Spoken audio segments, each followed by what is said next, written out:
Close your eyes, take a slow, deep breath in, hold it for just a moment, and let it go. You are not in a hurry. There is nowhere to be, nothing to do, nothing left to figure out tonight. The day is over. Whatever it asked of you, you gave it. And now the night is asking something much simpler. It is asking you to rest. Tonight we are going somewhere familiar, somewhere that has been on television since 1989, somewhere that has made hundreds of millions of people laugh, cry, argue, and wonder. We are going to a place that, depending on which episode you watch, could be surrounded by mountains or ocean coastline or flat Midwestern plains. A place where the same family has lived in the same house for over 35 years without anyone growing a single day older. We are going to Springfield, and tonight, we are not just going to visit. We are going to peel back the yellow paint, look behind the couch, and explore every theory, every mystery, every controversy that has surrounded The Simpsons since the very beginning. We are going to do it slowly, carefully, the way you explore a town you love when you have all the time in the world and nowhere to be. So settle in. Let your body sink into wherever you are. Let your breathing slow. Let your thoughts drift away from everything that doesn't matter tonight. Springfield is waiting. Section 1. The Radiation Theory. Let's begin at the beginning. Not the beginning of the show exactly, though we will get there. Let's begin with something so obvious, so ever-present in every single episode of The Simpsons, that most viewers have stopped seeing it entirely. The way you stop noticing the hum of a refrigerator after a few minutes in a new kitchen. The way a smell that shocked you when you first walked in has completely disappeared by the time you've settled onto the couch. Let's begin with the color yellow. Every single character in Springfield, every human being in that town, man, woman, and child, is yellow. Not a warm, peachy, sun-kissed yellow. A specific, particular, almost clinical shade of yellow. The kind of yellow that doesn't really exist in nature on human skin. The kind of yellow that, if you saw it in real life, you might quietly suggest the person see a doctor. The show's creators have always had a simple, practical explanation for this. When Matt Groening was developing the show for the Tracy Ullman Show in the late 1980s, he chose yellow skin because he wanted the characters to be immediately recognizable when someone was flipping through channels on television. A yellow-skinned family was unmistakable. You couldn't accidentally scroll past The Simpsons and not know what you were looking at. That is the official explanation. And it makes sense. It's clean, it's logical, it sounds exactly like the kind of practical decision a young animator makes when designing a show on a budget for late-night television in 1987. But here's where it gets interesting, because there's another explanation. And once you hear it, once you hold it up next to everything else the show has told us about Springfield over 36 seasons, it fits together in a way that the practical explanation simply doesn't. Springfield is poisoned. Not metaphorically, not as a vague cultural critique, literally, chemically, biologically poisoned, and has been for decades. And the yellow skin that every resident of that town shares is not a stylistic quirk of animation. It is a symptom. Let's talk about the Springfield nuclear power plant. It sits on the edge of town like a monument to a bad idea. Two enormous cooling towers, each one belching a lazy column of steam into the Springfield sky. The plant has been a central fixture of the show since the very first episode, because Homer Simpson, our lovable, impulsive, profoundly unqualified protagonist, works there as a safety inspector in Sector 7G. Now, let's think about what that means for a moment. Homer Simpson, a man who, in 36 seasons of television, has fallen asleep at his safety console so many times, it has become a running visual gag.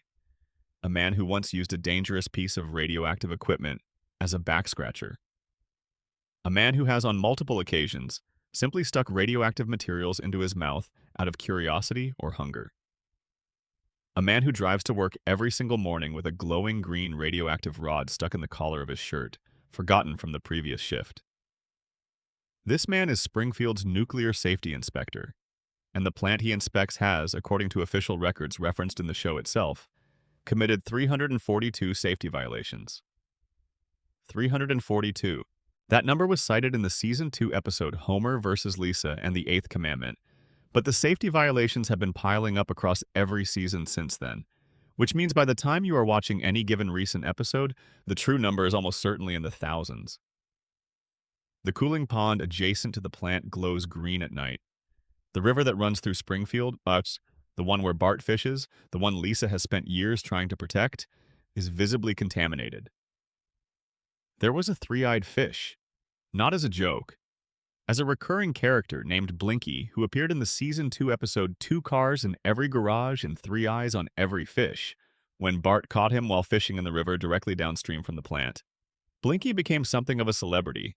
Mr. Burns, when running for governor, was forced to eat Blinky on live television as a show of confidence in the plant's safety record. He could barely get the first bite down before his aides signaled that the cameras had cut away. Three eyes? On a fish? Living in the river. In the town where every human being has yellow skin. The radiation theory holds that these two facts are not coincidental. They are connected. The fish has a third eye because the river is radioactively contaminated. The humans have yellow skin, and a remarkable array of other physiological anomalies, for exactly the same reason. Think about Homer's body for a moment. We have seen Homer Simpson absorb a level of physical punishment across 36 seasons that would have killed a normal human being several hundred times over. He has fallen down Springfield Gorge not once but twice, the second time by accident, when the ambulance transporting him after the first fall careened off the same cliff. He has been electrocuted, crushed, shot, stabbed, buried alive, launched into space, swallowed by a whale, and dropped from extreme heights onto concrete surfaces with nothing to show for it but mild annoyance and a quick recovery. In any other context, we would call this cartoon logic. Characters in animated shows are indestructible because it is more entertaining than the alternative. Tom and Jerry, Wile E. Coyote, every rubber-bodied protagonist in the history of animation, they survive everything because survival is funnier than consequence. But the radiation theory suggests something more specific. Homer's near indestructibility is not just cartoon logic. It is a symptom of decades of low-level radiation exposure, beginning before his birth, through his childhood in Springfield, through his years working at the nuclear plant. The radiation has altered his biology at a fundamental level. It has made him something slightly other than a normal human being. His 4 fingers are part of this. Every character in Springfield has 4 fingers instead of 5. Again, officially explained as a practical animation shortcut, saving animators 1 finger per hand per frame across thousands of frames. But the radiation theory reframes this too. 4 fingers is a genetic anomaly. It is the kind of thing that happens when developing tissue is exposed to mutagenic agents during gestation. Springfield's universal 4-fingeredness is not a stylistic choice. It is a shared congenital mutation. And then there is the brain. In the Season 10 episode HOMR, one of the most quietly devastating episodes the show ever produced, we learn that Homer Simpson's lifelong intellectual limitations have a specific cause. As a child, Homer shoved a crayon up his nostril. The crayon lodged in his brain. It remained there for years, decades, quietly pressing against the frontal lobe, suppressing his cognitive function. When the crayon is removed in the episode, Homer's IQ rises dramatically. He becomes thoughtful, articulate, capable of nuanced emotional reasoning. He reconnects with Lisa on an intellectual level that reduces them both to tears. And then, at the end of the episode, Homer has the crayon reinserted, because being intelligent made him too aware of the suffering in the world, too aware of the ways his life fell short of what it could have been, too aware, most painfully, of the vast intellectual gulf between himself and his daughter. A gulf he could bridge for a few days before the crayon went back in and the gap reopened. The official reading of this episode is that it's a comedy with a melancholy heart. Homer chooses comfortable stupidity over painful awareness, and the audience laughs and then feels a little sad. But the radiation theory reads it differently. The crayon in this reading is a symbol. It represents the mechanism by which Springfield's residents are kept intellectually subdued, not through any single dramatic act, but through the slow, cumulative, invisible pressure of environmental contamination. The radiation doesn't just yellow the skin and give fish extra eyes. It presses on the brain. It softens cognition at the edges. It makes it harder to ask the questions that might make someone want to leave. Homer didn't put a crayon in his brain because he was randomly unlucky. He put a crayon in his brain because he was a child growing up in a town that had been slowly making its residents less sharp for generations. The crayon is just the most literal, visible expression of a damage that is everywhere and in everything. Mr. Burns knows this. This is the darkest part of the radiation theory and the part that requires sitting with for a moment, because it reframes one of television's great comedic villains into something considerably more unsettling. Charles Montgomery Burns is not simply a cartoon plutocrat, a one-dimensional villain whose only purpose is to be comically evil in contrast to Homer's comical goodness. Burns is the architect of Springfield's contamination. The 342 safety violations at his plant are not accidents or oversights. They are policy.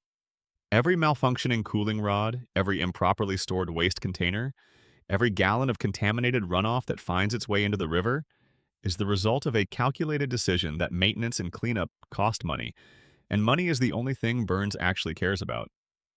And the contamination serves a second purpose. A town of slightly subdued, slightly unwell, slightly cognitively impaired residents is a town that does not organize, does not protest, does not show up at the power plant with legitimate safety concerns and coherent arguments. Springfield has never successfully held Burns accountable for anything, and when the show occasionally raises the possibility, the attempt always dissolves into confusion or distraction or Homer accidentally making everything worse. That is not just funny. That is, if you follow the radiation theory to its logical end, exactly what the contamination is designed to produce. And then there is the movie. In the Simpsons movie, released in 2007, Springfield is placed under a giant glass dome by the Environmental Protection Agency after Homer dumps a silo of pig waste into the already contaminated lake, tipping the environmental disaster from ongoing and ignored to unmistakable and undeniable. The EPA in the film doesn't clean Springfield, doesn't remediate the contamination, doesn't hold Burns accountable. It seals the town inside a dome and prepares to destroy it entirely. The radiation theory suggests that the dome is not punishment for Homer's specific pig silo mistake. It is containment. Springfield has been a controlled experiment in long-term environmental poisoning for decades, and the dome is what happens when the experiment gets too obvious to maintain plausible deniability. The town is not being destroyed because it is too contaminated to save. It is being destroyed because it is too contaminated to explain. There's one more piece to this. The Springfield nuclear power plant employs a significant portion of Springfield's working population. Not just Homer. Dozens of workers, all of them presumably subject to the same long-term radiation exposure as the town's residents, all of them presumably experiencing the same slow, cumulative biological effects. And yet the plant continues to operate. The workers continue to show up. The safety violations continue to accumulate. Why? Because the plant is also the town's primary economic engine. It is, in many episodes, explicitly stated to be the reason Springfield exists as a functioning municipality at all. Burns owns the plant, and in many ways, Burns owns the town. The contamination and the economy are the same thing. You cannot protest the source of the poison without threatening the source of the income. Springfield's residents are not victims of negligence. They are hostages to necessity. And somewhere in that enormous, crumbling, perennially unsafe power plant, Mr. Burns sits in his office, presses his fingertips together, and makes a sound of quiet satisfaction. The fish has 3 eyes. The skin is yellow.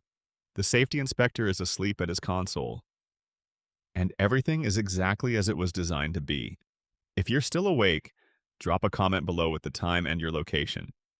It's always lovely to know where in the world someone is listening from in the small hours. And if this kind of storytelling helps you rest, subscribing means you'll never have to go searching for it. Just close your eyes, and it will be there. Now, let's keep going. Section 2. The Homer Coma Theory. On April 1st, 1993, The Simpsons aired an episode called So It's Come to This, a Simpsons clip show. The date is worth noting, April Fool's Day, a holiday built entirely around the premise that nothing is quite what it appears to be, that the ground beneath your feet, however solid it feels, might be a trapdoor, that the person handing you something with a smile might be about to watch it explode. The episode begins with a prank. Bart, doing what Bart does, shakes a can of beer so aggressively that when Homer opens it, The explosion is powerful enough to send him through the roof and deposit him, unconscious, on the front lawn. The subsequent scenes are a clip show, a collection of moments from previous seasons framed as Homer's memories while he lies comatose in the hospital. It is, on the surface, a fairly routine clip show, a cost-saving measure dressed up as narrative. The kind of episode most long-running shows produce every few seasons when the budget needs a rest. But something happens in this episode that the coma theory considers the single most important event in the entire history of The Simpsons. Homer falls into a coma, and the coma theory argues that he never woke up. Stay with me here because this theory requires building slowly. It is not a simple what if. It is a detailed, carefully observed reading of the show that draws on changes in tone, in logic, in the way physics works, in the way emotions function, in the way the family interacts, all of which the theory argues shifted in a specific and identifiable direction immediately following this episode. Let's start with the tone. Before So It's Come to This, The Simpsons had a particular quality. It was satirical, yes. It was funny, often brilliantly so, but it was also grounded. The humor emerged from recognizable situations taken slightly too far. Homer losing his job, Bart failing at school, Lisa feeling misunderstood, Marge worrying about all of them. The absurdity was present, but it was the absurdity of real family life amplified, not the absurdity of a dream. After the coma episode, something shifts. The shift is gradual at first, subtle enough that most viewers absorb it without noticing. But across the seasons following 1993, Springfield becomes increasingly untethered from the logic that governed it in the early years.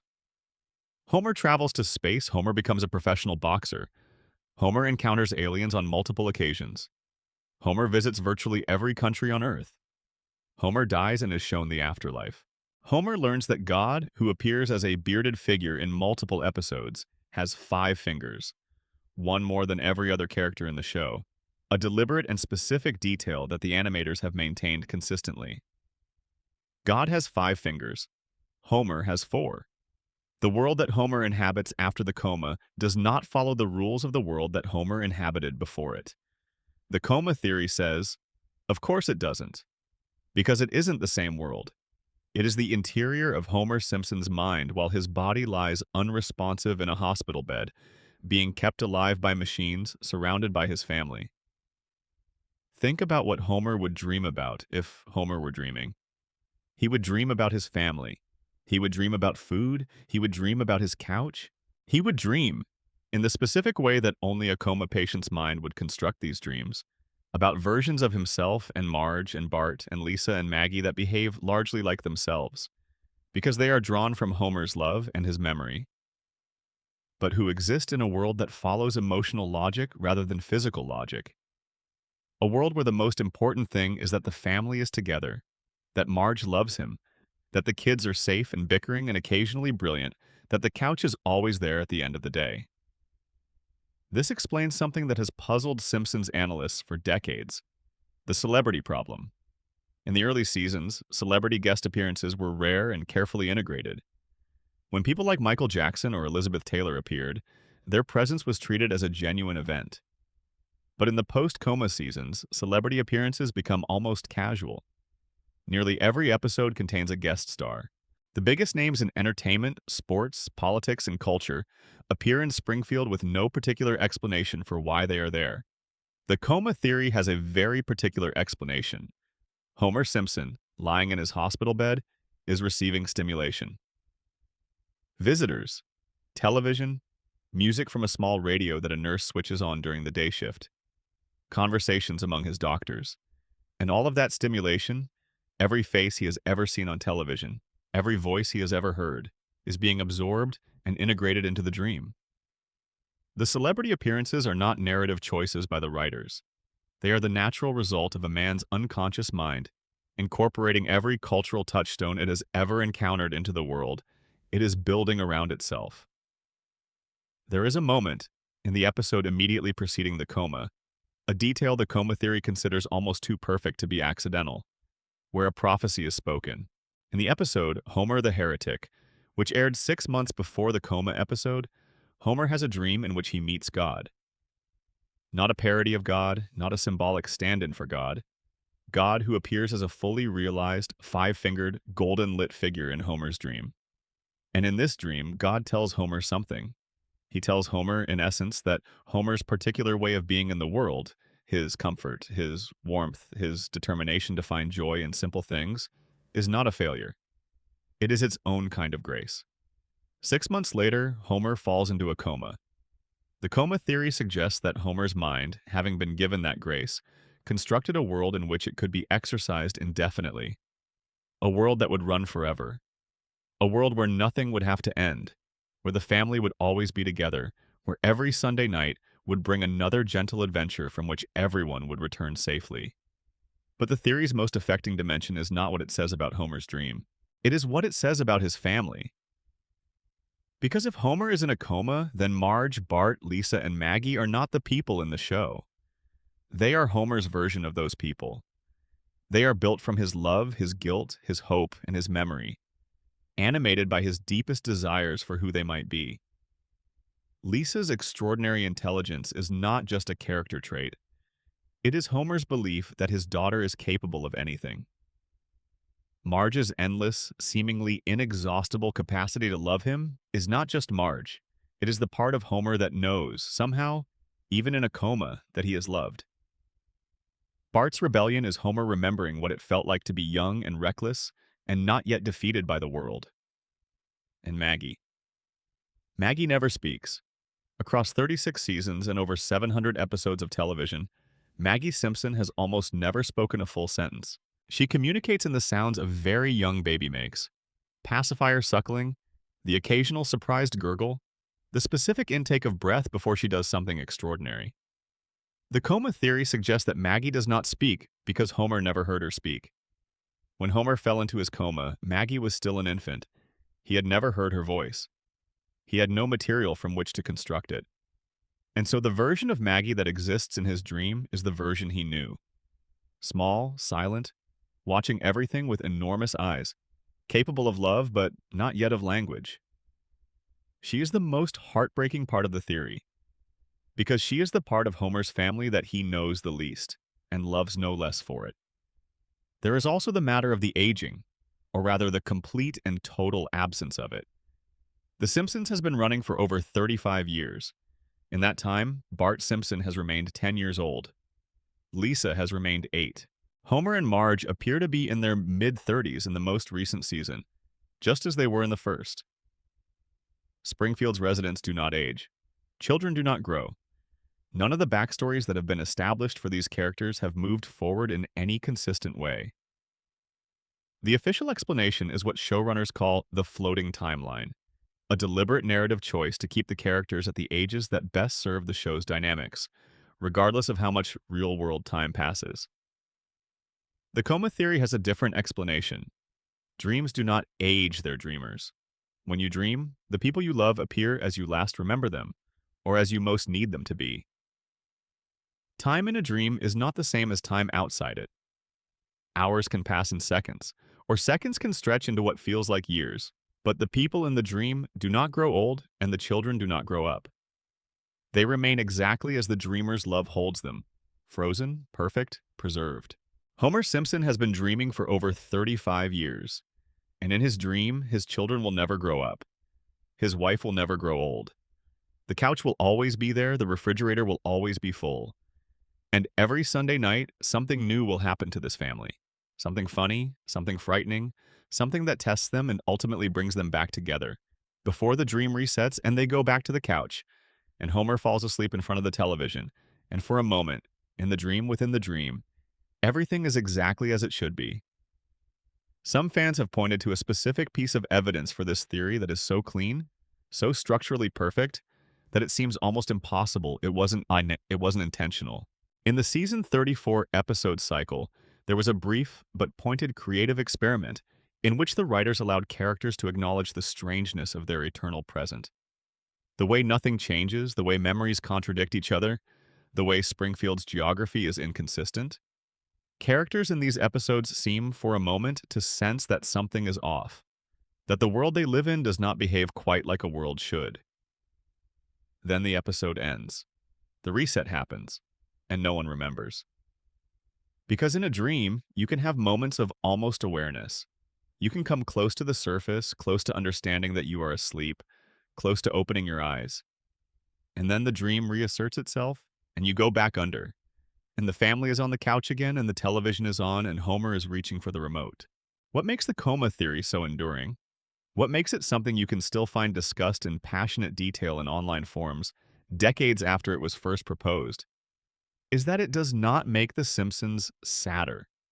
It makes it more beautiful.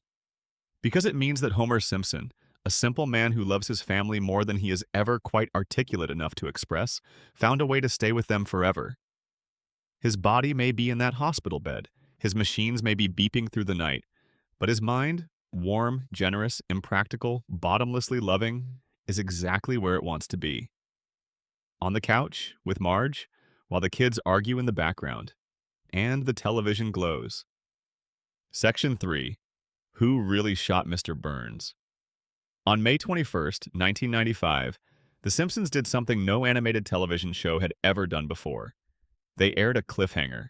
The episode was called Who Shot Mr. Burns Part 1, and it was, by design, the most audacious creative gamble the show had attempted in 6 seasons. By the spring of 1995, The Simpsons was the most discussed television show in America. It had changed what television comedy could be. It had proven that animation was not just for children, that yellow cartoon characters could carry real emotion, that a family show could also be a satire. And at the peak of its cultural dominance, the writers decided to do something that no one expected.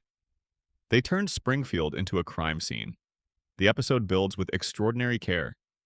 Mr. Burns, never content with the merely excessive level of power he already possesses, conceives a plan so aggressively villainous it unites the entire town of Springfield against him. He will construct a device capable of blocking out the sun, forcing every resident of Springfield to depend on his nuclear plant for electricity 24 hours a day. He will, quite literally, take the sky. In the process of advancing this plan, Burns manages to personally wrong virtually every major character in the show.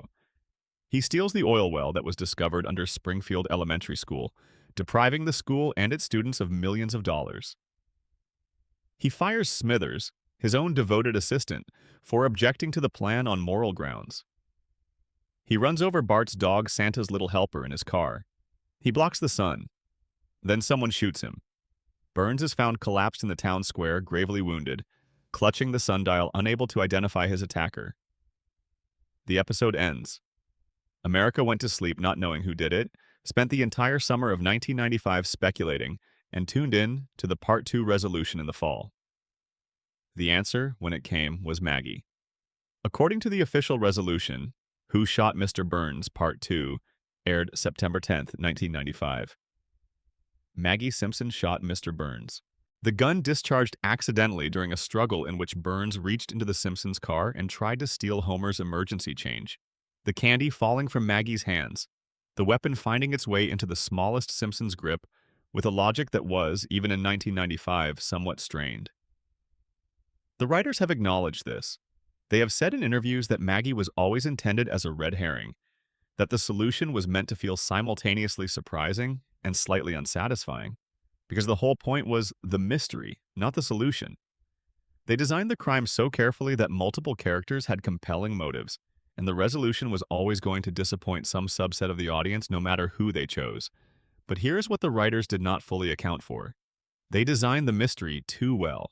The evidence that accumulates when you go back and watch the 2-part episode with the knowledge that Maggie is the official answer is not entirely consistent with that answer. And the inconsistencies are specific enough and numerous enough that decades later, the question of who actually shot Mr. Burns remains one of the most discussed unsolved problems in Simpsons fan culture. Let's walk through what we know. When Burns is found in the town square, he is attempting to form words. He is trying to tell the police who shot him, but his injury and his shock make it impossible to produce clear speech. The detective on the scene, in a lovely piece of metacasting performed by the voice of Dave Thomas, interprets Burns's garbled sounds as Homer Simpson. Homer is arrested, interrogated, and becomes the prime suspect for most of Part 2. But there's a problem with Homer as the shooter. He has no memory of the event. More specifically, he has no memory of a period of time around the shooting. His recall is simply absent, which could indicate trauma, which could indicate guilt, or which could indicate, as the show eventually suggests, that he was simply too angry to think clearly and nothing incriminating actually happened. Homer's motives are not in question. Burns knows Homer's name only as the subject of a piece of paper that says Homer Simpson, do not rehire, which he reads aloud before dropping it without processing it as information. Burns has spent years treating Homer as an irrelevance so complete he can't be bothered to retain his name. The motive is humiliation, profound, repeated, institutionalized. But Homer is cleared. Let's talk about the sundial. When Burns is found, he is clutching the sundial. His hand is wrapped around it with a grip strong enough to require physical effort to remove. The sundial has his initials on it, MB, which is what his falling hand points to as he collapses, which is how the police determine that he is saying Homer Simpson, rather than, say, pointing to himself. The sundial is the piece of evidence that clears the case. But anyone who has watched Part 2 carefully knows that the sundial raises more questions than it answers. Why is Burns clutching a sundial? How did he come to be holding it in the moment he was shot? The official explanation, that it was simply in the town square and he grabbed it as he fell, is possible but oddly incidental for something the episode treats as so significant. Some theorists argue the sundial is not incidental at all, that Burns grabbed it deliberately, that he knew, even as he fell, that someone was going to find him and he was trying to leave a message, not pointing to the initials on the dial, but pointing to something else. What that something else might be is where the theories diverge. Now let's talk about Smithers. Smithers had, objectively, the most immediately compelling motive of anyone in Springfield. He had been Burns's devoted assistant, devoted to the point of something that the show has always treated with a winking ambiguity for years. He had organized Burns's life, protected Burns's interests, cleaned up Burns's messes, and in return received a professional relationship so one-sided it bordered on abuse. When Burns fires Smithers for objecting to the sun-blocking plan, it is the culmination of years of one-sided devotion meeting its absolute limit. Smithers' distress in the episode is genuine and specific. It is not cartoon villainy distress. It is the distress of a person who has organized their entire life around someone who does not see them. Smithers has motive, access, and emotional state. And yet Smithers is cleared. His alibi, that he was out of town, is accepted. He didn't do it. The problem is that Smithers, in his subsequent appearances in the show, behaves like someone who did. His relationship with Burns after the shooting is charged with a specific kind of guilt that the show never quite explains. His devotion, if anything, intensifies, as if he is trying to atone for something, as if every extra effort, every additional act of service is paying down a debt. This could be the lingering guilt of having wanted to pull the trigger even if he didn't. Or it could be something else. There's another candidate that the show introduced with what felt like deliberate misdirection. Principal Skinner, who had his oil well stolen, and groundskeeper Willie, who lost his shack when it was demolished, and Tito Puente, who Burns blacklisted in revenge for a negative performance review. The episode went out of its way to establish that virtually every named character in Springfield had been wronged by Burns in the weeks leading up to the shooting. This is sometimes called the Agatha Christie move. Give everyone a motive, and the solution becomes not a matter of who had reason to act, but who had the specific combination of reason, means, and proximity that converts motive into action. But here's the thing that the coma theory and the radiation theory both pointed toward, and that the shooting mystery confirms. The show is not always interested in giving you the answer. The show is interested in the question. Mr. Burns himself, in the moment of the shooting, says something that has never been satisfactorily explained. When he is confronted by the shooter, in the moment before the gun goes off, he says, according to what can be reconstructed from Part 2, "Oh, it's you. Oh, it's you." Not, "What are you doing?" Not, "Who are you?" Not the panicked response of a man who has no idea who might want to harm him. "Oh, it's you." The resigned, almost unsurprised recognition of someone who has been expecting this. Someone he knows. Someone whose presence in that moment, with that weapon, makes a terrible kind of sense. Maggie Simpson is 11 months old. Burns would not say, "Oh, it's you," to Maggie. He barely knows Maggie exists. She is a baby. She is the kind of person you would greet with surprise or confusion, or the gentle condescension adults show toward infants unexpectedly encountered in unusual places. "Oh, it's you" is not how you greet an infant. "Oh, it's you" is how you greet someone who has been a presence in your life. Someone whose name you know. Someone whose grievance you have perhaps been waiting to settle. The official answer is Maggie. But the most interesting answer, the one that the evidence seems to keep gesturing toward, is that the truth is somewhere more complicated. That the show gave us a solution that was technically correct. Maggie did discharge the weapon, the bullet did come from her direction, while deliberately leaving open the possibility that the story behind the shooting is larger than the official record shows. Burns was blocking the sun. Everyone in Springfield had a reason. And somewhere in the evidence, in the sundial, in "Oh, it's you," in Smithers' subsequent guilt, in Homer's missing memory, the real story is still waiting to be found. The case is officially closed. But in Springfield, nothing is ever quite that simple. Section 4. How is Mr. Burns still alive? Let us talk about age. Human beings age. It is one of the few things that is genuinely universal. A constant that biology enforces on everyone equally, regardless of wealth or power or the number of henchmen you have on staff. Time moves. Cells divide and deteriorate. Bones thin.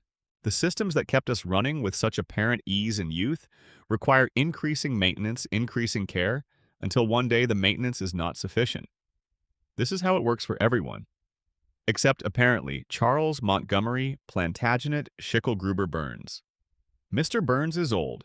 This is not a matter of interpretation or creative license. The show has been explicit about his age across multiple episodes. He fought in the Civil War. He has memories of the Gilded Age. He was working in the nuclear industry during the Manhattan Project. He has interacted with figures who died in the early 20th century as if they were contemporaries, because they were. Burns, by any reasonable calculation, is somewhere between 110 and 140 years old. He is not, as far as the show has established, immortal in any supernatural sense. He has no magical protection. He has not made any deal with any supernatural entity, at least none that has been explicitly revealed. He is a human being of extraordinary age, continuing to exist in a world that should have ended his life approximately 70 years ago. So, how is he still alive? This is one of the show's longest-running background mysteries. Not as dramatic as the shooting or as emotionally resonant as the coma theory, but persistent in a way that rewards attention. Because the show has actually given us several pieces of evidence, scattered across 3 decades of episodes, that together form something that might be called an answer. Let's start with the most direct piece of evidence: the Springfield Files. In the Season 8 episode, The Springfield Files, Homer encounters what appears to be an alien in the Springfield woods.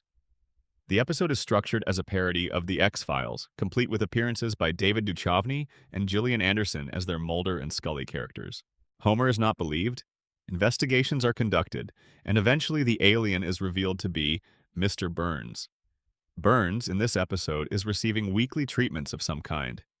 Injections or infusions or some combination of medical intervention that causes him to glow with an otherworldly green luminescence and move with the disoriented, floaty quality that Homer interpreted as extraterrestrial. The treatment, whatever it is clearly regular, clearly maintained, and clearly connected to the nuclear plant. The radiation theory connects here in a specific way.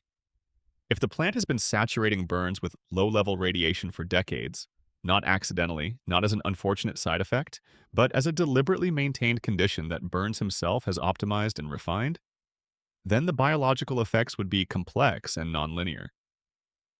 Radiation kills living tissue at high doses. But at precise, carefully calibrated low doses, it can do something more interesting. It can force the body to continuously repair itself. This is not science fiction. It is a real phenomenon observed in laboratory conditions called radiation hormesis.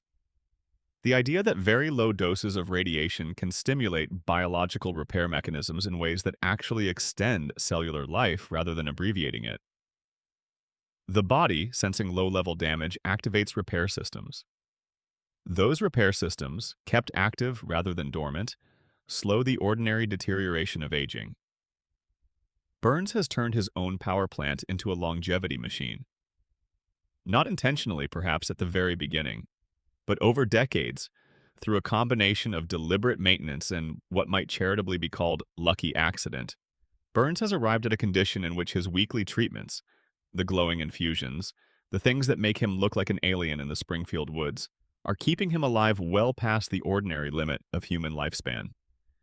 The cost is visible. Burns is not young. He is barely functional. Every season, he seems to diminish slightly, becoming more skeletal, more translucent, more dependent on Smithers' arm for the simple act of forward motion. His voice, which in the earliest seasons was a patrician baritone, has thinned across the decades into something that sounds like the last pages of a very old book being turned. But he continues. There is another piece of the puzzle offered in the Season 7 episode, 22 Short Films About Springfield, and elaborated in several subsequent episodes, The Diagnostic. Burns's doctors, in their examinations of him, have noted something extraordinary. He exists, as one physician puts it, in a state of perfect medical equilibrium. He has every disease known to medical science simultaneously: the common cold, rare tropical parasites, obscure fungal infections, conditions that should have killed him individually in combination somehow cancel each other out. Each pathogen competes for the same weakened cellular environment, and because none of them can establish dominance, because they are perpetually fighting each other for the same territory, none of them can actually kill him. The doctor in this episode calls it the Three Stooges syndrome, a condition so improbably balanced that it produces a kind of accidental immortality through total mutual negation. Every disease attempting to claim him simultaneously prevents every other disease from doing the same. This is played for comedy. In context, it is funny. Burns reacts to this diagnosis with the satisfaction of a man being told he is better than everyone else, which, in his mind, is exactly what he is being told. But the theory takes the Three Stooges syndrome seriously, not as the only explanation for Burns's longevity, but as a real contributing factor in a system of interlocking causes. Burns lives because of the radiation treatments. Burns also lives because every disease that could kill him is being actively prevented from doing so by every other disease simultaneously competing for him. Burns also lives because of Smithers. Smithers as caretaker is not a small variable. Wayland Smithers has devoted his life, his entire adult life, and by many accounts his entire life, to Burns's survival and comfort. In practical terms, this means that Burns has had a full-time, professionally competent personal assistant managing his health, his medication schedules, his doctor's appointments, his diet, his mobility, and his safety for decades. The kind of care that most elderly people receive, if they are lucky, from a combination of professional nursing staff and concerned family members, Burns receives all of it from one devoted individual who asks for almost nothing in return. The longevity literature is quite consistent on this point. Social connection and consistent care are among the strongest predictors of extended lifespan. People who are loved and looked after live longer than people who are not. Burns, whatever else might be said about him, is looked after with an attentiveness that borders on the devotional. Smithers is Burns's immune system in a way that transcends medicine. And then there is the historical dimension. Burns has lived through an extraordinary span of American history, and the show has used this fact for comedy across many episodes. But taken seriously, as the longevity theory requires, it raises a question. What has Burns learned in all that time? The people who study extreme longevity, the researchers who work with the populations of centenarians found in particular regions of the world, the blue zones of Sardinia and Okinawa and Loma Linda, find consistently that the longest-lived people are not simply biologically lucky. They maintain purpose. They maintain routine. They maintain the feeling that the world still needs something from them specifically. Burns has purpose in spades. His purpose is acquisition. His purpose is dominance. His purpose is the accumulation of more. More money, more power, more control, more of whatever the world has that he has not yet taken. It is not an admirable purpose, but it is a consuming one. Burns wakes up every morning with a clear agenda. There are things he wants, strategies to pursue, opponents to outmaneuver. A man who wants nothing is a man who is already dying. Burns has never stopped wanting, and so he continues. Ancient, depleted, propped up by radiation and mutual disease suppression and Smithers' faithful arm, and the sheer momentum of a will that has been moving in one direction for over a century. He has outlasted everyone who ever competed with him. He has outlasted most of the institutions that were operating when he was born. He has outlasted the economic conditions that created him and the social structures that originally housed his kind. He glows faintly in the dark. He presses his fingertips together. He makes his sound. And he continues. Section 5. The Principal and the Pauper. Springfield's Great Lie. In the fall of 1997, The Simpsons aired an episode that the show's own writers have described, in subsequent years, as a mistake. The episode was called The Principal and the Pauper. It aired in Season 9, and it did something so structurally audacious, so narratively destabilizing, so genuinely strange for a show that had spent 8 years carefully constructing a believable world, that a significant portion of the fan base experienced something close to genuine anger. The episode revealed that Principal Seymour Skinner was not, in fact, Seymour Skinner. His real name, the name he was born with, was Armin Tamzarian. He grew up poor, without direction, in a tough neighborhood, and found himself in the army during the Vietnam War more or less by default, the way young men without options found themselves in armies throughout the 20th century. In Vietnam, he was assigned as a junior officer under a man named Seymour Skinner, the real Seymour Skinner, who became his mentor, his idol, and eventually his father figure in the most meaningful sense of the word. When Seymour Skinner was apparently killed in action, Armin Tamzarian experienced the peculiar grief of losing someone so essential to your sense of self that you lose yourself along with them. He returned to Springfield, the city Skinner had spoken of, the mother Skinner had talked about, the life Skinner had described, and he simply became him. He knocked on Agnes Skinner's door. He told her that her son had come home. And Agnes, who desperately needed her son to have come home, believed him. He became Seymour Skinner. He became the principal of Springfield Elementary. He became Agnes's son.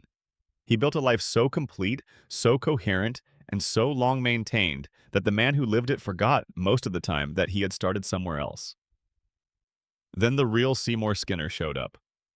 The real Skinner, played magnificently by Martin Sheen, is everything the fake Skinner aspires to be: confident, successful, charming, at ease in the world. He is warm toward Agnes in a way that is immediate and uncomplicated because he is actually her son and the emotional connection is real. He integrates into Springfield with the kind of effortless grace that Armin Tamzarian has spent decades trying to simulate. And Springfield, faced with the choice between the real Skinner and the fake one, makes a decision. The town holds a trial, an actual legal proceeding before Judge Snyder, in which the residents of Springfield weigh the two Skinners against each other. And the verdict is remarkable. The verdict is not justice in any conventional sense. The verdict is that the real Seymour Skinner should be sent away, literally transported out of Springfield in a railroad car, never to return on pain of torture, and that the fake Skinner should resume his life as if the episode had never happened. Judge Snyder issues a formal decree. The decree states that Armin Tamzarian is Seymour Skinner, that anyone who refers to him as Armin Tamzarian, who acknowledges the truth of what they have just learned, who speaks aloud the history they have just been told, will be punished. The truth is made illegal. And in the very next episode, and in every episode since, the principal is Skinner again. The Tamzarian reveal is never mentioned. It has never, in 27 years of subsequent Simpsons episodes, been addressed. It is as if it did not happen. The writers have said in various interviews that this was a mistake, that the episode went too far, that it broke something that should not have been broken, that Skinner's identity was part of Springfield's foundation, and destabilizing it created a narrative problem that could not be resolved. The decision to simply never mention it again is widely understood in the Simpsons creative community as an act of embarrassed erasure. But the theory, and this is the part that elevates the principal and the pauper from creative misfire to something more interesting, argues that the erasure is the point, not the writer's erasure. Springfield's erasure. What the episode showed us, not accidentally but with extraordinary precision, is how Springfield handles intolerable truth. It does not engage with it. It does not integrate it. It does not find a way to live with it. It takes the truth, places it in a railroad car, and sends it away on pain of punishment. It issues a decree, it makes forgetting mandatory, and then life continues. Think about how that mechanism connects to everything else we have explored. The radiation. 342 safety violations. A river with three-eyed fish. Yellow skin across an entire population. The evidence of systematic contamination is not hidden.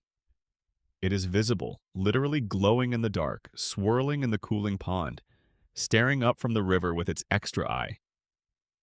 And yet Springfield does not rise up, does not demand accountability, does not organize.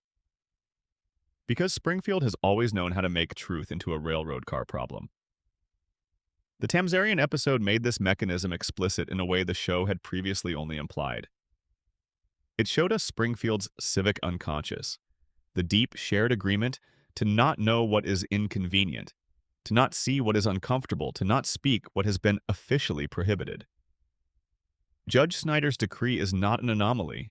It is the formalization of something Springfield does in every episode, in every interaction, in every moment, where the terrible truth of the town, the contamination, the corruption, the half-century of environmental poisoning, nearly surfaces and then doesn't. The real Seymour Skinner is Springfield's honest version of itself. Clear-eyed, uncompromised, willing to acknowledge what is real. And Springfield, given the explicit choice between that and the comfortable fiction it has been living with, chose the fiction. Chose it loudly. Chose it legally. Chose it with a decree and a railroad car and a formal prohibition on any future acknowledgement of what they knew. Writer Ken Keeler, who penned the episode, later expressed regret about what it did to the Skinner character. He felt it had undermined 20 years of careful continuity. But maybe it didn't undermine the continuity, maybe it crystallized it. The episode was not a mistake in a show about a normal American family. It was an accident of honesty in a show about a town that has spent 36 years perfecting the art of comfortable denial. Springfield voted for the lie, and then they passed a law against remembering. If that doesn't describe something true about the world, something true about how communities protect their self-conception, from the evidence that threatens it, then perhaps we are not paying close enough attention. Armin Tamzarian is out there somewhere in his railroad car, carrying the weight of Springfield's real history.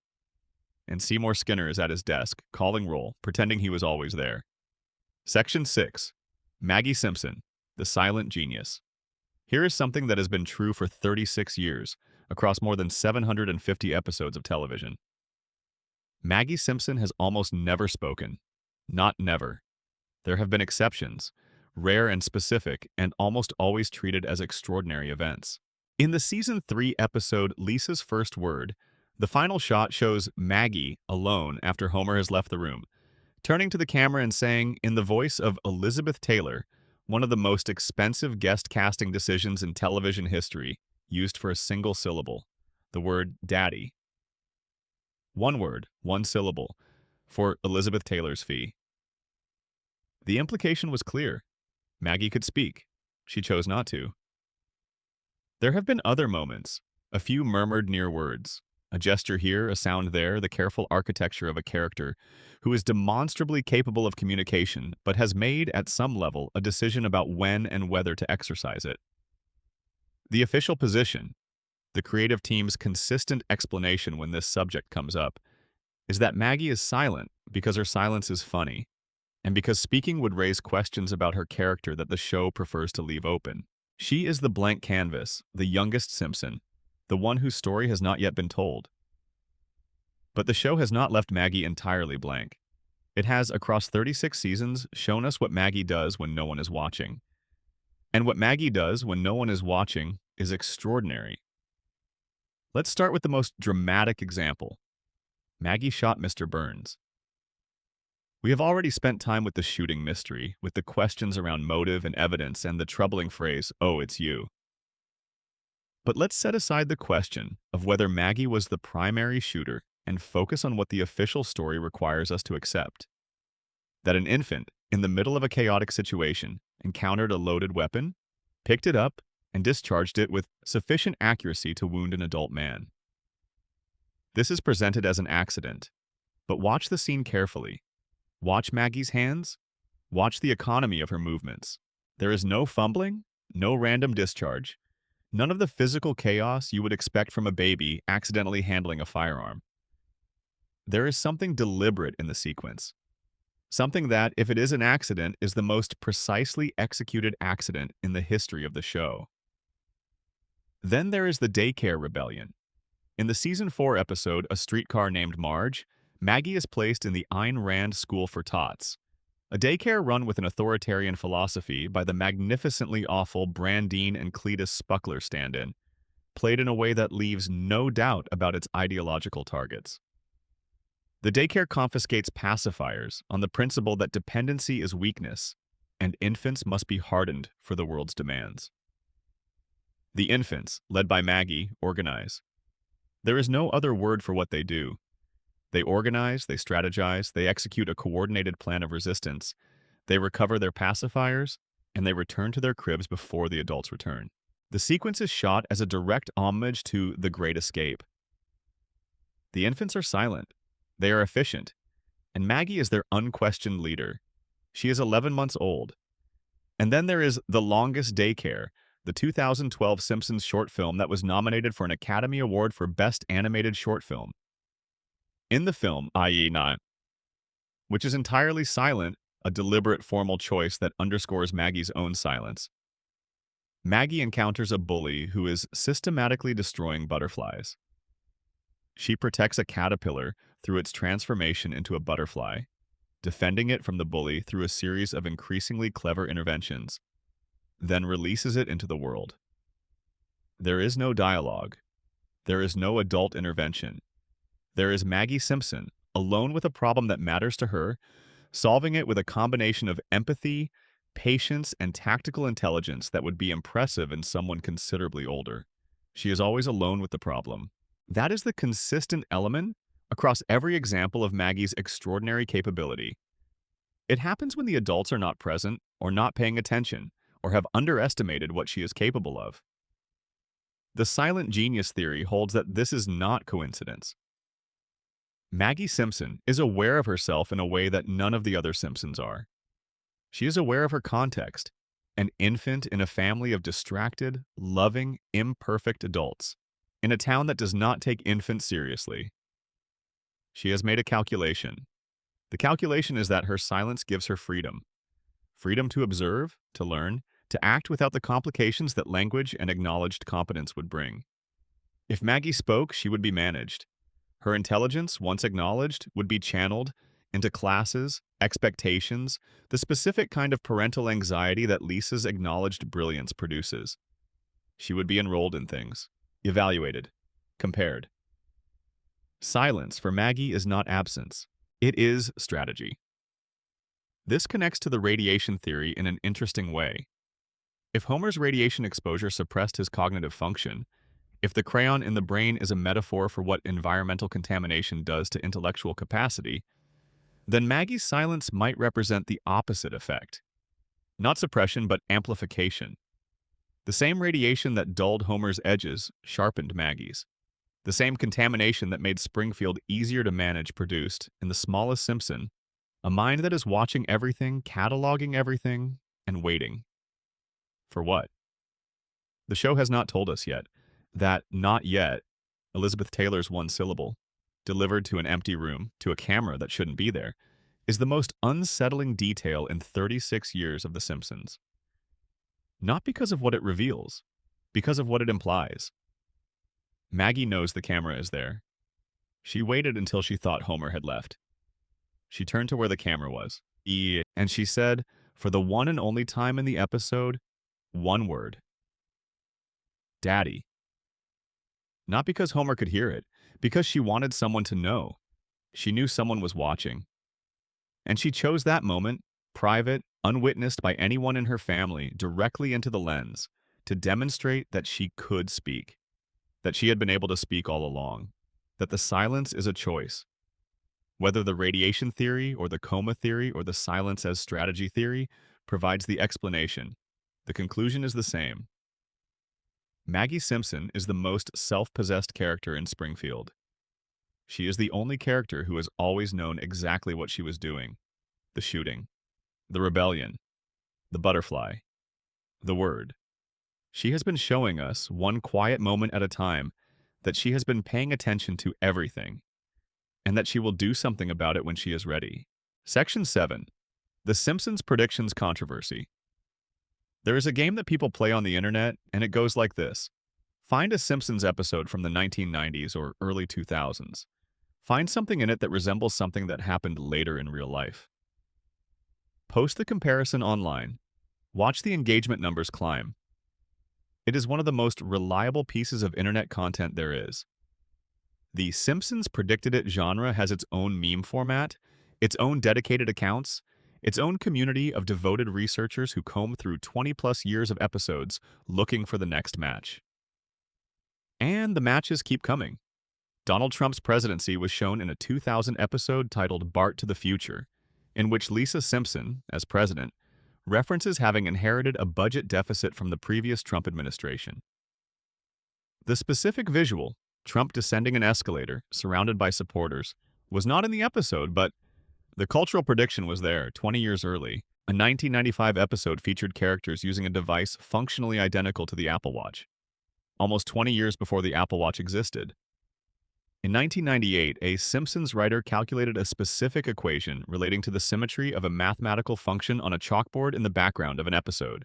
14 years later, in 2012, mathematicians working on a problem about the structure of the universe published a paper with a nearly identical equation as a key finding. The paper was about the shape of the universe. The equation described something called a toroidal topology. In 1993, Marge contracts a virus called Osaka flu that spreads across Springfield in ways that, when viewed in 2020 and 2021, seemed uncomfortably familiar. The origin, the spread pattern, the governmental response, the social disruption.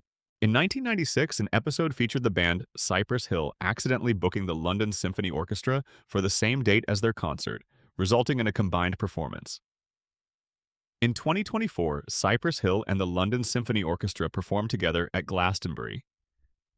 In 1998, an episode joked about Disney acquiring 20th Century Fox. In 2019, Disney acquired 20th Century Fox. The list is long, the list is growing, and the question it raises is one of the genuinely compelling puzzles of the show. How does this keep happening? There are several possible answers, and they exist on a spectrum from the entirely mundane to the genuinely strange. Let's start with the mundane because it deserves fair treatment before we move toward the more interesting possibilities. Al Jean, one of the show's longest-serving and most prominent writers and showrunners, has a consistent answer to the predictions question. He calls it the dartboard theory. The Simpsons has been on the air for 36 years. It has produced over 750 episodes. In those episodes, characters have referenced virtually every aspect of modern life: technology, politics, sports, entertainment, science, medicine, food, fashion, war, peace, and everything in between. With that volume of content, the probability that some of it would accidentally align with future events is not merely possible, it is mathematically inevitable. You throw enough darts at a big enough wall, some of them will land in the same place as something significant. This is the confirmation bias argument, and it is correct as far as it goes. For every Simpsons predicted it moment that gets shared online, there are dozens of Simpsons predictions that never came true, that have been simply forgotten. Because no one makes a post about the thing the Simpsons predicted that didn't happen. The archive of non-predictions is invisible, which makes the archive of apparent predictions seem more remarkable than it is. Bill Oakley, who wrote many of the show's most celebrated episodes and is responsible for several of the prediction moments, has offered a different framing. History, he argues, repeats. The patterns of human behavior, the way power accumulates, the way media evolves, the way technology integrates into daily life, the way disease spreads and politics pivots and entertainment cycles through its genres, are not random.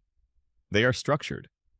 A writer who understands those structures can extrapolate forward with reasonable accuracy, not because they are prophets, but because they are students of pattern. The Trump prediction is Oakley's clearest example. A celebrity businessman with a recognizable brand becoming president of the United States was not, by 2000, a conceptually difficult projection. The conditions that made it possible were visible. The cultural logic was there. A room full of smart people who had spent years thinking about American culture and power might have arrived at that projection without magic, simply by following the pattern. Both of these explanations, dartboard probability and historical pattern recognition, are compelling.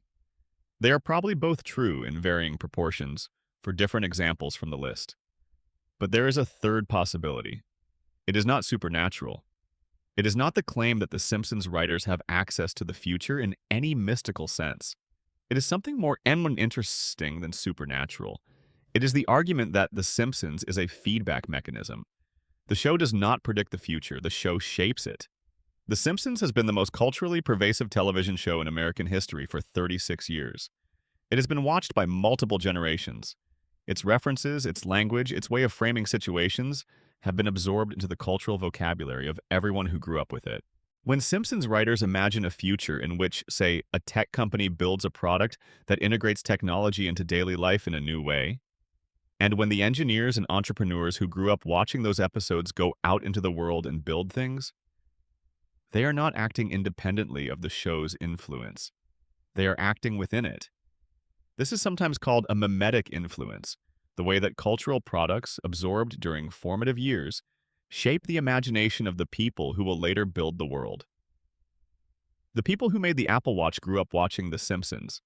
The people who worked on the first smartwatch prototypes had seen those episodes. The vision of what a wrist-worn communication device might look like, that vision lived, in some small part, in a Simpsons episode from 1995. The show didn't predict the Apple Watch. The show contributed to imagining it, and the people who imagined it built it. This explanation is the most unsettling of the three, not because it is supernatural, but because of what it implies about the relationship between culture and reality. If the things we imagine in popular fiction, even in comedy, even in animation, even in the throwaway background gag of a Simpsons episode, have the power to shape what gets built and what gets dreamed, then the predictions are not predictions. They are instructions. And Springfield is not a window onto the future. It is a blueprint for it. Section 8. Mona Simpson and the Burns Conspiracy. Homer Simpson's mother left when he was very young. This is a fact that the show established early and then, for many seasons, left carefully alone. Homer's mother was absent. His father, Abe, raised him. Or rather, Abe was present, while Homer largely raised himself, because Abe Simpson is a man of such spectacular emotional unavailability that his physical presence functions, in most practical ways, as another form of absence.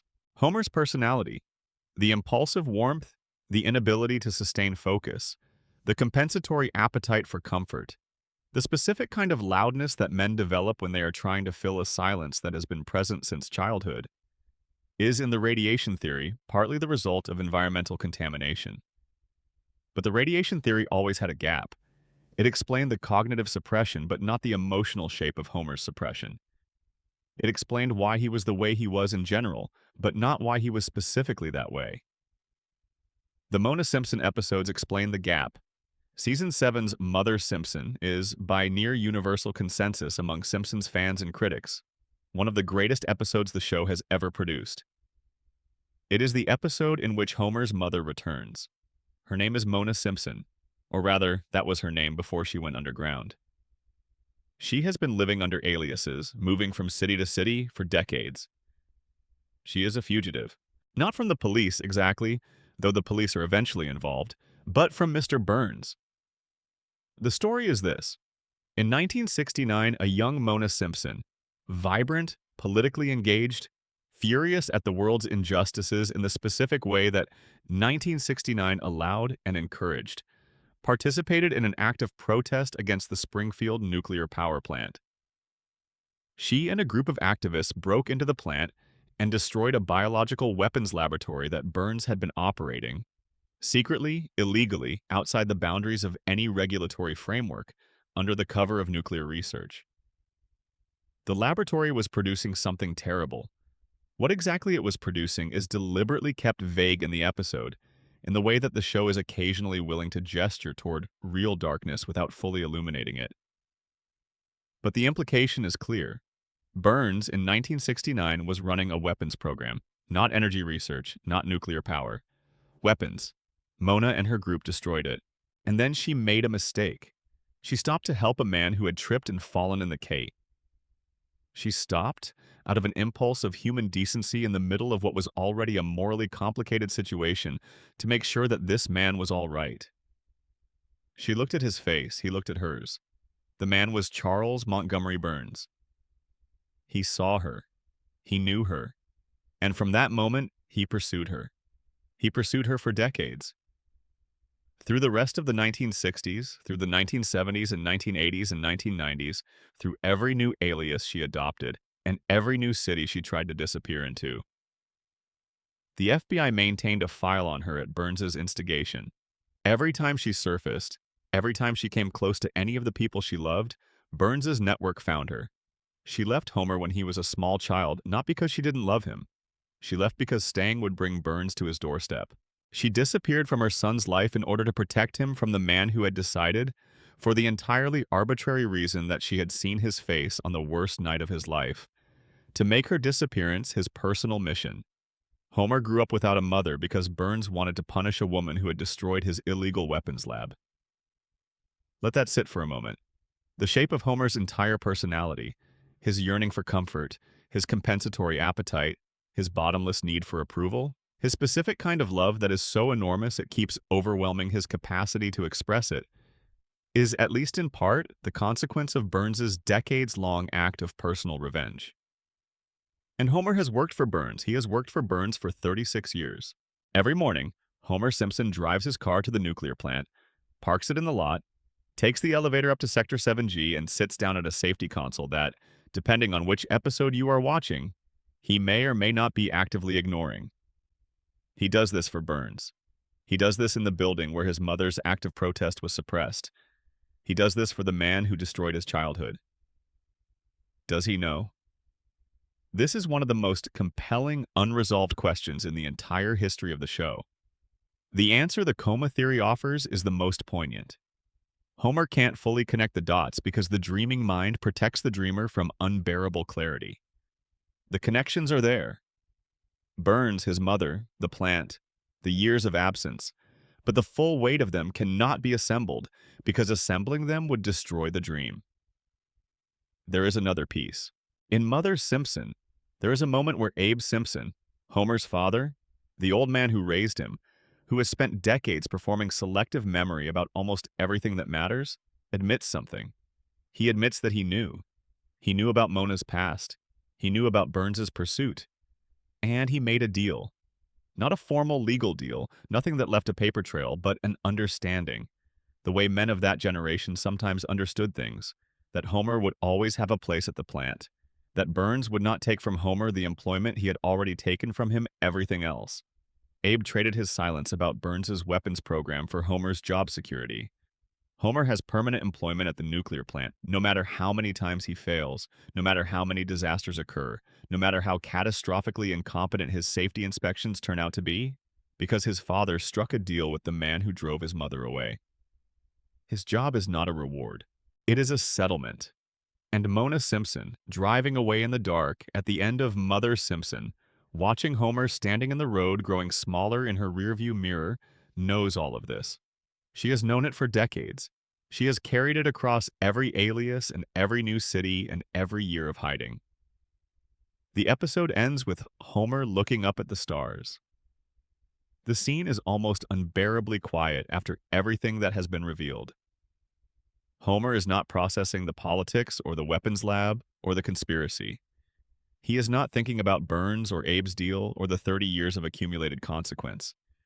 He is thinking about his mother, who she was, what she did, why she left. The stars are still there when the credits roll, and in the nuclear plant, somewhere up the hill, Mr. Burns presses his fingertips together in the dark. Section 9. Where is Springfield? The location mystery. Springfield is the most famous fictional American town in the history of American television, and no one knows where it is. This is not an accident. The Simpsons has been running since 1989. In that time, the show has provided enough geographic information about Springfield to fill a small atlas. And yet every piece of that information contradicts at least two other pieces. The town is simultaneously bordered by mountains and by ocean. It is simultaneously in the northeast and the south, and the Midwest and the Northwest. It has a desert nearby and a glacier nearby, which is physically impossible unless the town occupies some extraordinary climate anomaly.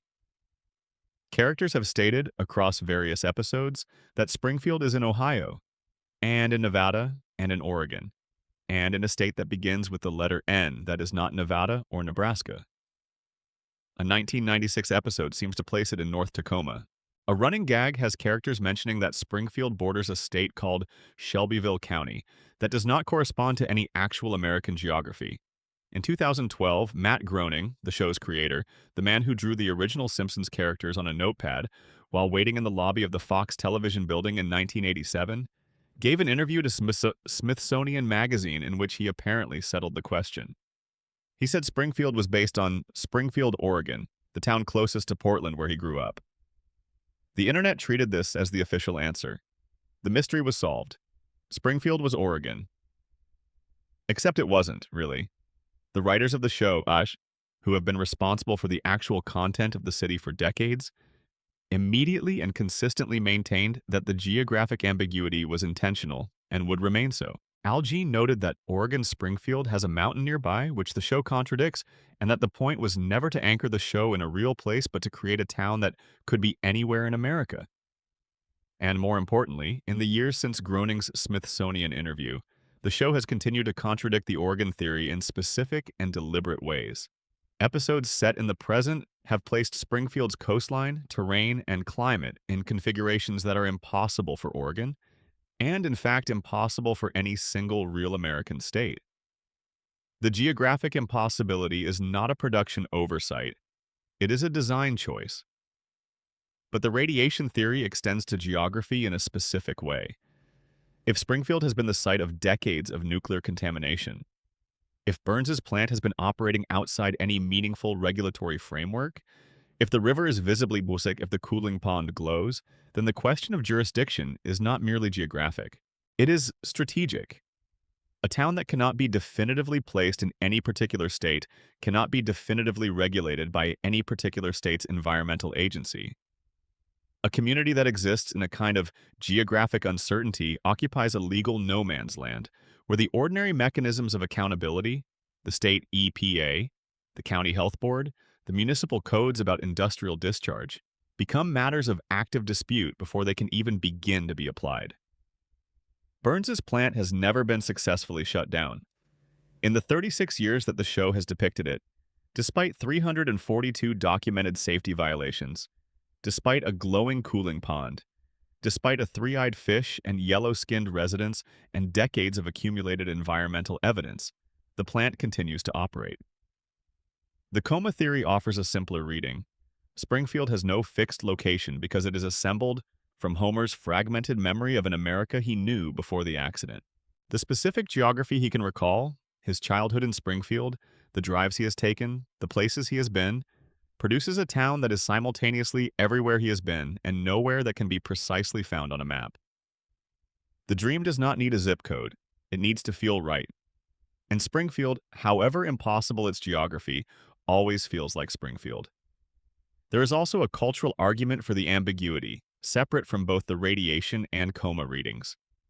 The Simpsons was designed to be the show about America, not a show about a specific American place, not about New York or Chicago or Los Angeles, not about any particular region or class or demographic, but about the idea of America, the texture of American life, the specific way that American families live in American houses and drive American cars and watch American television in American living rooms. For the show to function as that mirror, Springfield had to be everywhere. It had to be the Midwestern industrial town and the Northeastern working-class neighborhood and the Southern small city and the Northwestern mountain community all at once. The moment it was pinned to a specific state, it would have become a show about that state. The geographic ambiguity is the condition of the show's universality, which is why, in 2013, the show aired The Man Who Came to Be Dinner, an episode in which the Simpsons travel to an alien planet And from orbit, look down at Earth and see Springfield's exact location clearly marked. It is in a state called Springfield State. The writers could not resist making the joke explicit. The answer to where Springfield is that Springfield is where Springfield is. The question is not meant to be answered. The answer is the question. But here is one final detail that the location mystery keeps returning to. In the episode Behind the Laughter, the show's Season 11 meta-episode, structured as a VH1, behind the music-style documentary about the fictional Simpsons family, different versions of the episode aired in different parts of the country with different information. In some broadcasts, a narrator identifies Springfield as being in northern Kentucky. In others, the same narrator, the same sentence, the same documentary format, identifies Springfield as being in southern Missouri. Two different states, same episode, same narrator. The show could not maintain its own official answer across a single episode. Or it could, and it chose not to. Springfield is nowhere. Springfield is everywhere. Springfield is wherever you are right now. Section 10. The Floating Timeline. Why no one ages here is a question. If you began watching The Simpsons on the night it premiered, December 17th, 1989, and you have been watching it ever since. If you have followed Homer and Marge and Bart and Lisa and Maggie through every season, every episode, every couch gag and every chalkboard gag and every moment where something almost changed and then didn't, how old would Bart Simpson be tonight? The answer the show officially gives? 10. The answer mathematics gives? Approximately 46. Bart Simpson, if he had aged in real time from the first episode to the most recent one, would be a middle-aged man. He would have graduated from Springfield Elementary and Springfield High School and possibly college. He might have children of his own. The slingshot would be a distant memory. The skateboard would be gathering dust somewhere. Instead, he is 10 years old. He has been 10 years old for 36 years. Lisa is 8, has been 8 for 36 years, or 36. Homer and Marge appear to be in their mid-30s, which they have appeared to be for 36 years. Maggie, who was born in an early episode, has aged perhaps slightly. She seems to be 11 or 12 months old in recent episodes, rather than the newborn she appeared to be at the start. But she has not become a toddler, not begun to walk or talk, not developed in the way that a real human infant would across 3.5 decades. The showrunners call this the floating timeline. It is a deliberate creative policy. Bart will always be 10, Lisa will always be 8, Homer and Marge will always be the age they need to be for the dynamics to work. And it is maintained even when the show explicitly acknowledges the passage of real time. In recent seasons, characters have referenced things that happened decades after the show began. Cultural events, political developments, technological changes. And those references coexist without apparent discomfort, with Bart still being in the 4th grade at Springfield Elementary. The timeline floats. Time passes in the real world, and Springfield remains exactly as it was. All 4 of the theories we have explored tonight converge here. The radiation theory suggests that Springfield's timelessness is a biological consequence of environmental contamination. A town saturated with radiation does not age normally. Cells that are perpetually being damaged and perpetually being forced to repair themselves exist in a state of suspended biological time, not immortal, but not progressing in the way that uncontaminated cells do.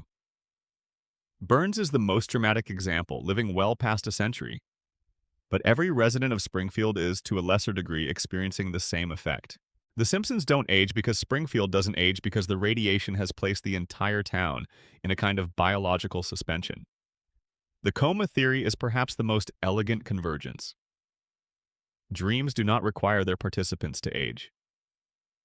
Homer's dream began on April 1st, 1993, when his children were young and his marriage was strong and the world felt manageable. His dreaming mind has maintained those conditions perfectly. Bart has been 10 for 36 years because in Homer's dream, Bart will always be 10. The children will always be young. The family will always be the family Homer needs it to be. The Tamzarian episode connects the floating timeline to Springfield's civic decision-making. Springfield voted to maintain the lie of Skinner's identity. It issued a decree against remembering. In the same way, Springfield has issued, not in any formal proceeding, but in the deep institutional preference of a community for its own comfortable version of itself, a decree against aging. Bart will remain 10, Lisa will remain 8.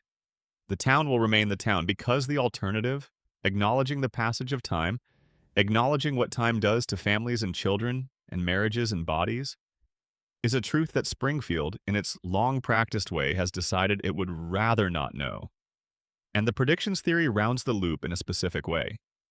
If The Simpsons shapes cultural imagination rather than merely predicting it, if the show contributes to the world it appears to foretell, then perhaps the floating timeline is also a contribution. Perhaps the show has spent 36 years quietly insisting that families do not have to change, that children do not have to grow up, that the couch is always there, that the morning after the worst day will still find the family in the kitchen, eating breakfast, bickering, loving each other badly and completely. And perhaps, in some small, unmeasurable way, that insistence has made people want to believe it. There is a season 6 episode called Lisa's Wedding that makes the floating timeline visible in the most affecting way the show has ever managed. It is set in the future, 2010, from the perspective of 1995. Lisa is 23, engaged to be married, about to begin a life that will take her away from Springfield. She visits a fortune teller at a Renaissance fair and is shown her future: the job, the apartment, the fiancé, the wedding. The episode is not about the wedding. It is about Homer. It is about what Lisa sees when she looks at her father from the vantage point of 23 years old. The embarrassments, the impossibilities, the love so large and so clumsy that it keeps tripping over itself. The fortune teller tells Lisa that the most important relationship in her life is the one she has with her father. And Lisa, who knows this, who has perhaps always known this, breaks down. The wedding in the episode's future does not happen. Lisa chooses not to marry the fiancé. The reason is implied: she is not ready to leave. The floating timeline means that episode's future never arrived. Lisa did not reach 23. She did not get engaged. She did not have to make the choice the episode imagined for her. She is still 8 years old, still in Springfield, still having the relationship with Homer that the fortune teller identified as the most important one of her life. The show knew how to imagine Lisa growing up. It showed us. And then it did not do it. It put the future back in the fortune teller's booth and kept Lisa in the 4th grade. Because the future is too hard. Because the couch is right there. Because Homer and Lisa are sitting on it, and she is 8 years old, and she is still his daughter in the way that 8-year-olds are their parents' children, fully, completely, without the complications of adulthood and distance and the necessary separations of growing up. The floating timeline is Springfield's most comprehensive act of denial. Not of a specific truth, like the Tamsarian truth, or a specific reality, like the contamination, but of time itself, of the passage of time as a fact, of the way that families change because people change because time moves. Springfield pressed pause in 1989, and in that pause, Homer is still driving to work with a radioactive rod in his collar. Bart is still writing on the chalkboard. Lisa is still playing her saxophone in her room, alone with music that is smarter than everything around it. Maggie is still watching.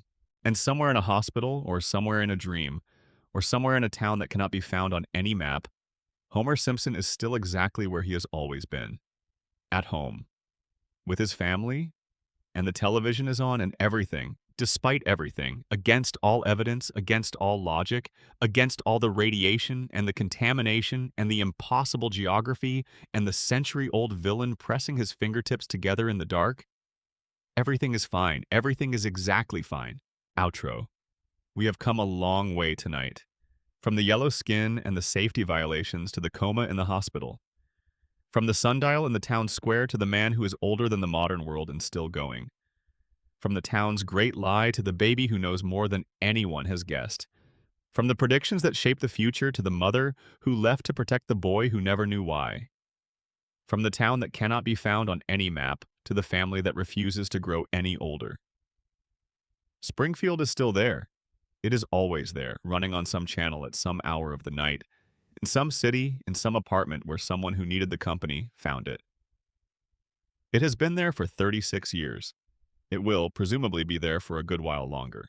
And whatever the real explanation is, for the yellow skin, for the silence, for the impossible geography, for all the things the show has hidden in plain sight across hundreds of episodes, the explanation that matters is the one Homer himself would give if you asked him at the right moment, in the right episode when the joke had briefly subsided and something honest had taken its place.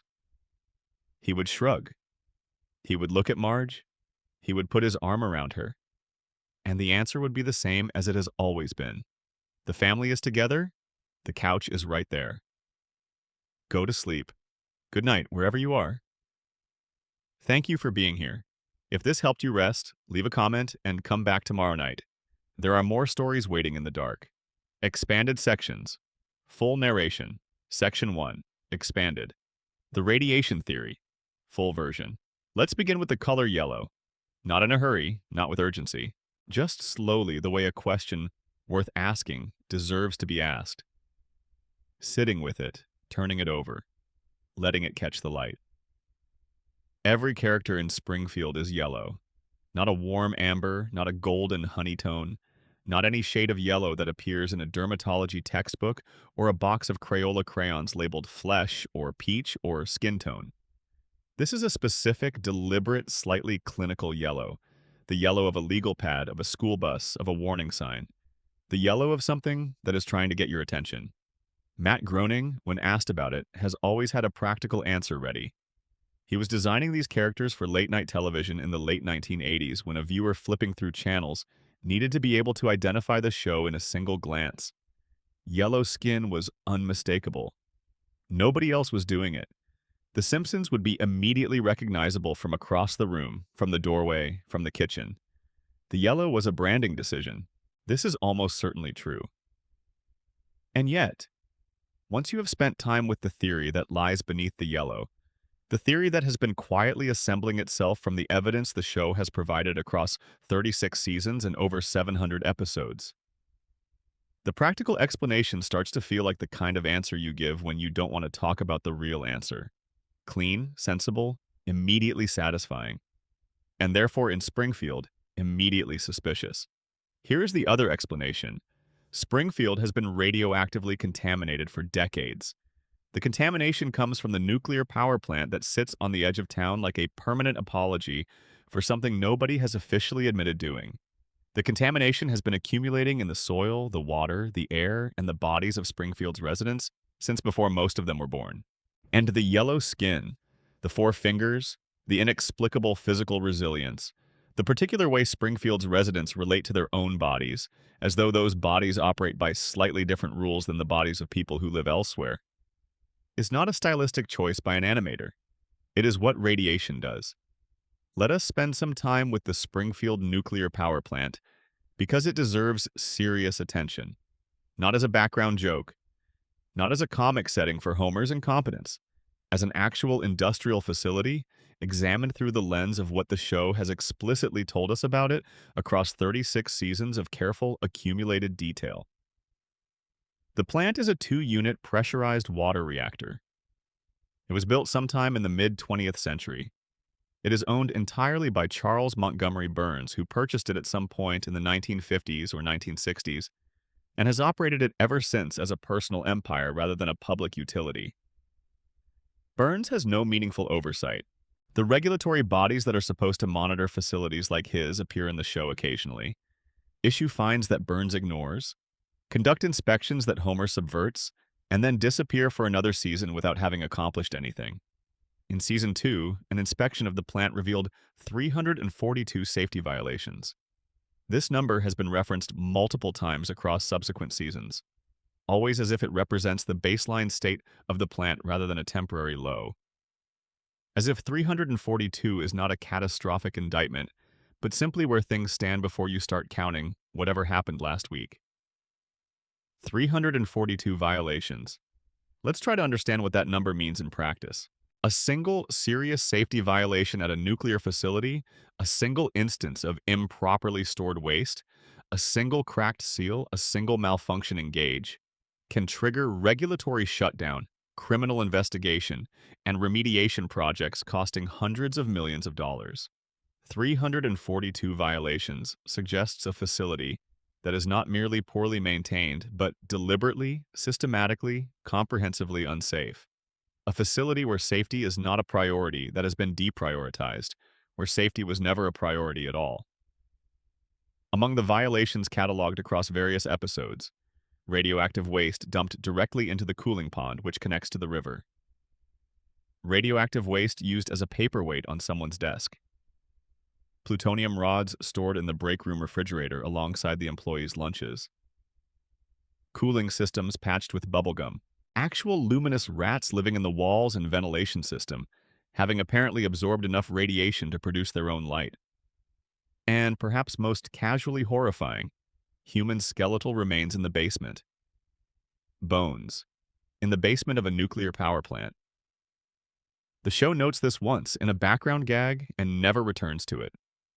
Nobody asks about the bones, nobody asks about any of it, really. This is the detail that the radiation theory orbits around. Not merely that the plant is dangerous. The show is explicit about this, plays it for comedy, makes it the backdrop of Homer's working life. But that nobody in Springfield demands anything about it. The contamination is visible. The violations are documented.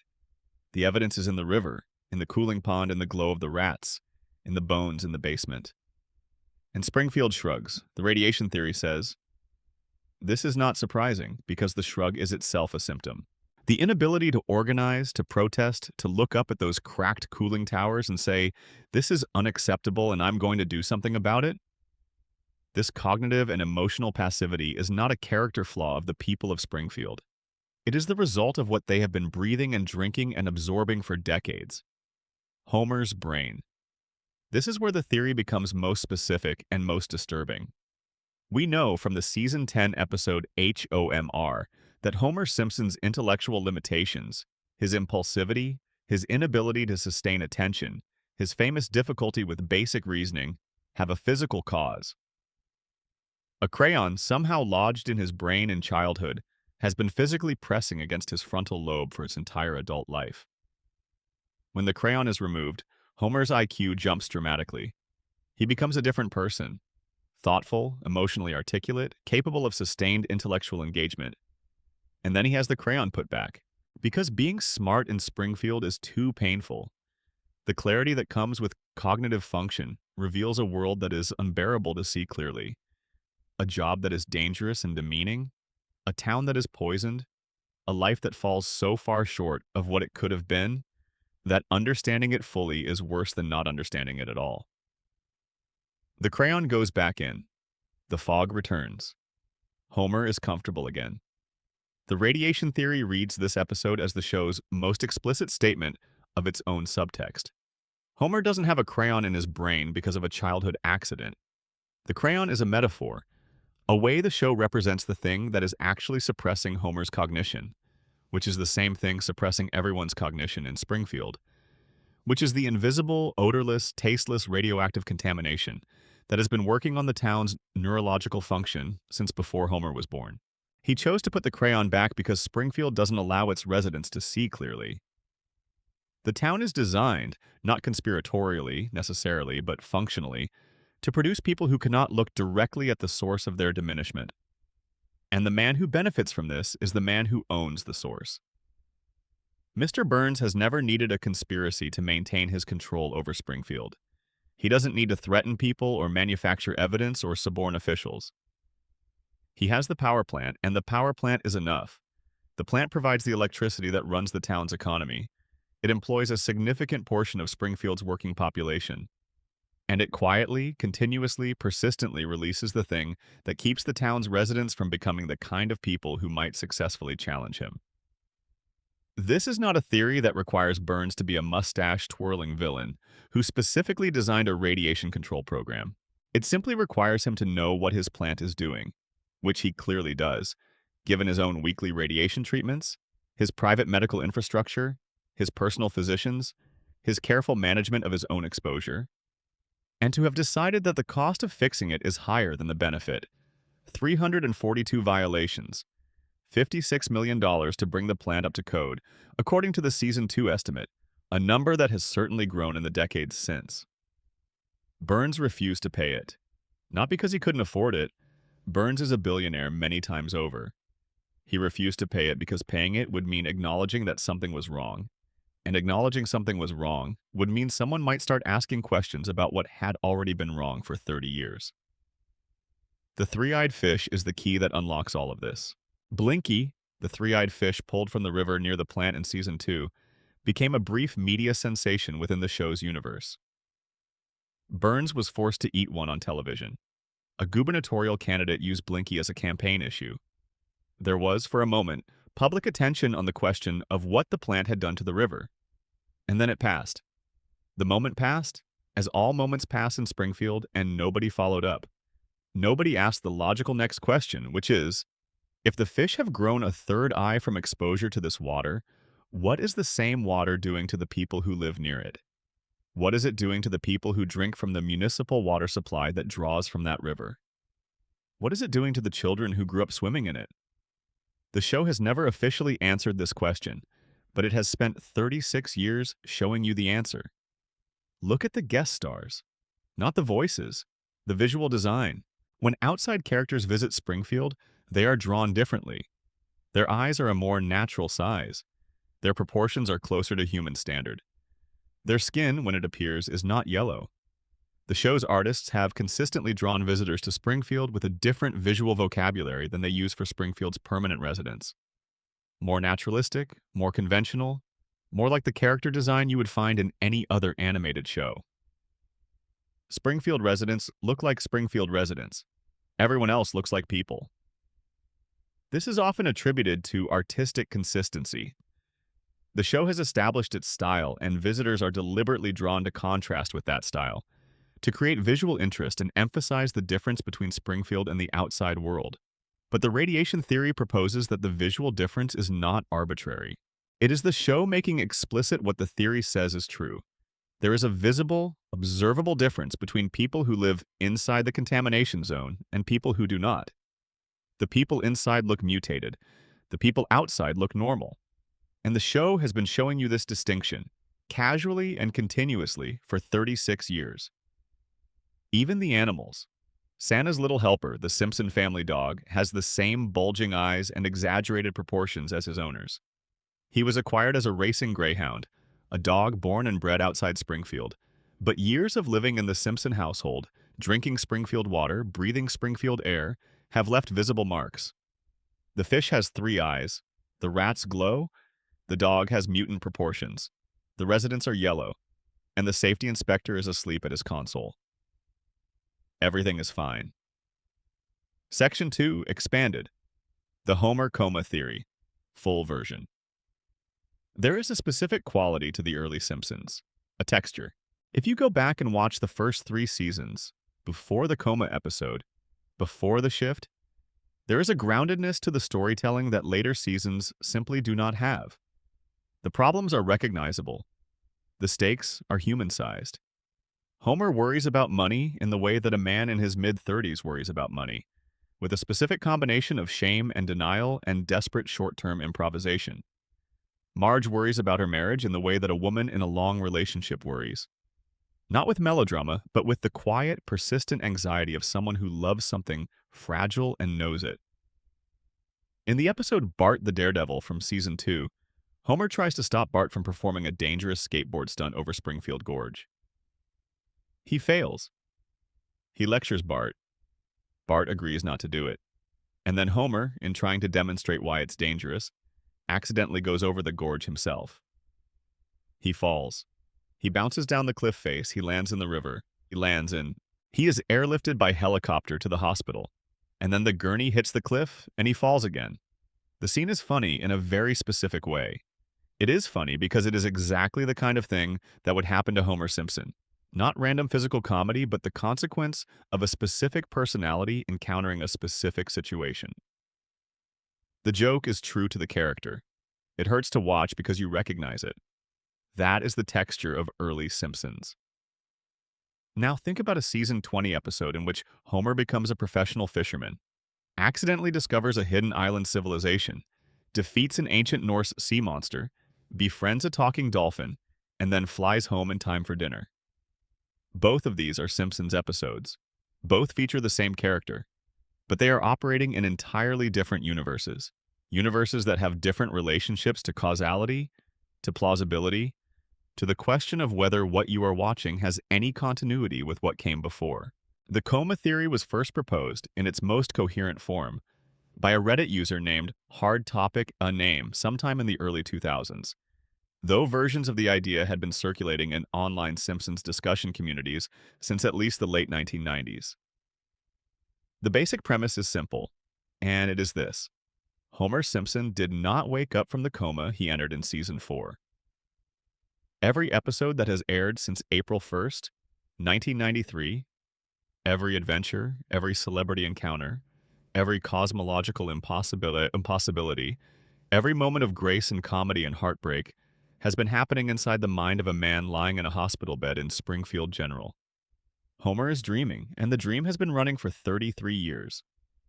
Let's talk about what the show established in the coma episode itself, because several specific details have become load-bearing elements of the theory. First, the coma is real. It is explicitly, unambiguously depicted as a genuine medical emergency. Homer flatlines. The doctors intervene. He is unconscious for a period of weeks. When he appears to wake up, the episode treats this as a dramatic recovery, and then immediately undercuts it with the information that Homer has permanently lost 5% of his brain function during the coma. 5%. Gone. Never coming back. Homer's response to learning this is to laugh, and to say that he doesn't understand why he's laughing. The family finds this endearing. Nobody finds it alarming. The episode ends. The coma theory says Homer never woke up. The apparent waking was the dream beginning, the moment at which Homer's unconscious mind constructed the scenario of his own recovery. Because recovery was what he wanted most, because his family was there at his bedside and he could hear them, and his mind built a world in which he was with them. The laughter he doesn't understand is the first sign that the waking is a dream. Dreams produce emotional responses that don't match their apparent triggers. You laugh for no reason. You cry at something that shouldn't be sad. The emotional logic of dreaming is not the emotional logic of waking life, and Homer's unprompted, inexplicable laughter at the news of his own brain damage is exactly the kind of emotional non sequitur that marks a dreaming mind's attempt to process information it cannot fully integrate. The God evidence is the piece the theory considers most extraordinary. 6 months before the coma episode, in the Season 4 premiere, Homer the Heretic, Homer has a conversation with God. It is one of the most theologically interesting scenes in the entire history of the show. Homer, having decided to skip church and spend Sunday morning in blissful domestic self-indulgence, falls into a dream in which he speaks to a deity who appears as an enormous golden-lit, five-fingered figure in his kitchen. The conversation is warm and funny and slightly absurd, but buried in it is a line that, under the coma theory, reads as prophecy. God tells Homer that Homer will learn the meaning of life and what awaits him beyond death. But not yet. God says, not yet. 6 months later, Homer is in a coma. The coma theory argues that the not yet is the key. By Yang, Guy or Homer's unconscious mind, producing the dream of a conversation with God, which amounts to the same thing, was telling Homer that the veil was close. That the moment of crossing from waking life to whatever lies beyond it was approaching.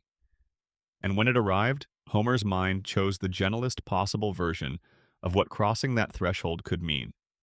Not death, not darkness, not absence, but the family. Forever. Just the family, preserved exactly as he knew them, in the house he loved, doing the things he loved watching them do. 6 months.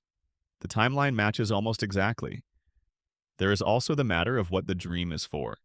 Homer Simpson's deepest wishes are not complicated. This is one of the things that makes him such a durable character.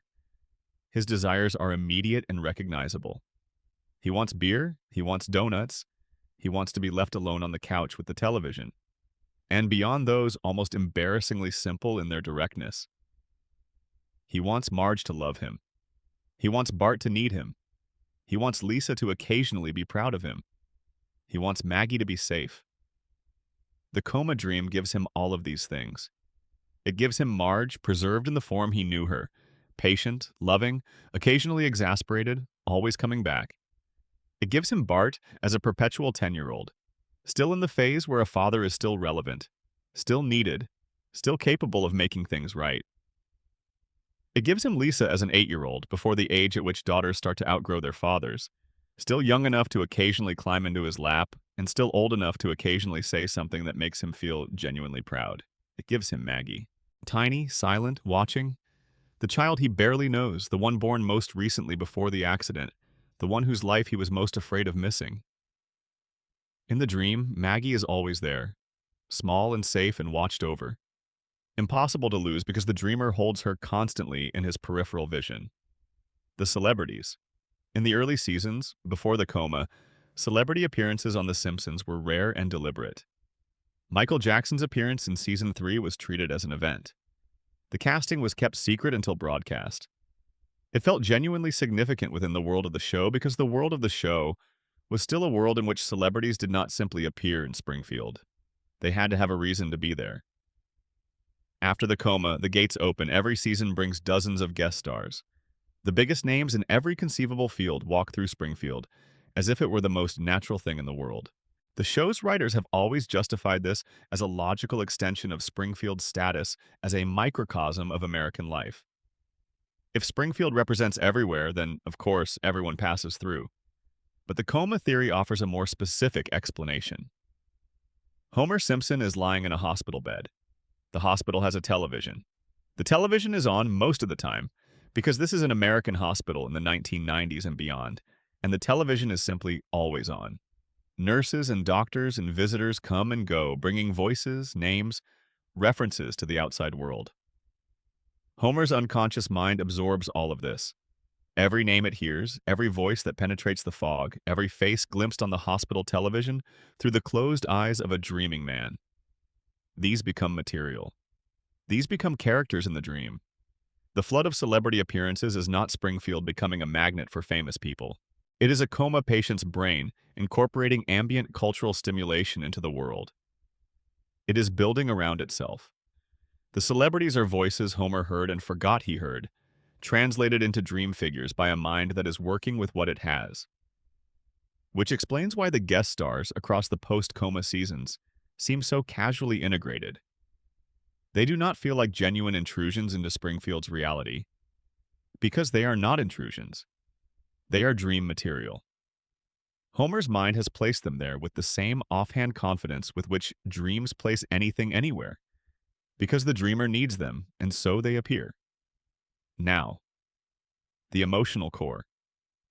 If the coma theory is true, if Homer has been dreaming since April 1993, then the show's emotional register changes entirely. Every moment of joy is a gift that a sleeping man gave himself. Every reconciliation between Homer and Marge, every time they come back from the edge, every time his impulsiveness nearly destroys what they have and her patience holds it together, is Homer's unconscious mind enacting the marriage he hopes is real. Every moment of pride, every time Lisa turns to him in a way that suggests she sees something worth seeing, is Homer's deepest wish for how his daughter sees him. And every episode, every adventure, every disaster, every reset at the end of the half hour that finds the family intact on the couch is an act of love. The show has always been, at some level, about the impossibility of holding on to what you love, about the way time works against the things we treasure most, about how families, however much they love each other, cannot stay the same forever. The coma theory says Homer found a way to stay. He found a way to hold it all perfectly still. He will never have to watch Bart grow up and away from him. He will never have to find the distance that grows between parents and adult children. He will never have to watch Lisa leave for a college that makes her finally, fully herself, brilliant and strange and no longer in need of his protection. He will never have to watch Maggie become a person he doesn't know how to talk to. He is in a coma. The dream runs. The family stays. And every Sunday night, a television show that a man named Matt Groening created for The Tracy Ullman Show in 1987 airs another episode, and Homer Simpson is home by the end of it. He always makes it home, because in the dream, he never left. Section 3, expanded. Who really shot Mr. Burns? Full version. Summer 1995. If you were alive and watching television in America in the summer of 1995, you remember the specific cultural temperature of that moment. The O.J. Simpson trial was consuming every available column inch of print journalism and every available hour of cable news. The question of who did what the evidence showed, whether evidence could even be trusted, whether the official story was the real story, these were not abstract philosophical questions that summer. They were the texture of daily American life. And in that specific cultural moment, with America already primed to think about crime and evidence and the gap between official verdicts and uncomfortable truths, The Simpsons aired Who Shot Mr. Burns? The timing was not accidental. The episode was conceived as the show's most ambitious structural experiment. A genuine whodunit, a mystery with real clues and real red herrings designed to be solvable from the evidence provided in Part 1 if you were paying close enough attention. The production team was so committed to the mystery format that they held internal competitions to see if even the writers themselves could deduce the shooter before the answer was officially decided. They ran a national contest. Submit your answer. Win the prize. Be animated into an actual episode. Nobody won. Not a single person from the randomly selected sample of contest entries guessed correctly. The one person who did get it right, who posted the answer to an online Simpsons news group on the night Part 1 aired, was using a college internet account that had been deactivated by the time the contest ended. The writers tried to find this person. They put out an appeal on the DVD release asking them to come forward. They never did.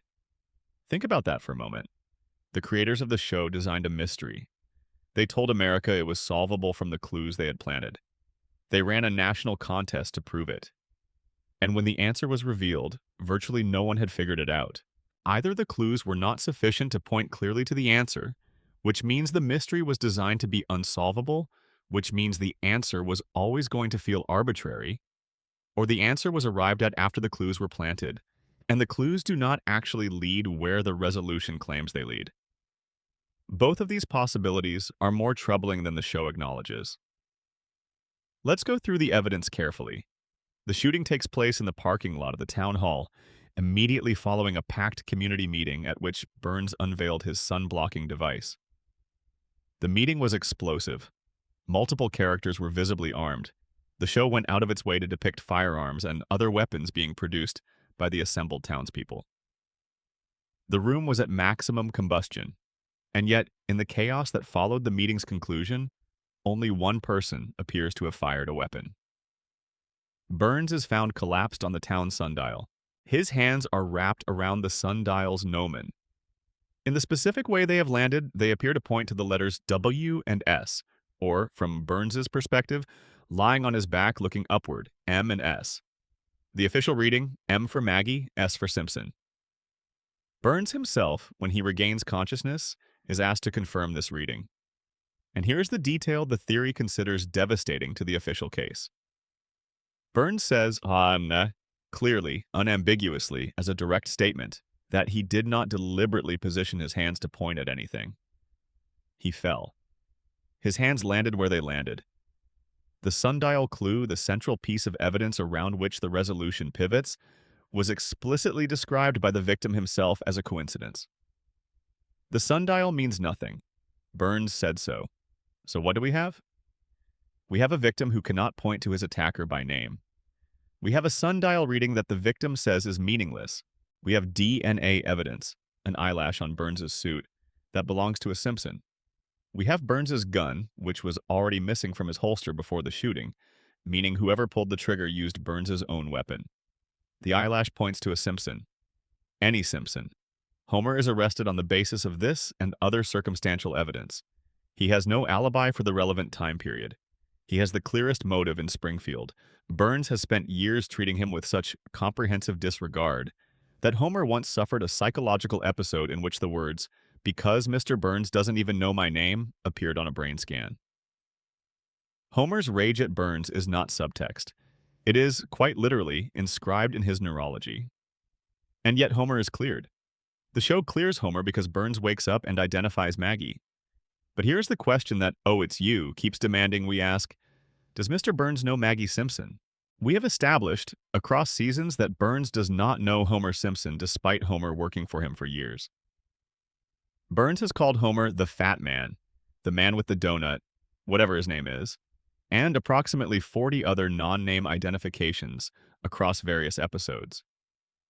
Homer's name appears on a piece of paper on Burns's desk that Burns has read out loud, folded up and discarded without the information attaching to any memory. Burns does not know Homer Simpson, and yet Burns, recovering from a gunshot wound in the first moments of consciousness, recognizes a baby.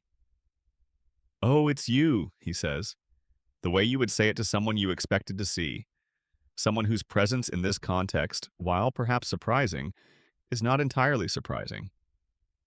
Someone whose face you know, Maggie Simpson, who is 11 months old, who does not work at the nuclear plant, who has not previously been established to have any significant interaction with Burns.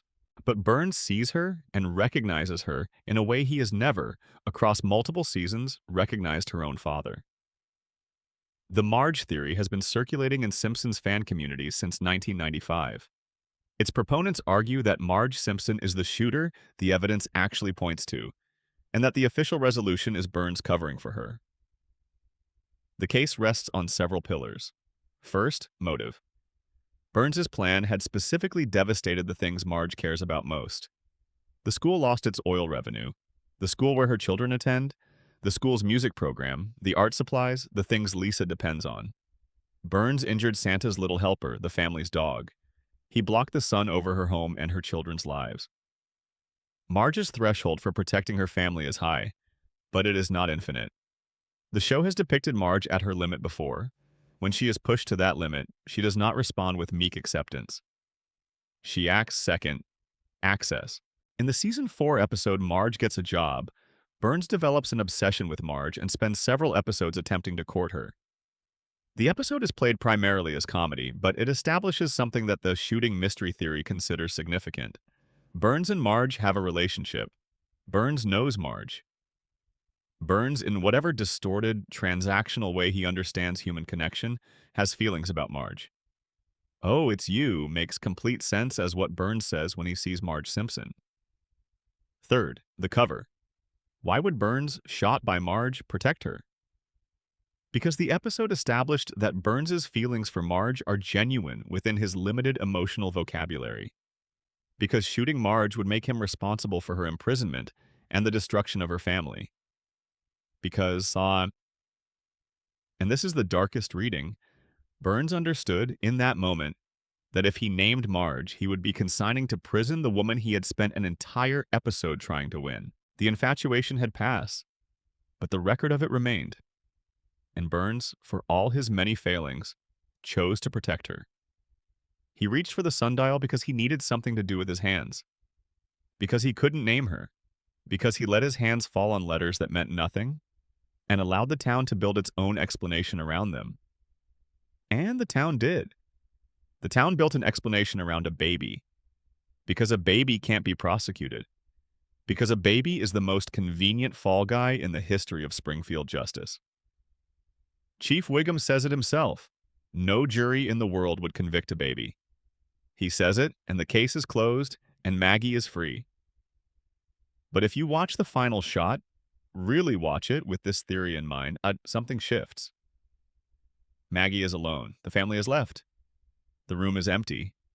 She looks around slowly and carefully with the specific thoroughness of someone checking that they are not being observed. And then she moves her pacifier. The official reading. This is Maggie confessing. This is the show's winking confirmation that the baby did it and knows she did it. The coma theory reading. This is a dreaming man's mind replaying a moment it cannot fully resolve. The Marge theory reading. This is a child who witnessed something she cannot speak about and is processing it in the only way available to her. She is not confessing. She is remembering. She saw someone pick up that gun and pull that trigger, and the image is lodged in her memory, and she plays it back in the private safety of an empty room because the alternative is carrying it alone without even this small release. The alternate Smithers ending was fully animated, fully voiced, completely finished. The production team made 2 complete endings for this episode. This is extremely unusual in television production, which operates on tight budgets and tighter deadlines. You do not animate a full alternate ending unless you are seriously considering using it, unless the original ending is uncertain enough that you need a backup, unless the mystery is genuinely unresolved enough in your own mind that you want the option to go the other direction. They animated Smithers doing it, a complete version of events in which the devoted assistant finally acted on decades of suppressed emotion. They chose Maggie, but they kept the Smithers version. And on the DVD, they included it, specifically so that audiences could see the road not taken, the answer the evidence also supported, the version of the story that was fully possible and deliberately not chosen. The show is showing you its own uncertainty. And then, in season 18, Homer Simpson, in a throwaway line, in a context that no one around him treats as significant, says that he was the one who shot Mr. Burns. He says it clearly, he says it on camera, and nobody reacts. If Homer did it, then the DNA evidence was correct all along. The eyelash was his. He had the motive, the proximity, the rage. He blacked out. He fired the weapon. And afterward, looking at the infant daughter who had been blamed for his action, he could not bring himself to correct the record. He let his baby take the fall. And then he spent 18 seasons living with that. The official answer is Maggie, but the show has never stopped suggesting that official answers and true answers are different things. Section 4, expanded. How is Mr. Burns still alive? Full version. In 1797, a child was born in a cold house in a Massachusetts winter to a family whose wealth was already centuries old. His name was Charles Montgomery Burns. He grew up in a world lit by candles and heated by firewood, and governed by rules that he understood, even as a very small boy, to be tools. Instruments of control available to those who had the intelligence and the will to use them. He used them. By the time the Civil War began, Burns was a middle-aged man of considerable influence. By the time the automobile made roads practical, he was old. By the time the atomic age began, he was ancient. And by the time a yellow-skinned animated family became the most famous household in American television history, Burns had been alive for longer than most American institutions. He is still alive. This is the mystery. Not why he is evil, not why he is funny, not why a character who should be a caricature somehow functions as the show's most consistently terrifying presence. The mystery is simply this. How is Charles Montgomery Burns still here? Let's rule out the supernatural immediately, because the show has not supported a supernatural explanation for Burns's longevity. There is no Faustian bargain, no magical intervention, no demonic assistance. Burns is not a vampire, not a lich, not a creature in any mythological sense. He is a human being, visibly deteriorating, visibly dependent on external support for basic functions, living well past any ordinary limit of human lifespan through means that the show has scattered clues about across 3 decades. The clues form a picture, and the picture is this. Burns has engineered his own survival with the same ruthless resourcefulness he has applied to every other challenge in his long life. The weekly treatments. In the Springfield Files, Burns is seen returning from one of his weekly medical appointments in a state that Homer initially takes for alien. Burns glows. Not metaphorically. His skin emits a visible green luminescence, the specific green of radioactive materials, as they are sometimes depicted in fiction and occasionally appear in reality. He moves with the quality of someone who is simultaneously extremely relaxed and extremely disoriented, as if the treatment has both sedated him and energized him in a way his body hasn't fully resolved. The appointment is weekly. If Burns misses it, he deteriorates. If he makes it, he gets another 7 days. What is the treatment? The show doesn't specify in clinical detail because The Simpsons is not a medical drama, but it specifies enough. The treatment involves radiation. It involves controlled exposure to radioactive materials at doses and durations that have been carefully calibrated over years of Burns's personal research and experimentation. It is the same category of intervention that nuclear medicine uses in certain cancer treatments, targeted radiation to stimulate or destroy specific cellular populations, but applied to Burns's situation in a way that goes far beyond any standard medical protocol. Burns's body, at this point in his life, cannot sustain itself without external radiation input. This is the core of the longevity theory. Burns has spent so long managing his own radiation exposure at levels that would kill anyone else, that his cellular biology has reorganized itself around the radiation as a fuel source. Remove it, and the machinery stops. Maintain it, and the machinery, however ancient, however failing, keeps running. The diseases. Smithers once took Burns to a doctor for a standard physical examination. The doctor, after the examination, delivered a verdict that has become one of the show's most quoted moments. Burns, the doctor reported, has every disease known to medical science. Not some diseases, not many, all of them. Every pathogen ever cataloged, every illness ever named, every condition ever diagnosed is present and active in Burns's body simultaneously. The doctor explains the mechanism. Normally, a single serious illness would establish dominance in a weakened host and kill it. But Burns's situation is not normal. With every disease present at once, every pathogen is competing for the same limited cellular resources. The common cold competes with plague, competes with rare tropical parasites, competes with conditions that have no common name. None of them can gain sufficient advantage over the others to produce the cascade of organ failure that leads to death. They are, in the doctor's phrase, jammed. Like three people trying to squeeze through a doorway simultaneously, each one prevents the others from getting through, and in doing so, none of them gets through.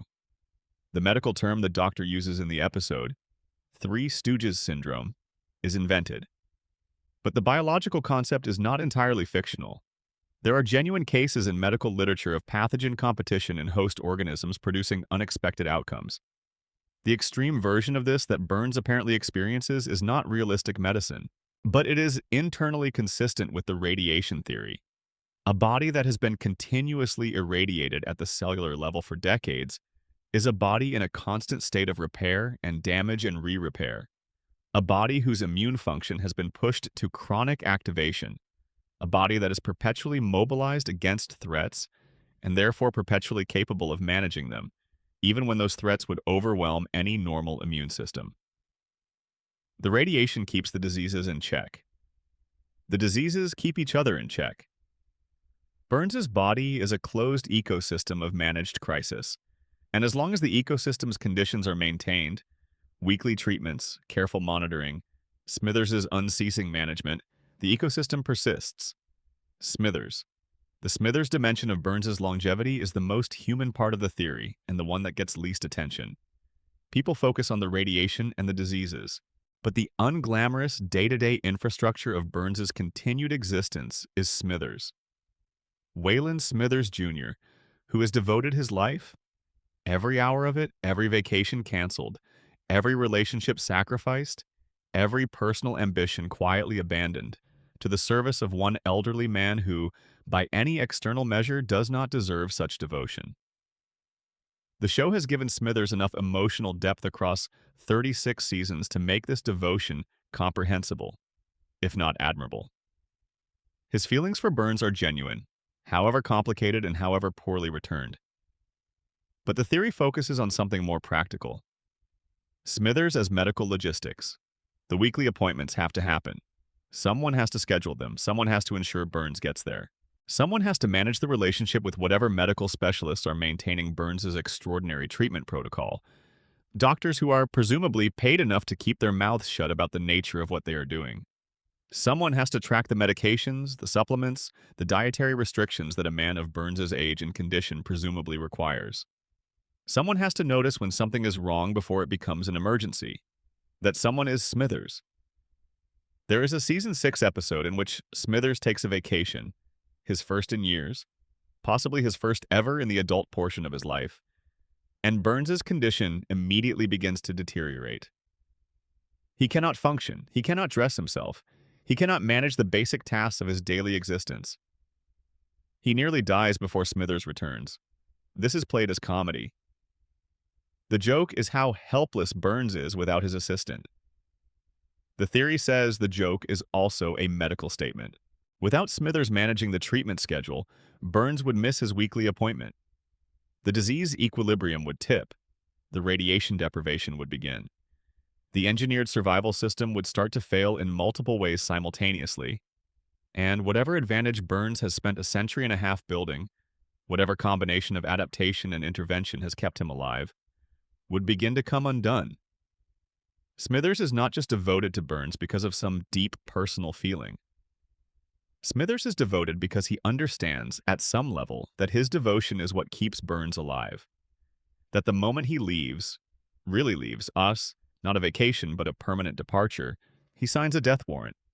And Smithers, whatever his complicated relationship with the man he serves, has not yet decided to sign it. Burns and history. The show has used Burns's longevity as a source of historical comedy throughout its run. Burns remembers things. He remembers the construction of the Erie Canal as a contemporary event. He remembers the original Vanderbilts as business competitors. He attended Yale and has kept his alumni connections active for over a century, returning to reunions where his classmates are uniformly deceased and represented only by their photographs. He served in some capacity in World War II, in a role the show has deliberately kept ambiguous. The specific ambiguity suggesting that Burns's wartime service was not entirely on the Allied side, or at least that his patriotism was always secondary to his opportunism. He acquired, during the war, a $1 trillion bill from the United States government, an object that should not exist, and which Burns maintained for decades as a kind of personal joke about the gap between his wealth and anyone's ability to hold him accountable for it. He knew Howard Hughes. He knew figures from the robber baron era as peers. He has memories that span the entirety of modern American history, not as a student of history, but as a participant in it. And what those memories tell us, if we take them seriously, is that Burns has spent a century and a half doing what he is still doing, acquiring, managing, maintaining the advantage his family's initial wealth provided, and compounding it through the application of whatever intelligence and ruthlessness was required. He has outlasted everyone who has ever competed with him. Not through luck, not through accident, through the same methodical management of risk that has kept his plant running despite 342 safety violations, kept his empire intact despite multiple attempts to dismantle it, and kept his body functional despite carrying every known disease simultaneously.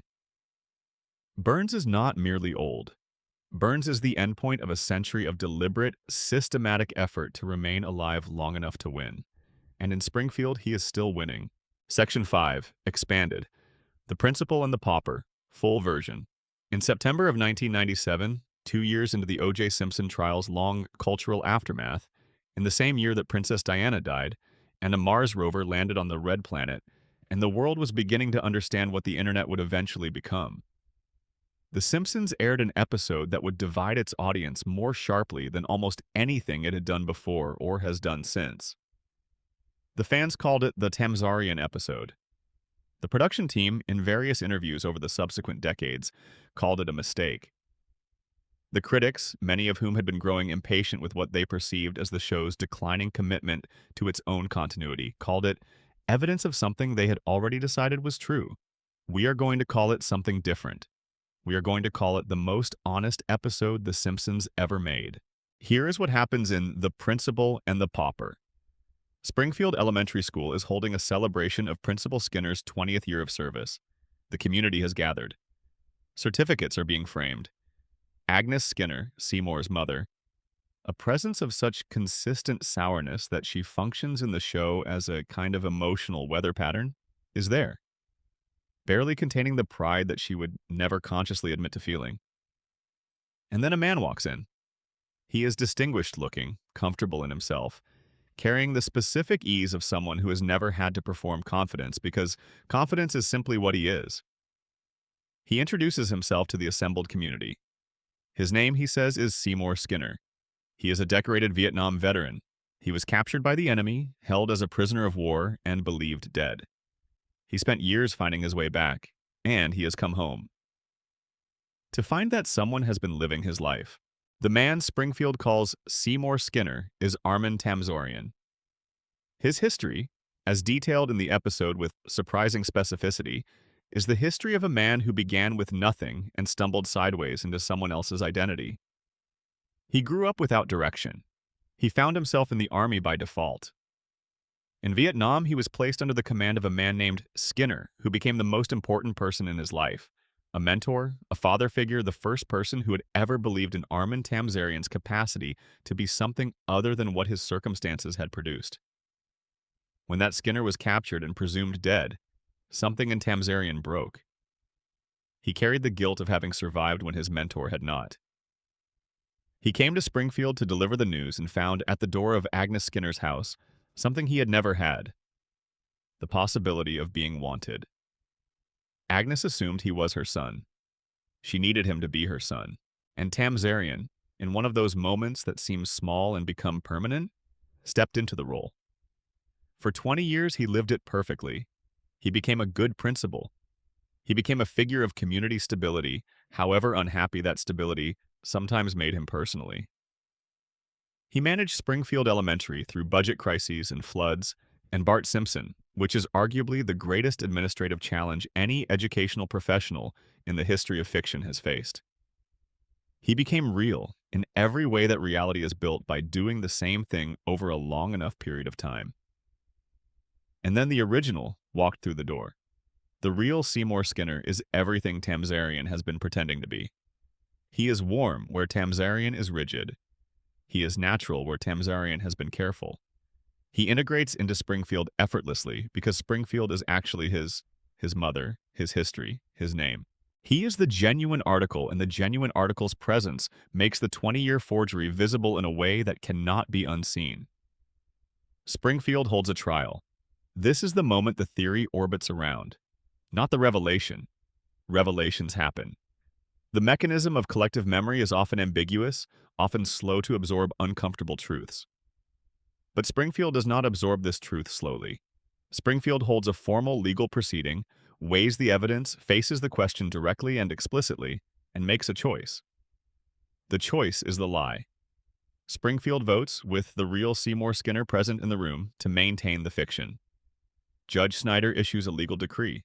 The imposter is, by official civic action, declared to be the real person. The real person is physically expelled from the community, and the decree includes a specific provision. Anyone who subsequently refers to the man called Skinner as Tamzarian, anyone who speaks the truth aloud in any context under any circumstances, will face punishment. The truth is made illegal. Let's sit with the mechanics of this for a moment, because the show executes this with a specificity that the theory considers essential. It is not that the community forgets what they have been told. It is not that the revelation doesn't land, that the cognitive dissonance is too great to process, that the truth simply fails to penetrate. The community explicitly knows. The real Skinner stands before them. His identity is verified. The fraud is acknowledged. And then they choose, deliberately, collectively, through a formal institutional mechanism, a vote, a decree, a law, to proceed as if they do not know. They know. They just make it illegal to act on the knowledge. Now, why? The obvious reading is inertia. The fake Skinner has been their principal for 20 years. He has been good at the job. He is familiar. The real Skinner, however legitimate, is a stranger. The comfortable fiction is preferable to the disruptive truth. This is human. This is recognizable. Communities do this all the time. Protect the version of events they have lived with over the version of events that is technically accurate. But the theory goes further. Springfield does this specifically because the alternative, choosing the truth over the comfortable fiction, would open a door that cannot be easily closed again. Once a community has formally, explicitly decided that truth matters more than comfort, it has committed itself to a standard it may not be able to maintain. Because Springfield's truths are not limited to the Tamzarian revelation. Springfield has other truths, larger ones. Ones that have been not spoken and not acknowledged for much longer than 20 years. The power plant, the contamination, the three-eyed fish, the yellow skin, the safety violations, the bones in the basement. If Springfield is the kind of community that responds to inconvenient truth by expelling it on a train and making its acknowledgement illegal, if this is explicitly and formally how Springfield governs its relationship with reality, then the contamination makes a different kind of sense. The fish with 3 eyes appeared in a local river, generated national media coverage, and then disappeared from public discourse without anyone conducting a follow-up study. This was not incidental. This was policy. This was Springfield doing what Springfield does. Formally, socially, institutionally, agreeing not to know what it had just been shown. The episode is not a creative mistake. It is the show's most explicit documentation of the mechanism that makes every other aspect of Springfield's impossible reality possible. The floating timeline, the radiation, the repeated disasters that leave no permanent mark, all of these require that Springfield consistently fail to remember what it has experienced. The principal in the pauper shows us the moment when that failure is not incidental, but deliberate. When the forgetting is not passive, but active. When the community gathers, takes a vote, and chooses the lie out loud, with witnesses. Harry Shearer, who voices Skinner and Burns, publicly expressed discomfort with the episode.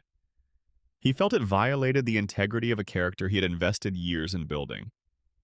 He was right that it violated something, but the violation was not the character's integrity. The violation was Springfield's pretense of normalcy.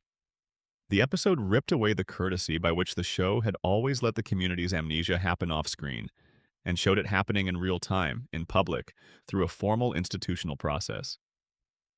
And then the episode ended. And the next week, Skinner was back at his desk, calling roll, doing what he always does. Because that is how it works. The real Seymour Skinner, wherever the train took him, is the last honest man in Springfield's story. He arrived with proof of the official narrative's falseness. He offered the truth at no cost to himself. He asked only to be recognized as what he actually was. Springfield put him on a train, and the show that documented this has never, in 27 subsequent years of episodes, returned to it. Armin Tamzurian is Seymour Skinner. The decree says so, and anyone who says otherwise knows what happens next. Section 6, expanded. Maggie Simpson, the silent genius.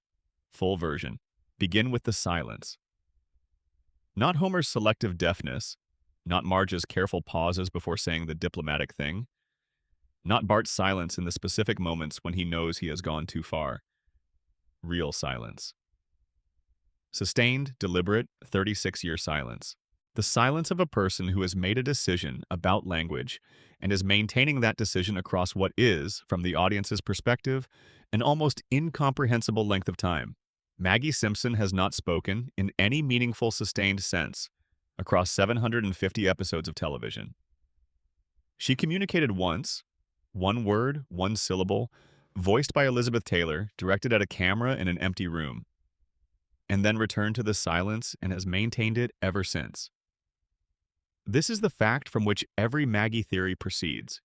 Not the shooting, not the daycare rebellion, not the Academy Award nomination, the silence.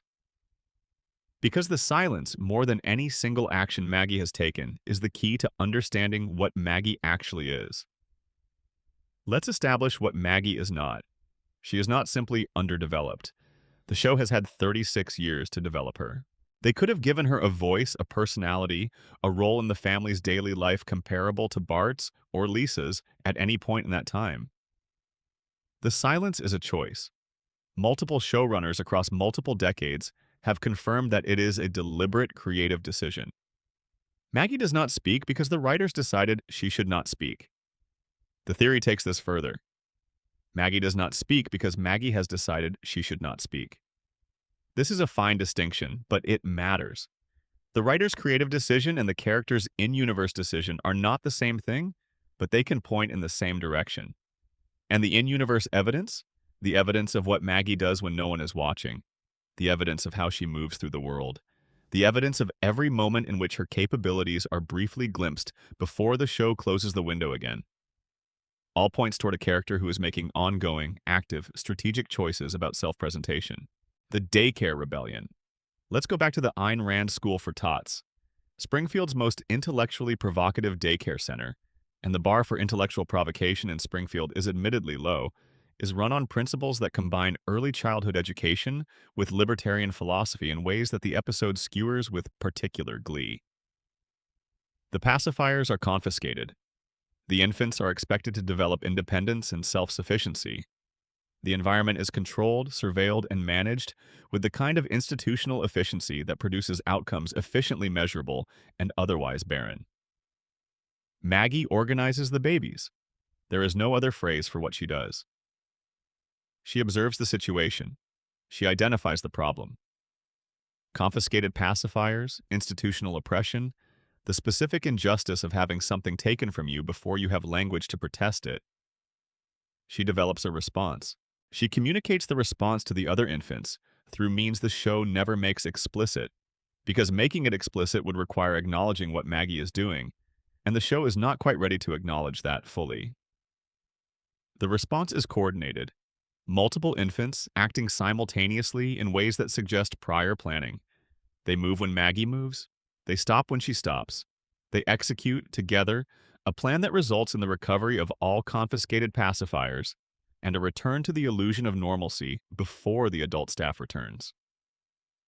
The Great Escape was filmed in 1963. Its visual grammar, the coordination, the deception, the simultaneous action, the narrow escapes, is something Maggie appears to have absorbed. The scene in which the infants recover their pacifiers is shot as a deliberate homage. And the choice to shoot it that way is a choice to acknowledge something about Maggie that the show usually keeps at the edge of the frame. She has seen the movie. She has learned from it. She has applied what she learned. She is 11 months old. The longest daycare is 7 minutes of Maggie Simpson solving problems. And the most important thing about those 7 minutes is what they demonstrate about how she thinks. Not just that she is capable, the daycare rebellion established capability. What the longest daycare shows is the specific shape of her intelligence. She observes before she acts. She watches the bully. She watches the caterpillar. She watches the facility's layout, the staff's patterns, the security measures. She is building a model of the environment before committing to any action. Because committed action without adequate information is the kind of thing that Homer does. And Maggie has observed Homer doing it often enough to know what it produces. She improvises when the plan breaks. 3 times in the short, her original strategy fails. 3 times, without apparent distress or hesitation, she adapts. The adaptation is immediate and correct each time. She is not thrown by unexpected complications. She treats them as new data and revises. She succeeds completely. The butterfly is safe, the bully is foiled. The daycare staff has no idea anything happened. And Maggie returns to where she started, pacifier in mouth, apparently unchanged. Apparently, the silence is not just a strategy, it is a thesis. Maggie has watched Lisa. This is the element the theory considers most important to understanding why Maggie has made the choice she has made. She has watched her sister, brilliant, passionate, principled, articulate Lisa, navigate Springfield's relationship with intelligence across every episode of their shared existence. Lisa is 8 years old. She has been 8 for 36 years. In that time, she has been dismissed by her father for having opinions he couldn't follow, been mocked by her classmates for caring about things they couldn't understand, been consistently underestimated by adults who saw a small girl with a large vocabulary and decided the vocabulary was the interesting thing, been patronized by teachers who liked her enough to be kind about the fact that her capabilities exceeded their curriculum, been used by various institutions as a symbol without having her actual personhood taken seriously. Lisa wears her intelligence on the outside. It is visible. It is expressed. It is offered to the world as a genuine attempt to engage with the world on intellectual terms. The world responds to this with a combination of warmth and resistance that, across 36 years, has produced in Lisa a specific kind of loneliness.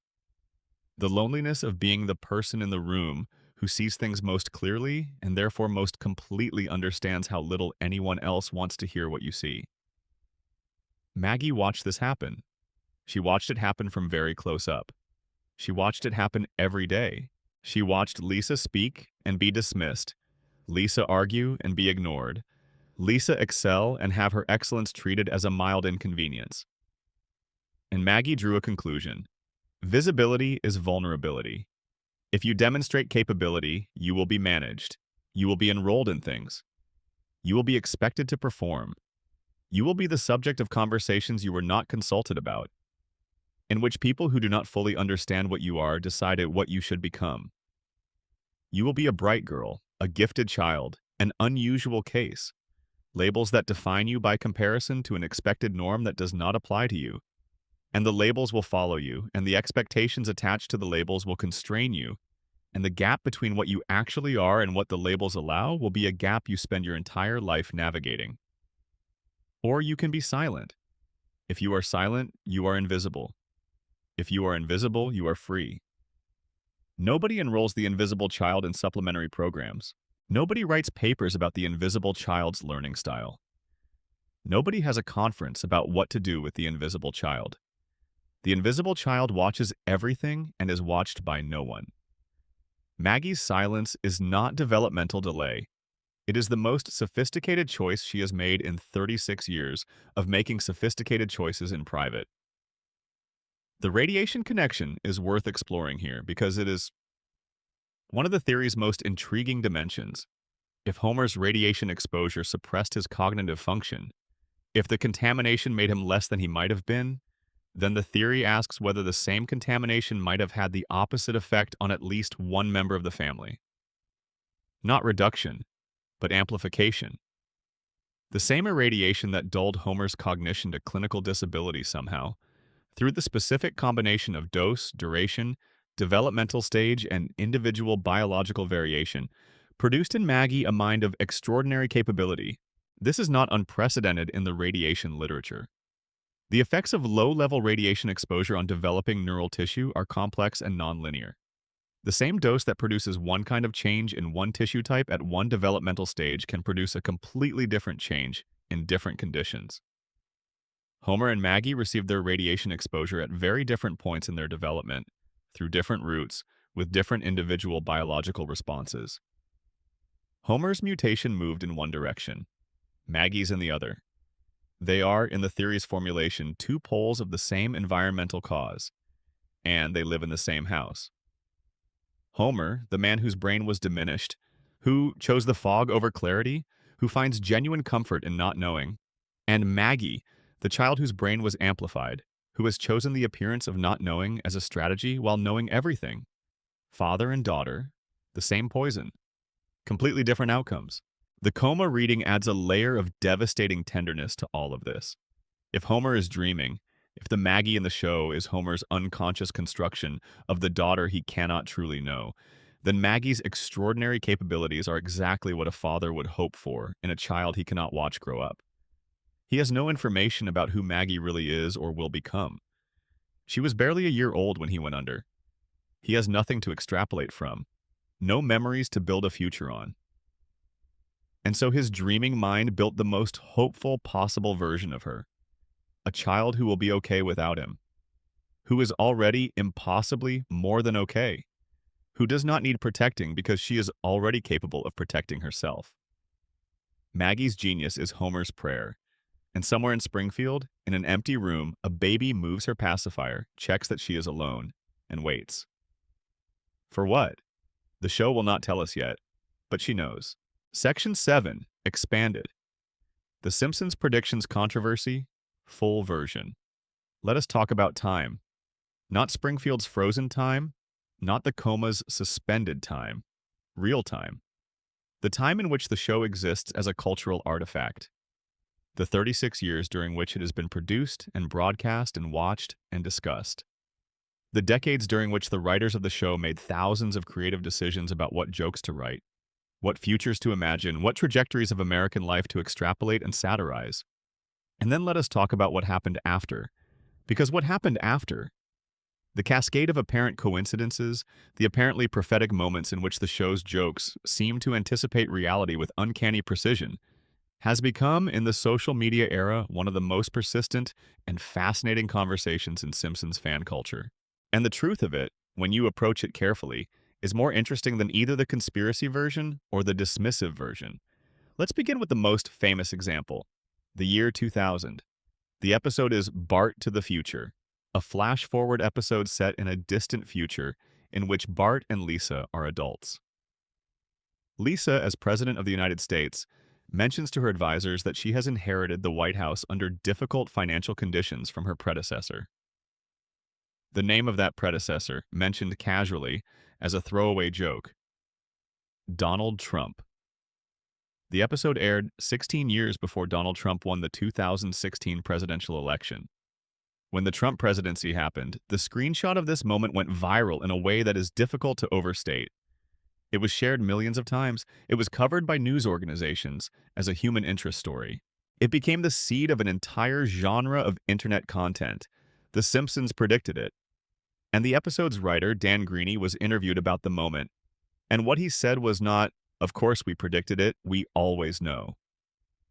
What he said was thoughtful and specific and considerably more interesting.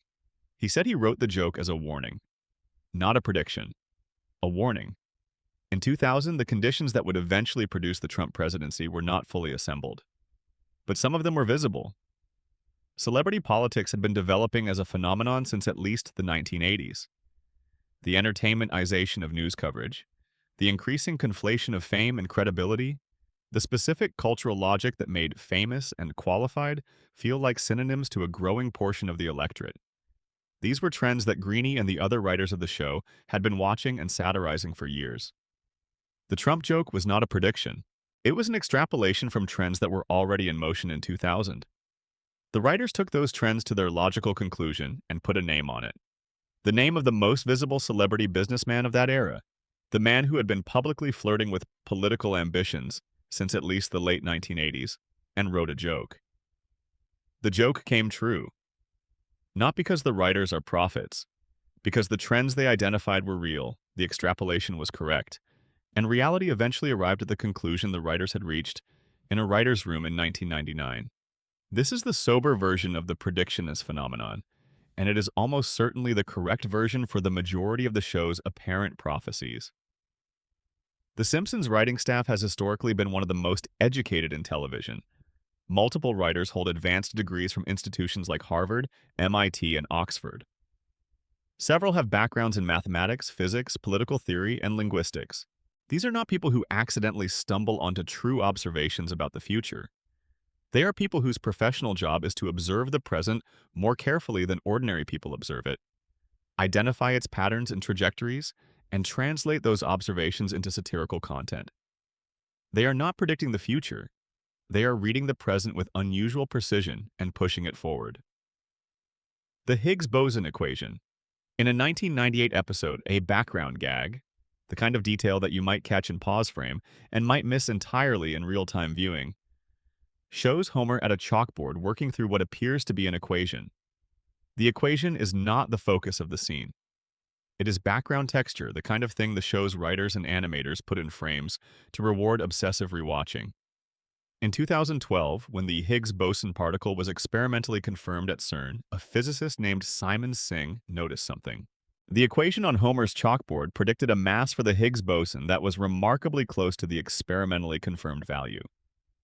He wrote a piece about it. It got attention. The Simpsons predicted the Higgs boson entered the conversation. The writer who put that equation in the background was David X. Cohen, who has a degree in physics. He was not predicting the Higgs boson. He was encoding a real scientific speculation, one that was already being discussed in theoretical physics in 1998, into a background gag. He knew the math. He knew the theoretical work. He made an equation that reflected actual contemporary physics. The CERN confirmation did not validate a Simpsons joke. The Simpsons joke reflected work that was already being done, that would eventually be confirmed. The joke was ahead of the confirmation, but not ahead of the physics. The Disney-Fox merger. In 1998, the episode When You Dish Upon a Star featured a joke in which Rupert Murdoch's character watches a presentation that ends with the tagline, "20th Century Fox, a division of Walt Disney Company." The joke was that media consolidation had gone so far that the company that made The Simpsons had been absorbed by a corporate rival. This is exactly what happened in 2019. The prediction framing here, The Simpsons predicted the Disney-Fox merger 20 years in advance, is technically accurate as a statement of temporal sequence. But the more honest framing is that media consolidation was an accelerating trend in 1998, that Disney's appetite for acquisitions was already documented and discussed, that a Fox writer satirizing the idea that Disney would eventually acquire everything was not reaching into an unknown future but making a joke about a present trajectory. The merger took longer than the writers might have anticipated, but the direction was not a secret in 1998. The joke is that it took so long, not that it was impossible to imagine. And then there are the genuinely strange ones, the ones that do not have clean reading the present explanations, the ones where the specificity is unusual enough that dartboard probability starts to feel like it's doing more work than it can reasonably be expected to do. The Roy Horn Tiger Attack. In a 1993 episode, the show depicted a Siegfried and Roy stand-in being attacked on stage by a white tiger during a Las Vegas performance. In 2003, Roy Horn was critically injured when a white tiger named Monocore attacked him during a live show. The show had not merely predicted that a Las Vegas magic act involving exotic animals was dangerous. It had depicted the specific animal, the specific mechanism, the specific kind of attack. The Cypress Hill and London Symphony Orchestra collaboration. In 1996, the episode Homer Palooza included a joke in which Cypress Hill accidentally books the London Symphony Orchestra for the same music festival. The joke was that these are fundamentally incompatible entities whose accidental combination produces chaos. In 2024, Cypress Hill performed with the London Symphony Orchestra at Glastonbury, by design, as a celebration of their 30th anniversary. The joke had become an event. 28 years. These examples resist the clean statistical explanation because the specificity is too high. You can explain the Trump prediction with trend extrapolation. You can explain the Disney merger with media industry analysis. But the Cypress Hill LSO collaboration is so specific, so unlikely, so completely unlike any obvious cultural trajectory visible in 1996, that explaining it as dartboard probability requires accepting that the dartboard is very large indeed. Which brings us to the cultural feedback theory. The Simpsons does not merely observe American culture. It has, for 36 years, been a significant component of it. Its references, its jokes, its framing of events and people and institutions, these have been absorbed by generations of viewers and have shaped how those viewers understand the world they live in.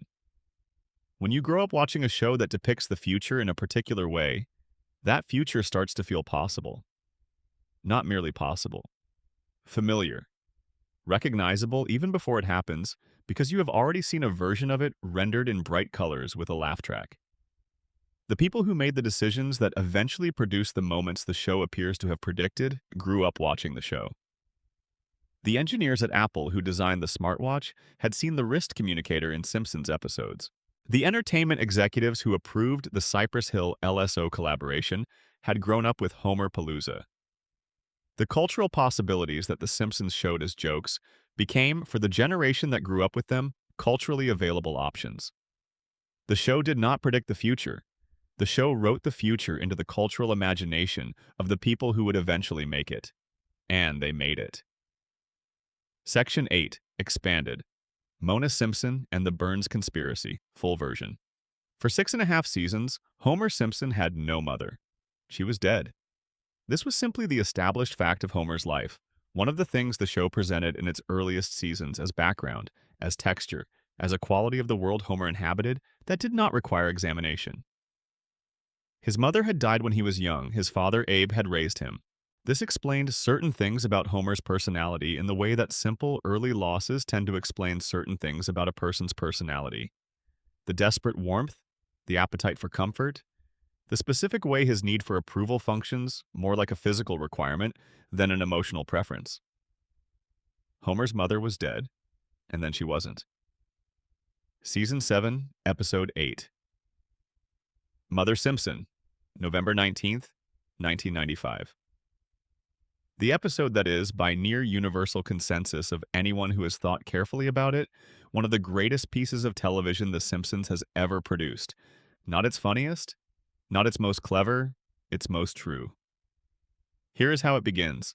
Homer fakes his own death. This is the comedy premise.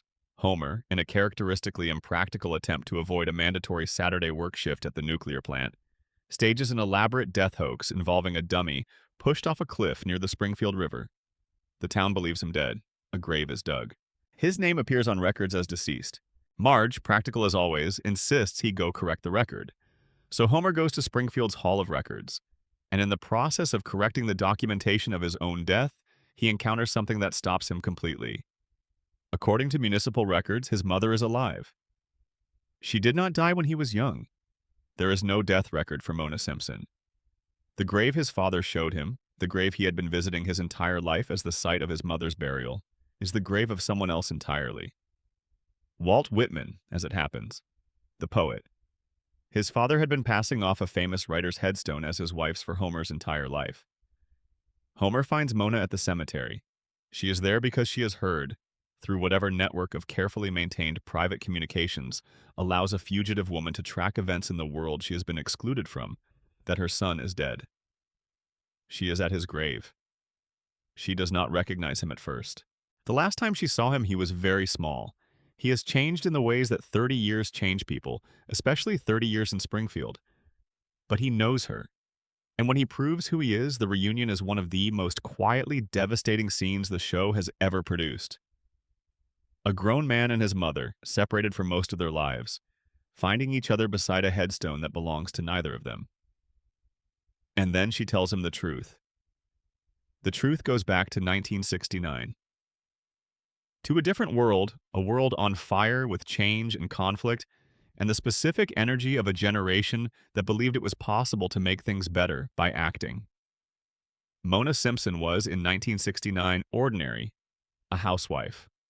Young, idealistic, married to a man who was already becoming the specific kind of distant and emotionally unavailable that Abe Simpson would become fully in subsequent decades.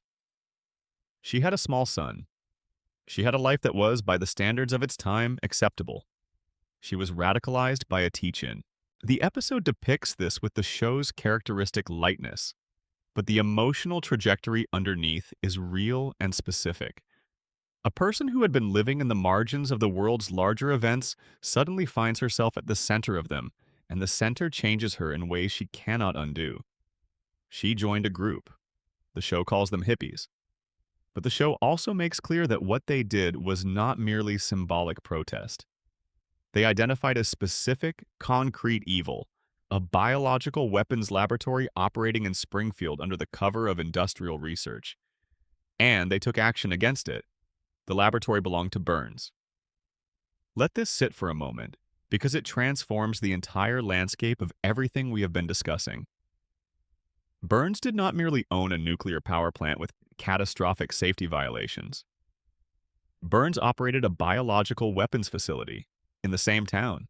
While families lived and worked around it, while children went to school nearby, while residents drank water and breathed air within proximity of a laboratory designed to produce weapons-grade pathogens. The weapons program was real. The threat was real. Mona Simpson and her group destroyed it, and in doing so, prevented something that the show only gestures at, but which the gesture is sufficient to make clear would have been terrible. They were not radicals in the pejorative sense that the word is typically used. They were people who looked at a specific, documented danger and decided that the mechanisms available to ordinary citizens, protest, petition, legal action, were insufficient responses to that danger, and that direct action was the only option that might actually work. It worked. And then Mona made a mistake. In the chaos of the raid, the alarms, the fleeing activists, the destruction they had caused, a man tripped and fell. Mona stopped to help him up. It was a reflexive act, the kind of thing that good people do instinctively, even when their circumstances argue against it. She helped the man up. She looked at his face. The man was Burns. He saw her. He memorized her face, and from that moment forward, he dedicated whatever resources his considerable empire could provide to ensuring that Mona Simpson would never be able to return to her family. Not because she had destroyed his weapons lab, or not only because of that, but because she had helped him up. She had looked him in the eye. She had treated him, in that moment of mutual emergency, as a fellow human being who needed assistance. And Burns, whose relationship with his own humanity is complicated at best, found this intolerable. You do not help up Charles Montgomery Burns and walk away from it. You do not see Charles Montgomery Burns at his most vulnerable, collapsed on the floor, disoriented, momentarily something other than the ancient terror that runs the town. And treat him with simple human decency, not without consequence. Because Burns does not experience simple human decency as kindness. He experiences it as an observation. He experiences it as someone having seen something about him that he prefers not to have seen. Mona saw him on the floor, and so she had to go. Homer grew up without his mother because Burns needed a woman who had seen him fall to disappear. The architecture of Homer's entire emotional life, his specific combination of warmth and fragility, his need for approval, his fear of abandonment, his tendency to hold on too tightly to the things he loves, because he is perpetually aware, at some level below language, that the things he loves can simply vanish. All of this was constructed around a void that Burns created. Homer works for Burns. He has worked for Burns for 36 years.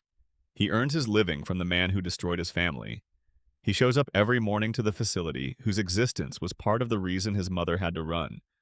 He calls Burns sir and occasionally attempts to curry Burns's favor with the specific, desperate energy of a man who has internalized, without fully understanding why, that approval from figures of authority is a thing he cannot afford to take for granted.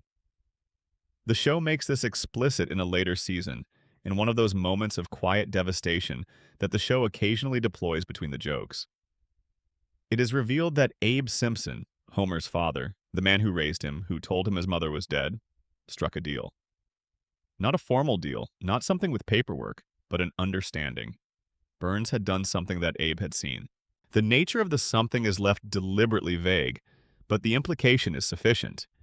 Abe had leverage and Burns had the ability to guarantee Homer's employment at the plant in perpetuity, regardless of performance, regardless of catastrophe, regardless of the 342 safety violations, and the countless incidents and the documented record of a safety inspector who treats his position as a very comfortable place to sleep. Homer will always have the job, because his father traded the truth for his son's job security, because his mother ran so the man who destroys families would not destroy hers. Because Burns created the conditions that required both of these responses by being exactly what he is, a person so old, so powerful, so removed from the ordinary consequences of human action that he can pursue a grudge across decades as casually as other people maintain a subscription. The most devastating thing about the Mona Simpson arc is not the reunion. It is not the departure, though the departure, Homer standing in the road watching her car drive away for the second time in his life, is difficult to watch. It is what happens in between, in the quiet moment after the reunion and before she has to leave again. Homer knows. He knows now. He knows who his mother is, what she did, why she left, who forced her out. He knows that the man who has been signing his paychecks for his entire adult life is the man who took his mother away when he was a child. He has the complete picture for the first time. The architecture of his own suffering is visible to him in a way it never has been. And then Burns drives by in his car, sees Mona, and makes the call that sends the FBI to the Simpson house. Homer says goodbye to his mother again, and goes back to work on Monday. Because what else is there to do? Because Burns owns the town. Because the deal is in place.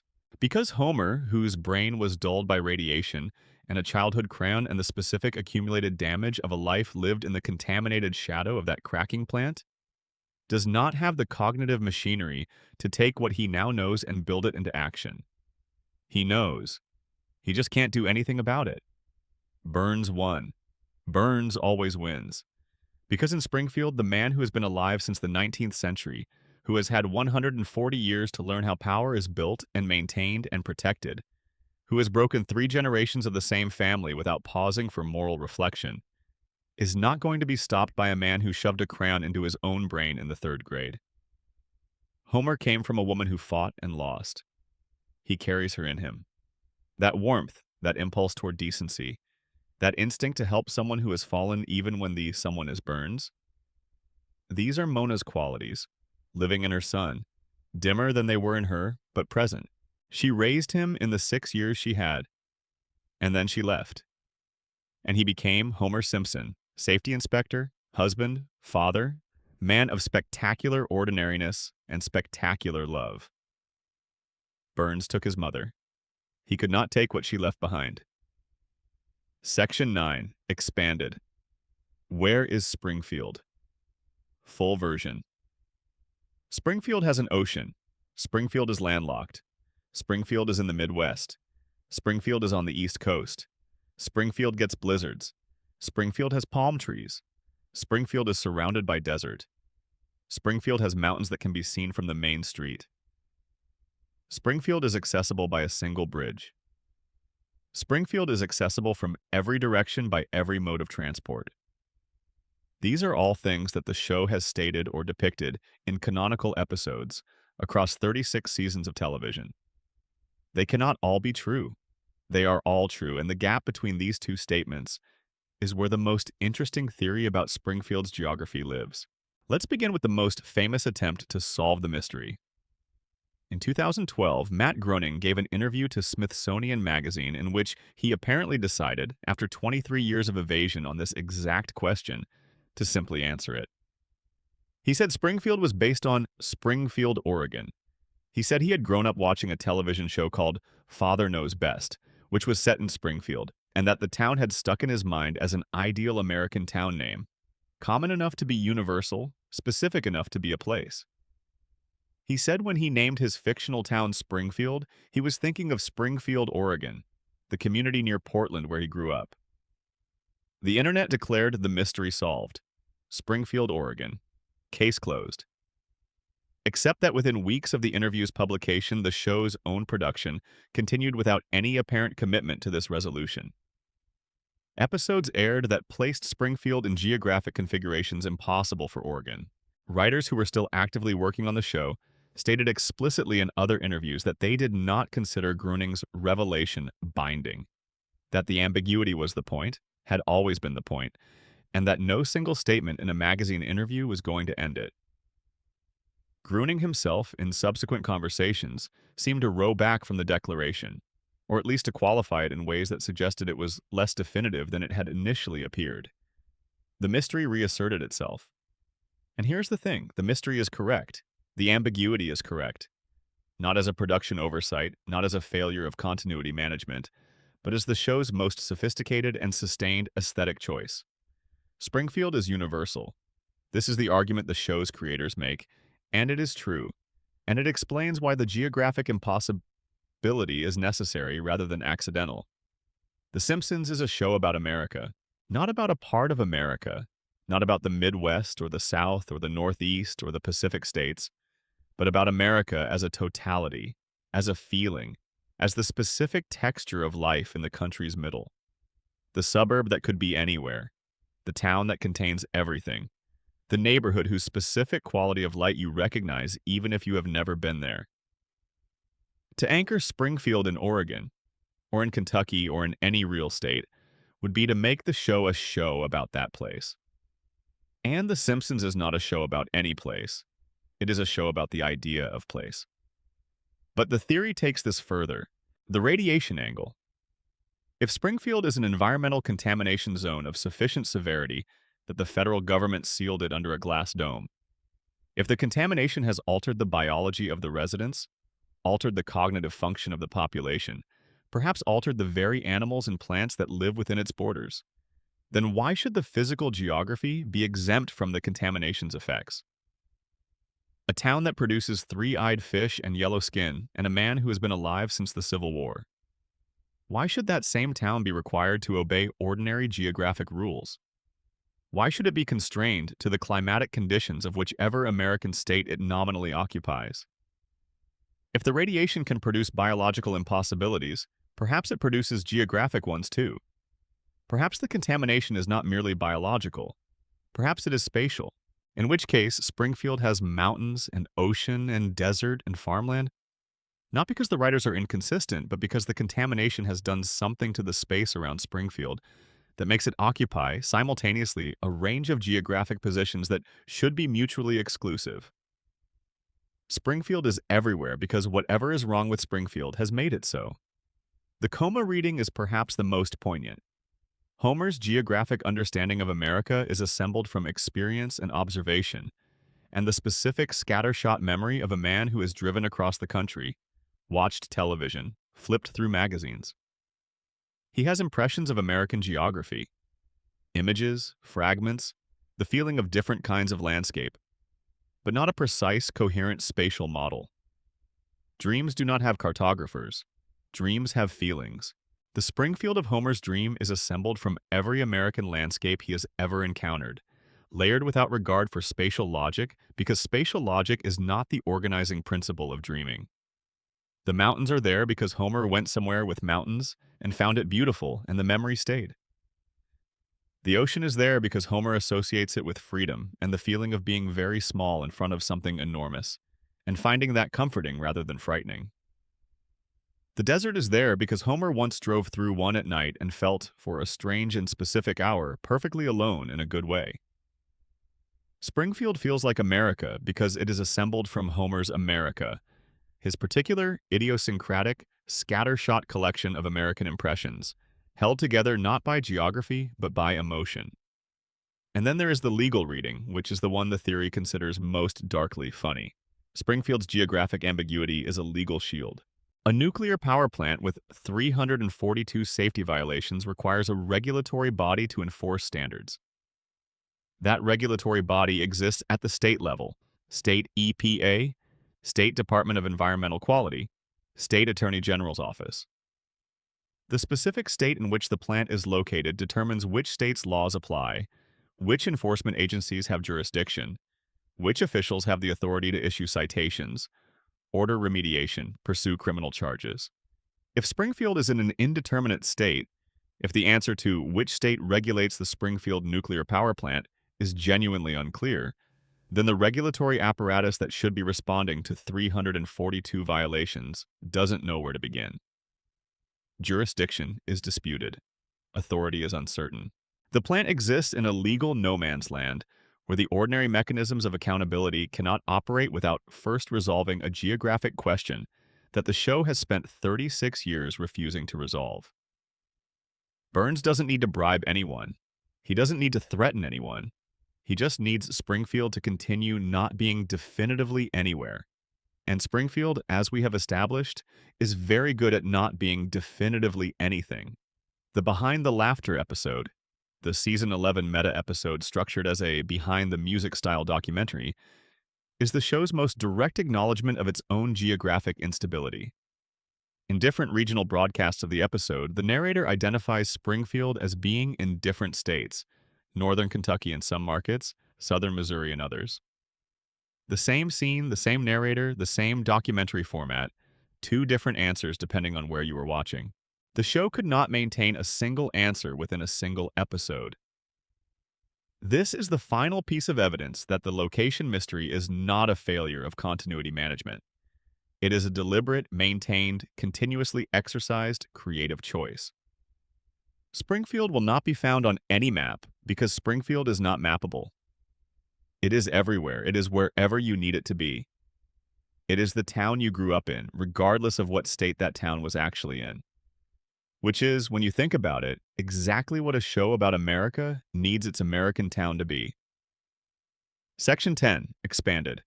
The Floating Timeline. Full version. On December 17, 1989, Bart Simpson was 10 years old. On whatever date you are reading this, or hearing this, in the soft hours after midnight, when the voices in your ears are more real than the room around you, Bart Simpson is still 10 years old. He has been 10 years old for every day of those 36 years. He has not grown an inch. He has not lost a tooth that grew back differently. He has not had the experience of reaching for something on a shelf that he could not reach the year before and finding, this time, that his arm is long enough. He is not taller. He is not older. He is exactly, precisely, molecularly identical to the Bart Simpson who appeared on American television for the first time in 1989. Lisa is 8. She will be 8 forever. Maggie is 1. She will be 1 forever. Homer and Marge are in their mid-30s. They will be in their mid-30s forever. The technical term for this is a floating timeline, and it is a common production decision for long-running television series. Characters are kept at the ages that best serve the show's dynamics. The present is always the present. Technology and culture and external events update to reflect the real world, but the characters do not age within it. Most viewers accept this without question. The Simpsons has been running long enough that the floating timeline has produced something unusual. A set of characters whose backstories have been visibly rewritten 4 times over. Homer and Marge met in high school.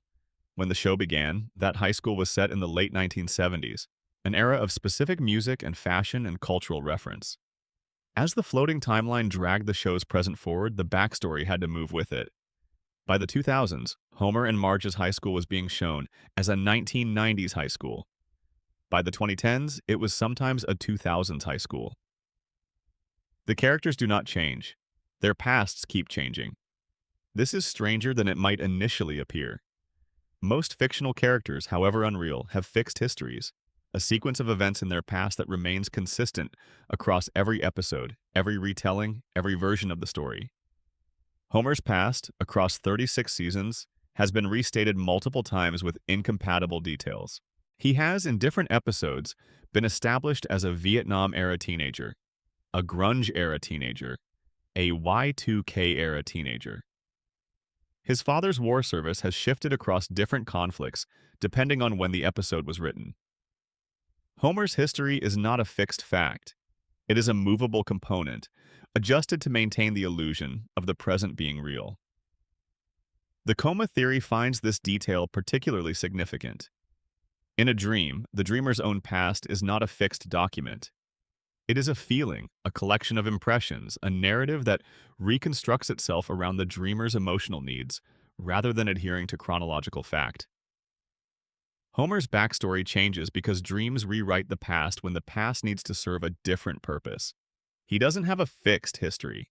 He has whatever history fits the episode. The radiation theory reads the shifting backstory as evidence of the cognitive damage that affects the entire population. A community whose collective memory has been compromised by decades of neurological contamination would not maintain consistent historical records. Facts would blur, dates would shift. The same events would be remembered differently in different years. Springfield's inability to maintain a consistent past for its own residents is not a continuity failure. It is a symptom. But the floating timeline's most revealing dimension is what the show has done with the question of what happens when time is allowed to pass. The flash-forward episodes. The show has, across its run, produced a number of episodes set in the future, glimpses of what the characters might become if the timeline were allowed to move forward.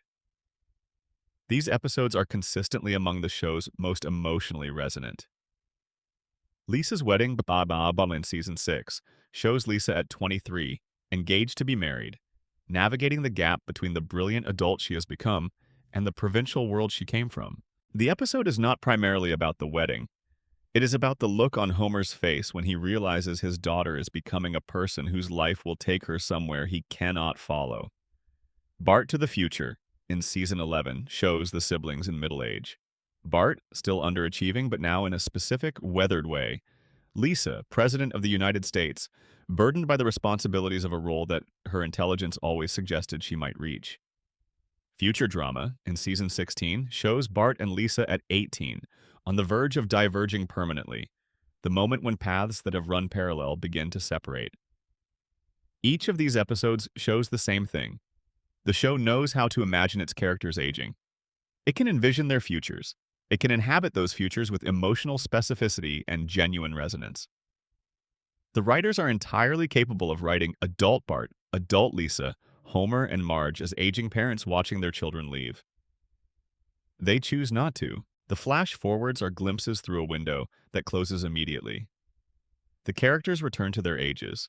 The future is locked away. The permanent present resumes. The theory asks, why? The sentimental answer is the one the show itself occasionally endorses. Because the family at their current ages is the show. Because Homer as an aging retiree and Marge as a grandmother, and Bart as a middle-aged man are not the show. The show is Homer coming home at 5:30 and Bart doing something he shouldn't, and Lisa playing saxophone in her room and Maggie watching. The show is that specific moment, that specific configuration. Allow time to pass and the configuration dissolves and the show dissolves with it. This is true. And it is also, the theory argues, the most culturally revealing thing about The Simpsons. Because the show is not just an animated sitcom. It is, and has been for 36 years, the primary cultural touchstone through which Americans understand the idea of the middle-class family.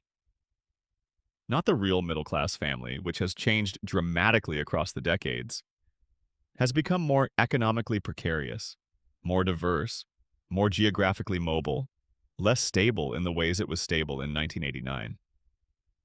But the idea of the middle-class family, the image, the feeling, Homer and Marge and the kids on the couch, the television, the beer, the arguments that resolve into love, the disasters that resolve into normal, the constant, improbable, completely unearned resilience of a family that should, by any reasonable assessment, have fallen apart decades ago. America needs this image. America has needed it continuously since 1989, and The Simpsons has provided it continuously since 1989, because the provision of it is dependent on the characters never changing, never growing up, never reaching the stage where the children leave and the house goes quiet, and the couch is just a couch again. The floating timeline is the show's greatest service to its audience, and its greatest cruelty to its characters. The characters are frozen, so we don't have to acknowledge that we are not. Every year that passes in the real world, every year in which the viewers age, their own children grow, their own families change, their own versions of the couch and the television and the 5:30 coming home become more complicated or more distant or more achingly missed. The Simpsons family remains exactly as it was. An anchor, a constant, a proof that somewhere, in some version of American life, the family is still intact. We built the cage. The characters live in it. And every Sunday night, we turn on the television and check that the bars are still holding, that nothing has escaped, that the children are still young and the parents still together, and the house still on Evergreen Terrace, and the whole fragile, beautiful, impossible thing still exactly where we left it. Because if it isn't, if Bart turns 11 and Lisa turns 9, and Maggie finally speaks in complete sentences and Homer's hair goes gray, and Marge's tower leans a little, then we have to admit that it was always temporary, that it was always going to end, that we are older now and the couch we watched this show on as children is gone, or somewhere else, or in a house that is someone else's house. That the family we watch this show with has changed in all the ways that families change over 36 years. That time has passed for us, even though it has not passed for them. The floating timeline is not about The Simpsons. It is about us. We stopped their clock in 1989 because we needed somewhere that time couldn't reach. We needed a place where the kids would always be young and the parents would always be together and the door would always open at 5:30 and Homer would always make it home. He always makes it home. Every episode, every disaster, every adventure, every cosmic impossibility, and every quiet small moment of grace. By the end of the episode, Homer is home. That is the floating timeline's real purpose. Not to maintain character ages, not to enable the show's production logistics, not even to preserve the specific dynamic that makes the show work as a comedy. Homer always makes it home. Because in Springfield, in the dream, in the radiation, in the collective agreement to not know what is too painful to know, the most important thing, the only thing that finally matters, is this. The family is together. The house is on Evergreen Terrace. The couch is there. And whenever you need to go back, whenever the world outside is too loud, too fast, too insistent, that everything must change and nothing can stay, the television is on. Springfield is waiting. It is always waiting. Bonus. Hans Moleman, the immortal casualty. There is a man in Springfield who has been dying for 36 years. His name is Hans Moleman. He is small. He is nearly blind, squinting at a world that seems designed to be invisible to him without being kind enough to actually remove itself. He walks slowly, with the particular care of a man who has learned from experience that the world is full of things moving much faster than he is. He dies constantly. Not in Treehouse of Horror episodes. Those deaths are explicitly non-canonical, the show's annual permission to kill its characters with impunity and bring them back without explanation. Moleman's deaths happen in regular episodes. He is run over by a car in one episode and standing at the corner of a Springfield street in the next. He is crushed by a vending machine and appears in the background 2 episodes later.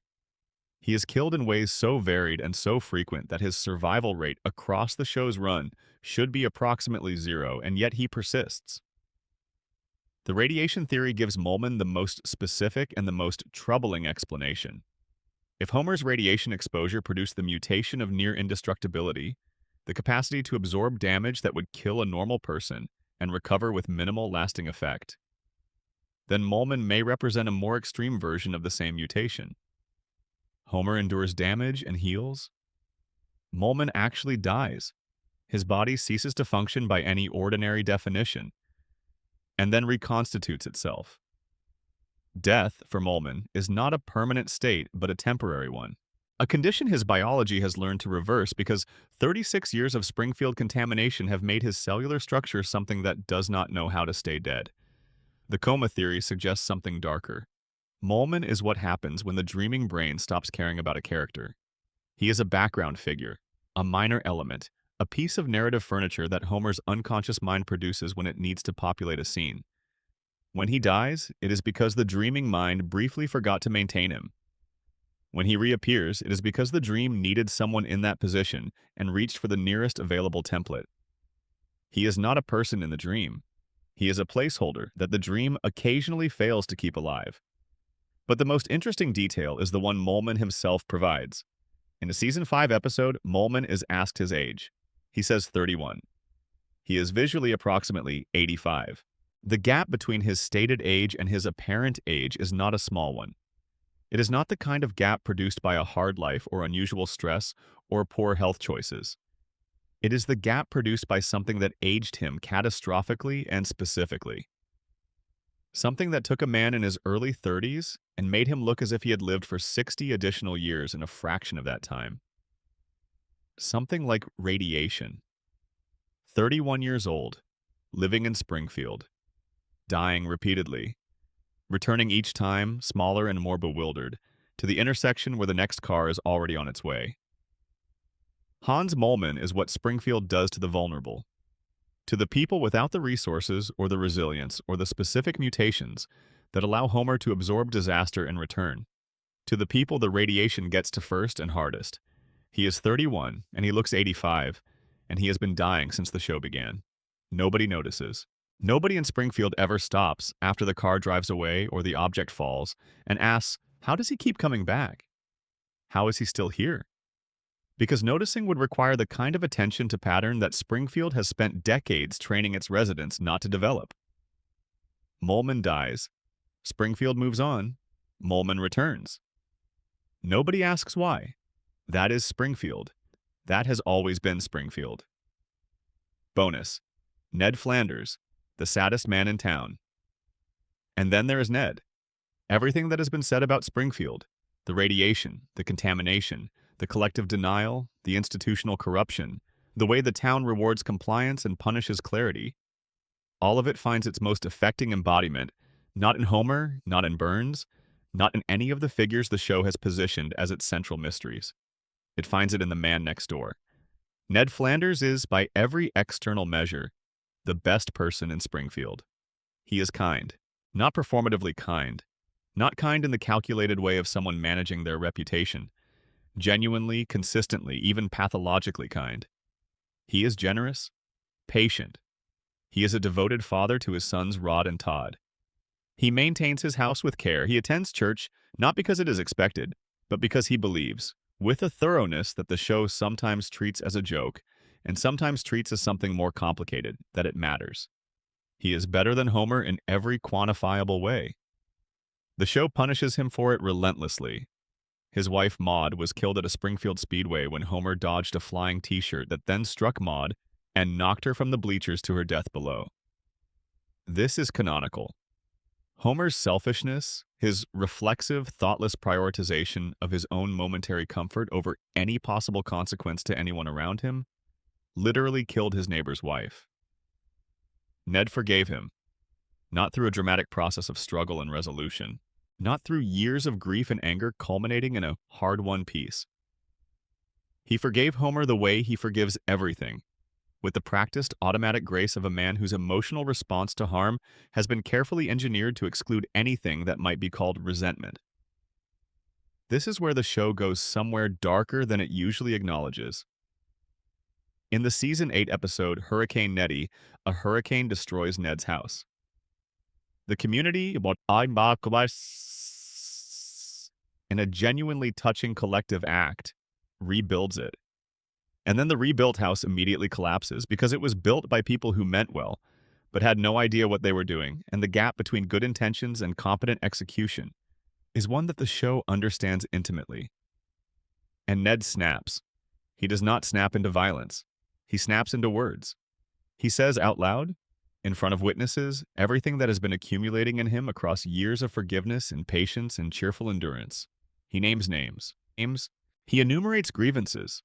He speaks with the specific eloquence of a man who has been composing this speech in the part of his mind he is not allowed to access, and the speech is devastating. Then he is institutionalized.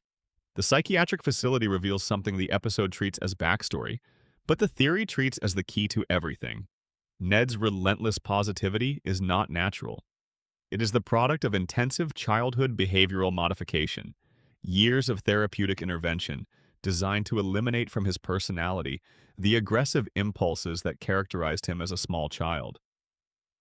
His beatnik parents, ideologically opposed to discipline in any form, took their uncontrollable son to a psychiatrist who spent the next several years conditioning the aggression out of him. Ned's kindness is a cage. The bars were installed by a professional when Ned was too young to resist or consent. His patience is not wisdom. His forgiveness is not grace. They are the endpoints of a process that took everything dark and difficult in him and sealed it behind walls so thick that he spends his entire adult life pretending the walls aren't there, even when the pressure behind them is almost too much to contain. The hurricane episode is the moment the pressure became visible. Springfield did not respond to this revelation with the horror it deserves. Springfield took Ned to the facility, watched him get better, and welcomed him back. And then everything returned to the way it was before. Ned being patient, Ned being kind, Ned forgiving Homer for things that should not require forgiveness, Ned standing at the fence between their houses with his neighborly smile while whatever lives inside him presses against the walls. The show also does something that the theory considers its most pointed theological observation.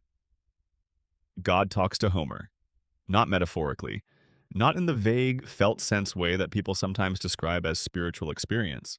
On multiple occasions, The Simpsons depicts Homer having actual, explicit, face-to-face conversations with a God who appears and speaks clearly and confirms that he is, in fact, God. In Homer the Heretic, in several Treehouse of Horror segments, in scattered moments across the show's run, Homer has direct access to the divine. God knows Homer. God has opinions about Homer. God speaks to Homer with the specificity and warmth of someone who has been paying attention. God does not speak to Ned. Ned Flanders, who has devoted his entire life to faith, who attends church every Sunday without fail, who prays with a consistency and sincerity that no other character in Springfield matches, who has organized his parenting, his relationships, his finances, his daily schedule around the belief that a loving God is present and attentive. God speaks to the drunk who falls asleep in church. God ignores the man who has spent 36 years kneeling. This is not random cruelty. This is The Simpsons making one of its most uncomfortable observations. The universe, the show suggests, does not care about virtue. It cares about something else, something that Homer has and Ned doesn't, something that can't be earned through good behavior or maintained through discipline or accumulated through faithful attendance. Something that is either arbitrary or connected to things the show does not make explicit. Homer has it. Whatever it is. The protection, the resilience, the ability to absorb catastrophe and emerge from it intact, often laughing, usually hungry. Ned does not. Ned does everything right.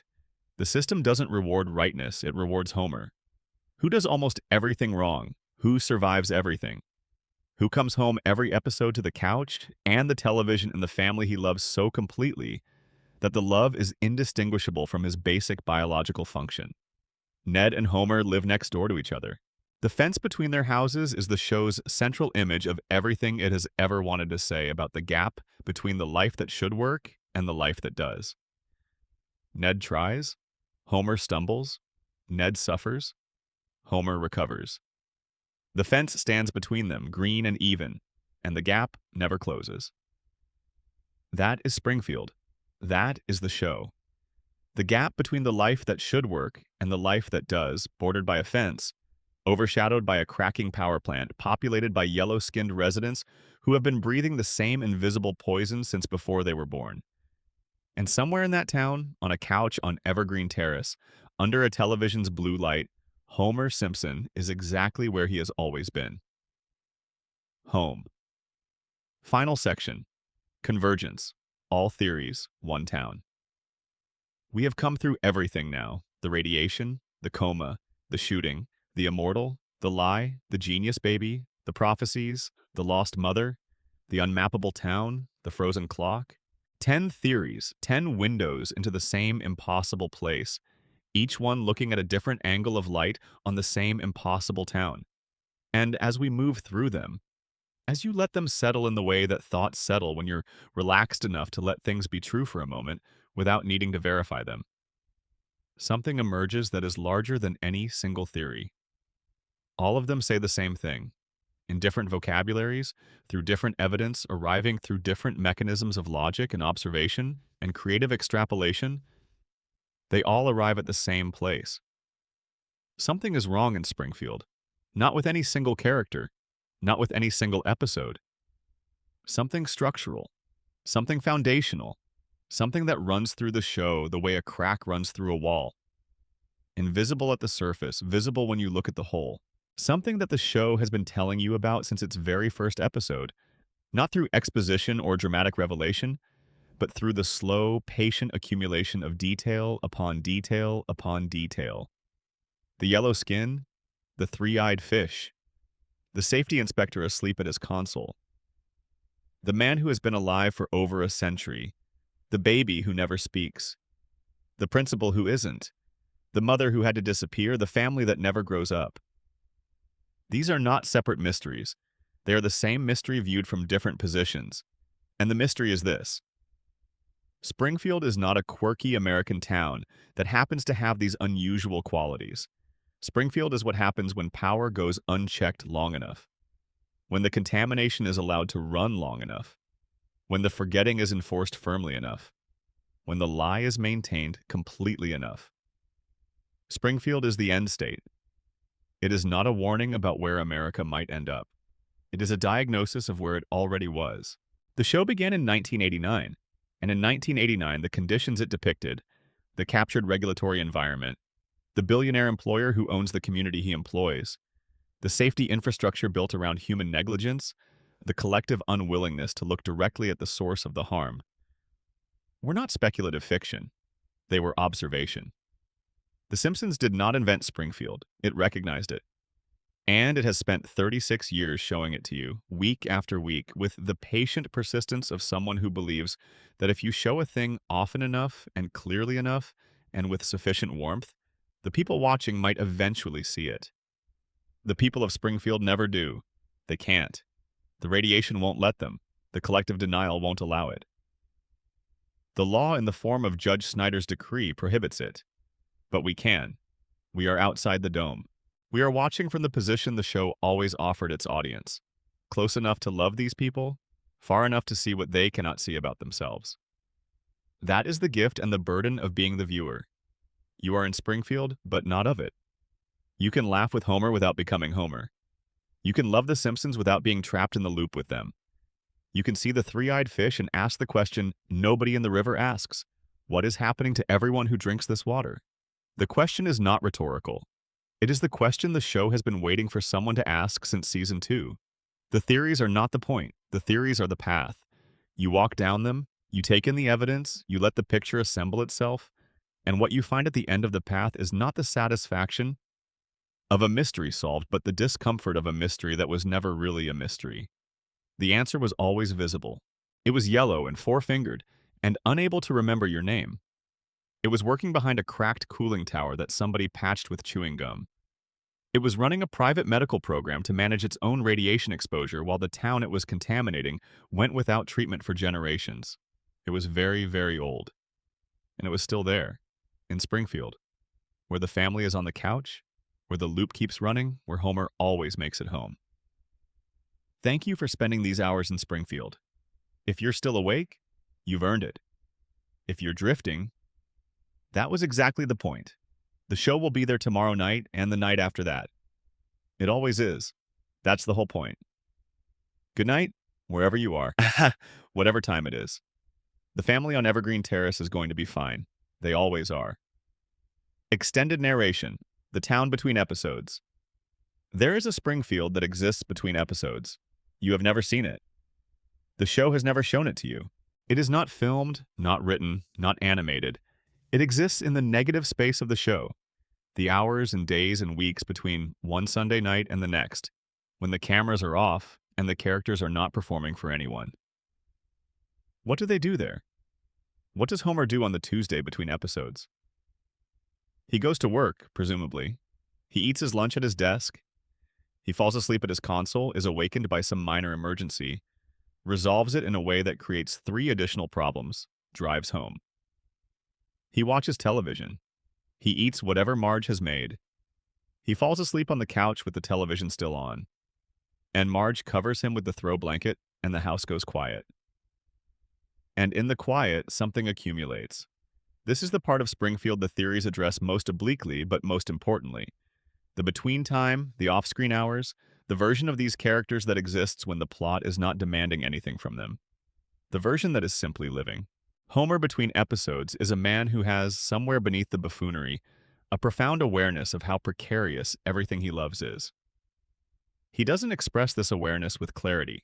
His brain won't allow it between the radiation and the crayon and the decades of low-level contamination. But it is there. It is the engine of his behavior. The impulsive warmth, the inability to maintain grudges, the way he grabs his children and holds on too tight at moments that don't quite warrant it. These are the expressions of a man who knows, without being able to say so, that holding on is the only thing standing between his family and the void. Marge between episodes is a woman doing the most invisible form of labor, maintenance. She maintains the house, yes, and the finances, and the children's schedules, and Homer's relationships with the world. But she also maintains the family's emotional coherence, the thing that allows 3 wildly incompatible personalities to share a space without the space coming apart. She is the load-bearing wall. She does not advertise this. She does not, in the episodes we see, ask to be recognized for it. But it is the work of her life, and the between episodes, Marge is always doing it. In the small hours, in the quiet moments, in the patience she extends and extends and extends until you start to wonder if patience is not a personality trait, but a survival mechanism. Bart between episodes is more complicated than the show allows him to be on screen. The show needs Bart to be chaos, impulsive, resistant, always testing limits because the testing of limits is the mechanism through which the plots are generated. But between episodes, when there is no plot demanding his impulsivity, Bart is a 10-year-old boy who is very aware of his own reputation and not entirely sure he deserves it. He has been told he is bad since the beginning. Teachers tell him, guidance counselors tell him. The town has a general understanding that Bart Simpson is a problem. And Bart, with the specific kind of intelligence that doesn't show up on standardized tests, the social intelligence, the improvisational intelligence, the ability to read a room and know instinctively what each person in it wants and needs, has absorbed this understanding and built himself around it. He is what they said he was. He chose it, in the way that children choose the available identity when no other is being offered. He is the bad kid because the bad kid gets something. Attention, a certain kind of respect, the satisfaction of being exactly what is expected, which at least is reliable, which at least removes the uncertainty of trying to be something different and finding out whether that something different is wanted by others. Between episodes, sometimes Bart sits with Lisa, not in a way that appears in the episodes, not in a scene that makes a plot. Just the 2 of them, in the way siblings sometimes are when no one is asking anything of either of them. Lisa is reading. Bart is drawing something on the back of his homework. They are not talking. They don't need to. These are the Simpsons the show cannot quite capture. The real ones, in the quiet. The ones who love each other in the ordinary, unplotted, undramatic way that families actually love each other, not through grand gestures and redemptive arcs, but through the accumulated weight of simply being present, year after year after year in the same house, eating at the same table, sleeping in the same rooms, borrowing each other's things without asking and forgetting to return them, being annoyed and being forgiven, being loved badly and being loved completely. The episodes are the surface. The between is the truth. And the between has been running for 36 years. Extended narration. Burns at dawn. There is an hour before Springfield wakes up when Charles Montgomery Burns sits in his office alone. Not the satirical Burns of the episodes, not the mustache-twirling antagonist, the cartoon plutocrat who exists to be thwarted and confounded. The old man. The ancient, fragile, medically sustained, cognitively extraordinary old man who has been accumulating decades since before the first automobiles. He sits by a window that faces east. He watched the sun rise over Springfield long before he built the device to block it.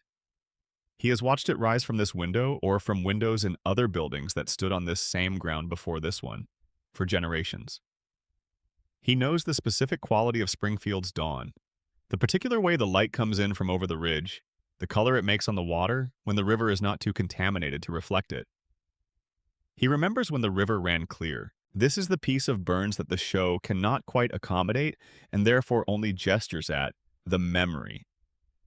A man who has been alive for 140 years has seen things. Not the historical events as they are recorded in textbooks, the sanitized, simplified, aftermath-only version. He saw them as they happened. He was present. He was, in many cases, on the wrong side of them. But he was there.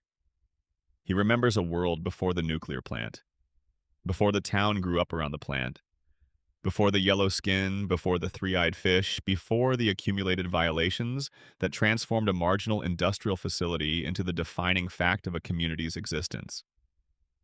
He built that. He made those choices. And he has been sitting with them in this window at dawn for decades. Does he regret it? The show has never given Burns a moment of genuine, unambiguous moral reckoning. It has come close. There are episodes in which something like regret seems to pass across his face, moments when the armor of ironic distance and strategic ruthlessness seems to thin slightly, and something older and more uncertain shows through. But it always closes again. The armor goes back on. The fingertips press together. The sound is made. Because regret, for a man of Burns's age and situation, is not a safe emotion. If Burns allows himself to feel the weight of what he has done, to Springfield, to Homer, to Mona, to the workers in the plant, to the families downstream from the cooling pond, to the fish with 3 eyes and the rats that glow, the weight might not be survivable. Burns stays alive by staying in motion, by wanting, by planning, by pressing forward toward the next acquisition, the next scheme, the next small victory in the ongoing war against everything that would reduce him. Stillness for Burns is death. Reflection is the beginning of stillness. He watches the dawn. He does not reflect. And when Smithers knocks at 7 a.m. to begin the day's management, Burns is exactly as he was. Ancient, prepared, ready. Springfield sleeps beneath him. The plant hums. The fish swims in the river with its 3 eyes, and Burns presses his fingertips together and makes his sound, and begins. Extended narration. Lisa plays saxophone. There is a sound in Springfield that carries further than anything the nuclear plant produces. It comes from a second-floor bedroom window on Evergreen Terrace. It comes out in the evenings, mostly, after dinner, when homework is theoretically being done, when the household noise has settled into its evening register of television, and Homer's snoring and Bart's muffled scheming. When the house is doing what it does, and the world outside is doing what it does, and there is a gap between these two states of doing that a person who is 8 years old and has run out of people who want to hear what she thinks might fill with something else. Lisa Simpson plays saxophone. She has played since she was a very young child. The show has given her various mentors and various arcs around the saxophone, But the deepest fact about Lisa's playing is the one that requires no plot. She plays because it is the one language she has found that is large enough to hold everything she feels. She is too smart for Springfield. This is not vanity, and it is not a complaint. It is simply the fact of her situation, and she knows it. And she has known it long enough to have passed through the stage of wanting it to be different. She is 8 years old, and she understands things that most adults in her life have not bothered to understand. She is surrounded by people who love her imperfectly and teach her inadequately and mean well and fall short. And sometimes, in their falling short, accidentally provide exactly what she needs in ways they are not aware of. She loves them. She is lonely anyway. The saxophone is not lonely. When she plays, alone in her room, in the small hours, when the street outside has gone quiet and even Homer has wandered to bed, she becomes something other than lonely. She becomes part of the music, and the music is not Springfield, and in the music there is room for everything she is. There is a particular quality to the way the show frames these moments. The camera finds her in the window. The music comes out into the Springfield night, and somewhere out there, in the other houses, in the other bedrooms, in the lives that are being lived parallel to hers in this impossible yellow town, something responds. Not dramatically, not with plot, just someone hears it. And something in that house, in that street, in that town, shifts slightly toward the possible. Toward the sense that this specific place, however cracked and contaminated and collectively in denial about its own nature, this specific place has produced this. A girl who plays saxophone in a second-floor window. A sound that carries. Something that will not stay contained by the dome or the floating timeline or the collective agreement to forget. Lisa plays. Springfield listens. And for a moment, in the space between the notes, something is true. Extended narration. The night shift at the nuclear plant. Nobody talks about the night shift. The show takes place almost entirely during daylight hours and the early evening. Homer's workday, the children's school day, the afternoon errands and the dinnertime arguments and the primetime television. The nuclear plant in the show's visual grammar is a daylight place. Smoking towers, Homer asleep at his console, the specific combination of boredom and low-level dread that characterizes Sector 7G at 2 in the afternoon. But the plant runs 24 hours a day, 7 days a week, without interruption. Someone is always in Sector 7G. Someone is always at the console that Homer usually sleeps at, watching the gauges that Homer usually ignores, making the judgment calls that Homer usually defers until the alarm is already going off. The night shift workers at the Springfield nuclear power plant are people the show has almost never introduced to us. They exist in the background of a background, the off-screen employees of an already peripheral institution. They are the ones who actually keep the plant from exploding. Think about this for a moment. The show's central premise is that Homer Simpson is Springfield's nuclear safety inspector, and Homer's relationship with nuclear safety is characterized primarily by donuts and napping. And yet the plant has not, in 36 seasons, produced an actual catastrophic meltdown. Near misses, certainly. Dangerous incidents, regularly. But not the final disaster that 342 safety violations seem to promise. The night shift. These anonymous, unnamed workers, presumably less well compensated than Homer, presumably more competent, presumably more aware of what the dials actually mean and what the correct response to a warning alarm is, have been quietly preventing Springfield's contamination from becoming Springfield's incineration for as long as the show has been running. They are, in the theory's reading, the most important people in Springfield, and they will never appear in an episode. Because the show is not about competence, it is about Homer. And Homer, however much he might inadvertently benefit from the competence of people working below and around him, is not interested in the mechanics of why disaster is repeatedly averted. He is interested in the donut. He is interested in whether Marge is still awake when he gets home. He is interested in whether there is anything worth watching after the 10 o'clock news. The night shift workers go home in the morning before Homer arrives. They see him occasionally in the parking lot, this man whose continued employment at their facility defies every known principle of industrial safety management. They have, presumably, feelings about this. The show will never tell us what those feelings are. It is enough to know they are there. That somewhere in the cracked and glowing structure of the Springfield nuclear power plant, in the middle of the night when the town is asleep, someone is watching the gauges. Not Homer. Someone who knows what they mean. Extended narration. The weight of yellow. Consider what it must be like to be born yellow. Not to have been made yellow by something. Not to remember a time of a different color.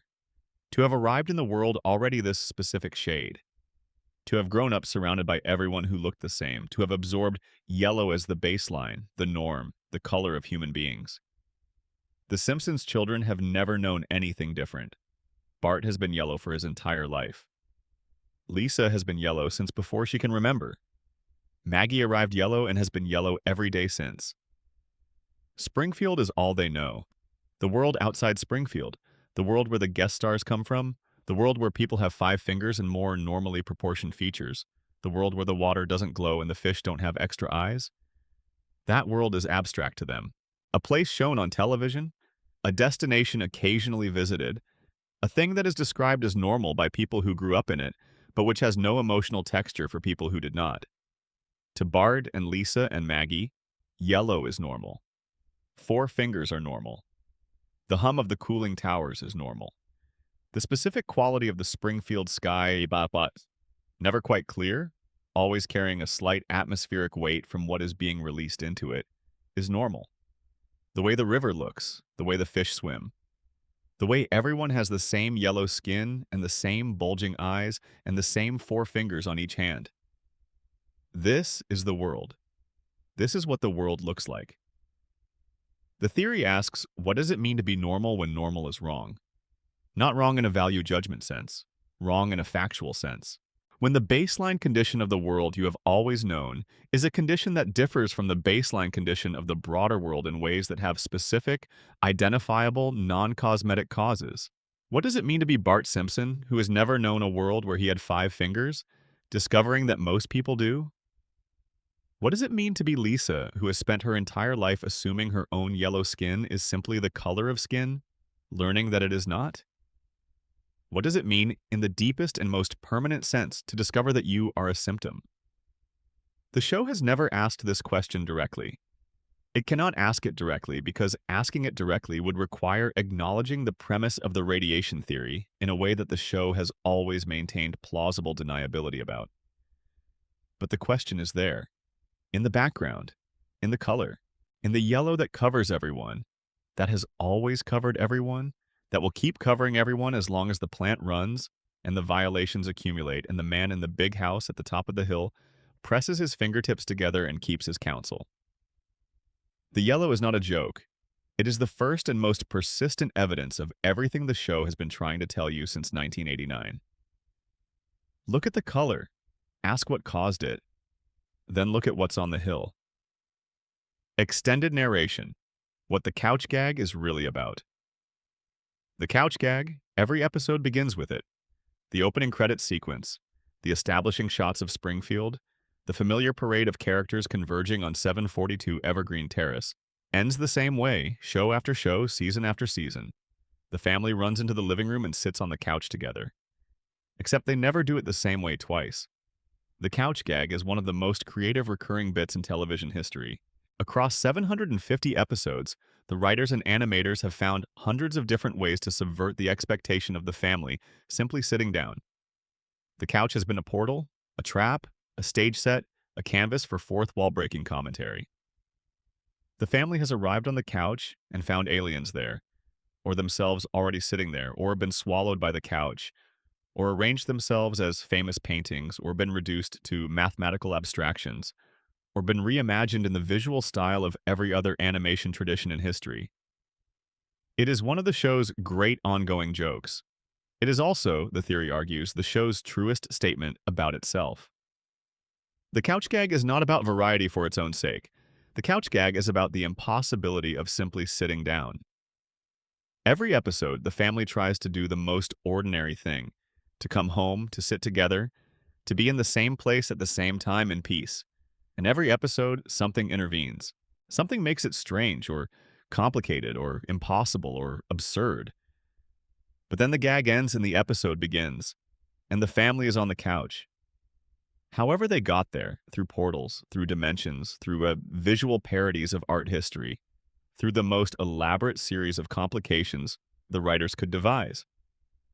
They are on the couch, together, in the living room, ready for what the episode will demand of them. The couch gag is Springfield's thesis statement. It says, "Getting here is always strange. It is always harder than it should be. It is never simple, never smooth, never the easy glide into the seat that you might naively expect from the most mundane domestic action imaginable. But they get there. Every time. The family gets to the couch. And that, the theory argues, is the most important thing the show has ever said. Not the radiation, not the coma, not the shooting or the immortal or the lie or the silent genius or the prophecies or the unmappable geography. Those are all real. Those are all present. Those are all part of Springfield's impossible reality. But at the end of the opening sequence, whatever chaos the couch gag has produced, the family is sitting together. Homer and Marge and Bart and Lisa and Maggie. On the couch, in the living room of 742 Evergreen Terrace. In Springfield, wherever Springfield is, whatever Springfield is, the family is there. And that, in the radiation-soaked, dream-haunted, perpetually denied, impossibly located, eternally young world of The Simpsons, is enough. That has always been enough. You have been in Springfield for a long time tonight. Let it go now. Let the town recede, let the theories dissolve back into the background where they live. Let the family on the couch become small and warm and far away. The plant is still running. The fish still has 3 eyes. Burns is still in his office. Maggie is still watching. But you are here, wherever here is, and here is good. Rest now. And here is, Springfield will be there when you come back. It always is. Extended narration. Marge holds everything together. There is something the show understands about Marge Simpson that it has never quite stated directly. She knows. Not about the radiation specifically, not about the coma theory, not about the specific mechanisms by which Springfield maintains its impossible reality. But she knows that something is wrong. She has known it for 36 years. She is the only character in the show who consistently looks at the world around her with the specific expression of a woman who is choosing, every single day, to proceed anyway. The choice is visible. That is the thing. If Marge were simply oblivious, if she were Homer-level unaware floating through Springfield on a current of cheerful unawareness, the show would be simpler and considerably less interesting. But Marge is not oblivious. Marge notices. She noticed the 3-eyed fish. She noticed when Homer's behavior became too erratic to explain away. She notices the gaps in her children's stories, the inconsistencies in the town's civic narrative, the specific quality of certain silences that follow certain questions. She notices, and she proceeds. This is Marge's heroism, and it is a less glamorous heroism than any the show usually celebrates. The heroism of staying present in a situation that you could reasonably leave, of maintaining the structures that hold everything together, even when you can see clearly that the structures are built on something unstable. The marriage should not work. By any external measure, the incompatibility of their intellects, the disparity of their emotional intelligence, the recurring pattern of Homer's impulsivity, creating consequences that Marge's patience is required to absorb. The marriage should not work, and yet it has worked, with visible strain and occasional genuine damage for 36 years, because Marge decides it does. Not passively, not through helplessness or resignation, through active, ongoing, daily choice. The choice to love Homer as he is rather than as he might have been in a different life. The choice to raise her children in Springfield rather than take them somewhere else. Somewhere the fish don't have 3 eyes. Somewhere the water is merely water. The choice to maintain the household and the family and the shape of the life they have built together. With full awareness, the theory insists on this, against all the show's suggestions of Marge's occasional obliviousness, that the shape is built on uncertain ground. Marge is the most tragic figure in Springfield, and the show cannot quite bring itself to say so. It gives her blue hair because she is extraordinary. It gives her that tower, that impossible, architecturally unreasonable tower, as a symbol of something the show has always known about her. She stands up under pressure. The tower doesn't fall. The hair doesn't collapse. Marge doesn't collapse. Whatever is wrong with Springfield, whatever has been wrong with it since before her children were born, whatever will continue to be wrong with it for as long as Burns's plant runs, and the violations accumulate and the fish mutate. Marge knows, and she stays. Because her family is here, because Homer is here, because whatever Springfield is, contaminated, dreamed, denied, mapped to everywhere and nowhere, it is where she chose. And Marge Simpson, once she has chosen something, does not choose again. She makes the bed in the morning. She makes the dinner at night. She holds the whole thing together with her bare hands and her blue hair and her specific, inexhaustible, entirely human love. The plant hums. The fish swims.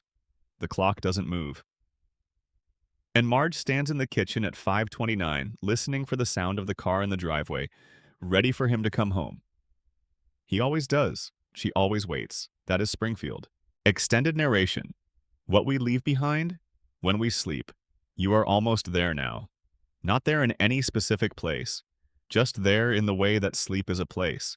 The way the edge of consciousness has a quality that is its own. The way the world starts to go soft at the edges, and the thoughts become slower, and the things that mattered so much an hour ago begin to seem like things that can wait until tomorrow. They can wait until tomorrow. Everything can wait until tomorrow except this, the slow release of the day, the letting go of whatever the hours asked of you, the permission to be for a while simply present in the quiet. Springfield will keep. It has been keeping since 1989. It will keep through the night. The plant will run. The couch will be there. The family will be exactly as they were. Bart will not have aged a single day. Lisa will be exactly 8 years old. Homer will be on the couch, or coming home from the plant, or eating something he shouldn't, or loving his family badly and completely in the way that he has always loved them. And Maggie will be watching. Always watching. We spent tonight in a town that does not exist on any map, exploring mysteries that the show has spent 36 years embedding in its own structure. We looked at the radiation and the coma and the shooting and the immortal and the lie and the genius baby and the prophecies and the mother and the geography and the frozen clock. We looked at everything the show has been quietly telling us since its first episode, in the patient, accumulated, never quite stated way that the best stories tell you things. And what it told us, at the bottom of all of it, is simple. Families are everything. Not perfect families, not uncomplicated families, not families that communicate well or make good decisions or live in environments that support their flourishing. Families like the Simpsons, loud and impulsive and occasionally dangerous to themselves and each other, held together by a love so basic and so complete that it functions less like an emotion and more like gravity. The show is about Homer getting home. That is all it has ever been about. The nuclear plant, and the contamination, and the immortal billionaire, and the frozen clock, and the impossible geography, these are the obstacles. And every episode, Homer gets past them. Every episode, the credits roll with the family intact. Every episode, home. Whatever is wrong with Springfield, the Simpsons are still there. Whatever is wrong with the world outside your window, you are still here. The day is over. The night is quiet. Let it be quiet. Sleep is not far now. Let it come the way sleep comes when you stop trying to reach it. Not grasped at, not forced, but allowed. The way you allow water to find its level, the way you allow breath to slow on its own. The theories will wait. Springfield will wait. Even Burns, in his office in the dark, pressing his fingertips together. Even Burns can wait until morning. Close your eyes. You are somewhere warm, somewhere safe, somewhere that the plant's cooling towers cannot reach, and the river runs clear and the fish have exactly the right number of eyes. You are home, and the family is on the couch, and the television is on, and everything, despite everything, against everything, somehow and always, is fine. Good night. Extended narration. The town that time forgot. Springfield has a clock tower. It stands in the center of town, on the square where Burns collapsed after being shot, near the sundial that pointed to letters that may or may not have meant anything. The clock tower has been there for as long as the show has been running. It appears in establishing shots, in crowd scenes, in the background of 100 moments that have nothing to do with it. The clock shows the correct time. The clock has always shown the correct time. This is one of the show's quiet ironies, the kind that repays attention once you have spent enough time thinking about the show to notice it. Springfield, the town where time does not pass, where no one ages, where the children have been the same age since 1989 and will be the same age when the show eventually ends. Springfield has a clock, in the center of town, showing the correct time. The clock knows what time it is. Springfield doesn't feel the difference. This is what the floating timeline is, distilled to a single image. The clock keeps running. The mechanism works. The hands move. And the people who live in its shadow have made an arrangement with time, whether through radiation or through collective agreement, or through the specific grace of a dreaming man's love, that lets them proceed as if the hands are standing still. The clock knows better. Springfield has decided not to check. There is something almost beautiful about this, if you approach it from the right angle, which is the only way to approach Springfield, from the right angle. The wrong angle produces horror, a contaminated town, a frozen family, an immortal overlord, the machinery of denial grinding along beneath the surface of every cheerful sitcom moment. The wrong angle is the Tamzarian trial, the bones in the basement, the three-eyed fish swimming in toxic water. The right angle is the clock tower and the sundial and the family on the couch. The right angle is Homer making it home. The right angle is Lisa's saxophone carrying out the window into the Springfield night. The right angle is Maggie watching. The right angle is the show's most essential offer to its audience. You can see all of this, you can know all of this, you can hold all of the theories and all of the evidence and all of the dark implications simultaneously, and you can still love them. You can still love Homer and Marge and Bart and Lisa and even Maggie, especially Maggie, in all her mysterious, watching silence. The knowledge doesn't have to destroy the love. The love doesn't have to require ignorance. You can hold both. Springfield has always been asking you to hold both. The contamination is real. The love is also real. The denial is real. The family is also real. The frozen clock is real. The saxophone carrying out the window is also real. Springfield is the place that refuses to resolve this tension, because the tension is the truth. American life, the show has always argued, is not resolvable. The corruption and the warmth, the damage and the love, the billionaire on the hill and the family at the table, these coexist. They have always coexisted. They will continue to coexist, and the question is not how to eliminate one in favor of the other, but how to live in the space between them with your eyes open and your love intact. The Simpsons are doing this. They have been doing it for 36 years. They will be doing it whenever you come back. The clock is ticking. Springfield has decided not to notice, and Homer is on his way home. Final words. Evergreen Terrace after midnight. The street is quiet now. 742 Evergreen Terrace. In whatever city, in whatever state, at whatever point in the floating timeline places us in the present moment. The house is dark except for the blue flicker of the television through the living room window. Homer fell asleep on the couch an hour ago, in the specific way that Homer falls asleep on the couch, still holding the remote, mouth slightly open, the empty can beside him on the cushion. Marge has been upstairs for half an hour. She checked on the children. Bart was asleep in the sprawled, aggressive way that Bart sleeps. Lisa was asleep with a book open on her chest, her saxophone on its stand in the corner, still vibrating slightly from the evening's playing, as if the music hasn't entirely decided to stop. Maggie was awake. She was lying in her crib, in the dark, looking at the ceiling with those enormous eyes. Thinking. When Marge came in to check on her, she did what she always does.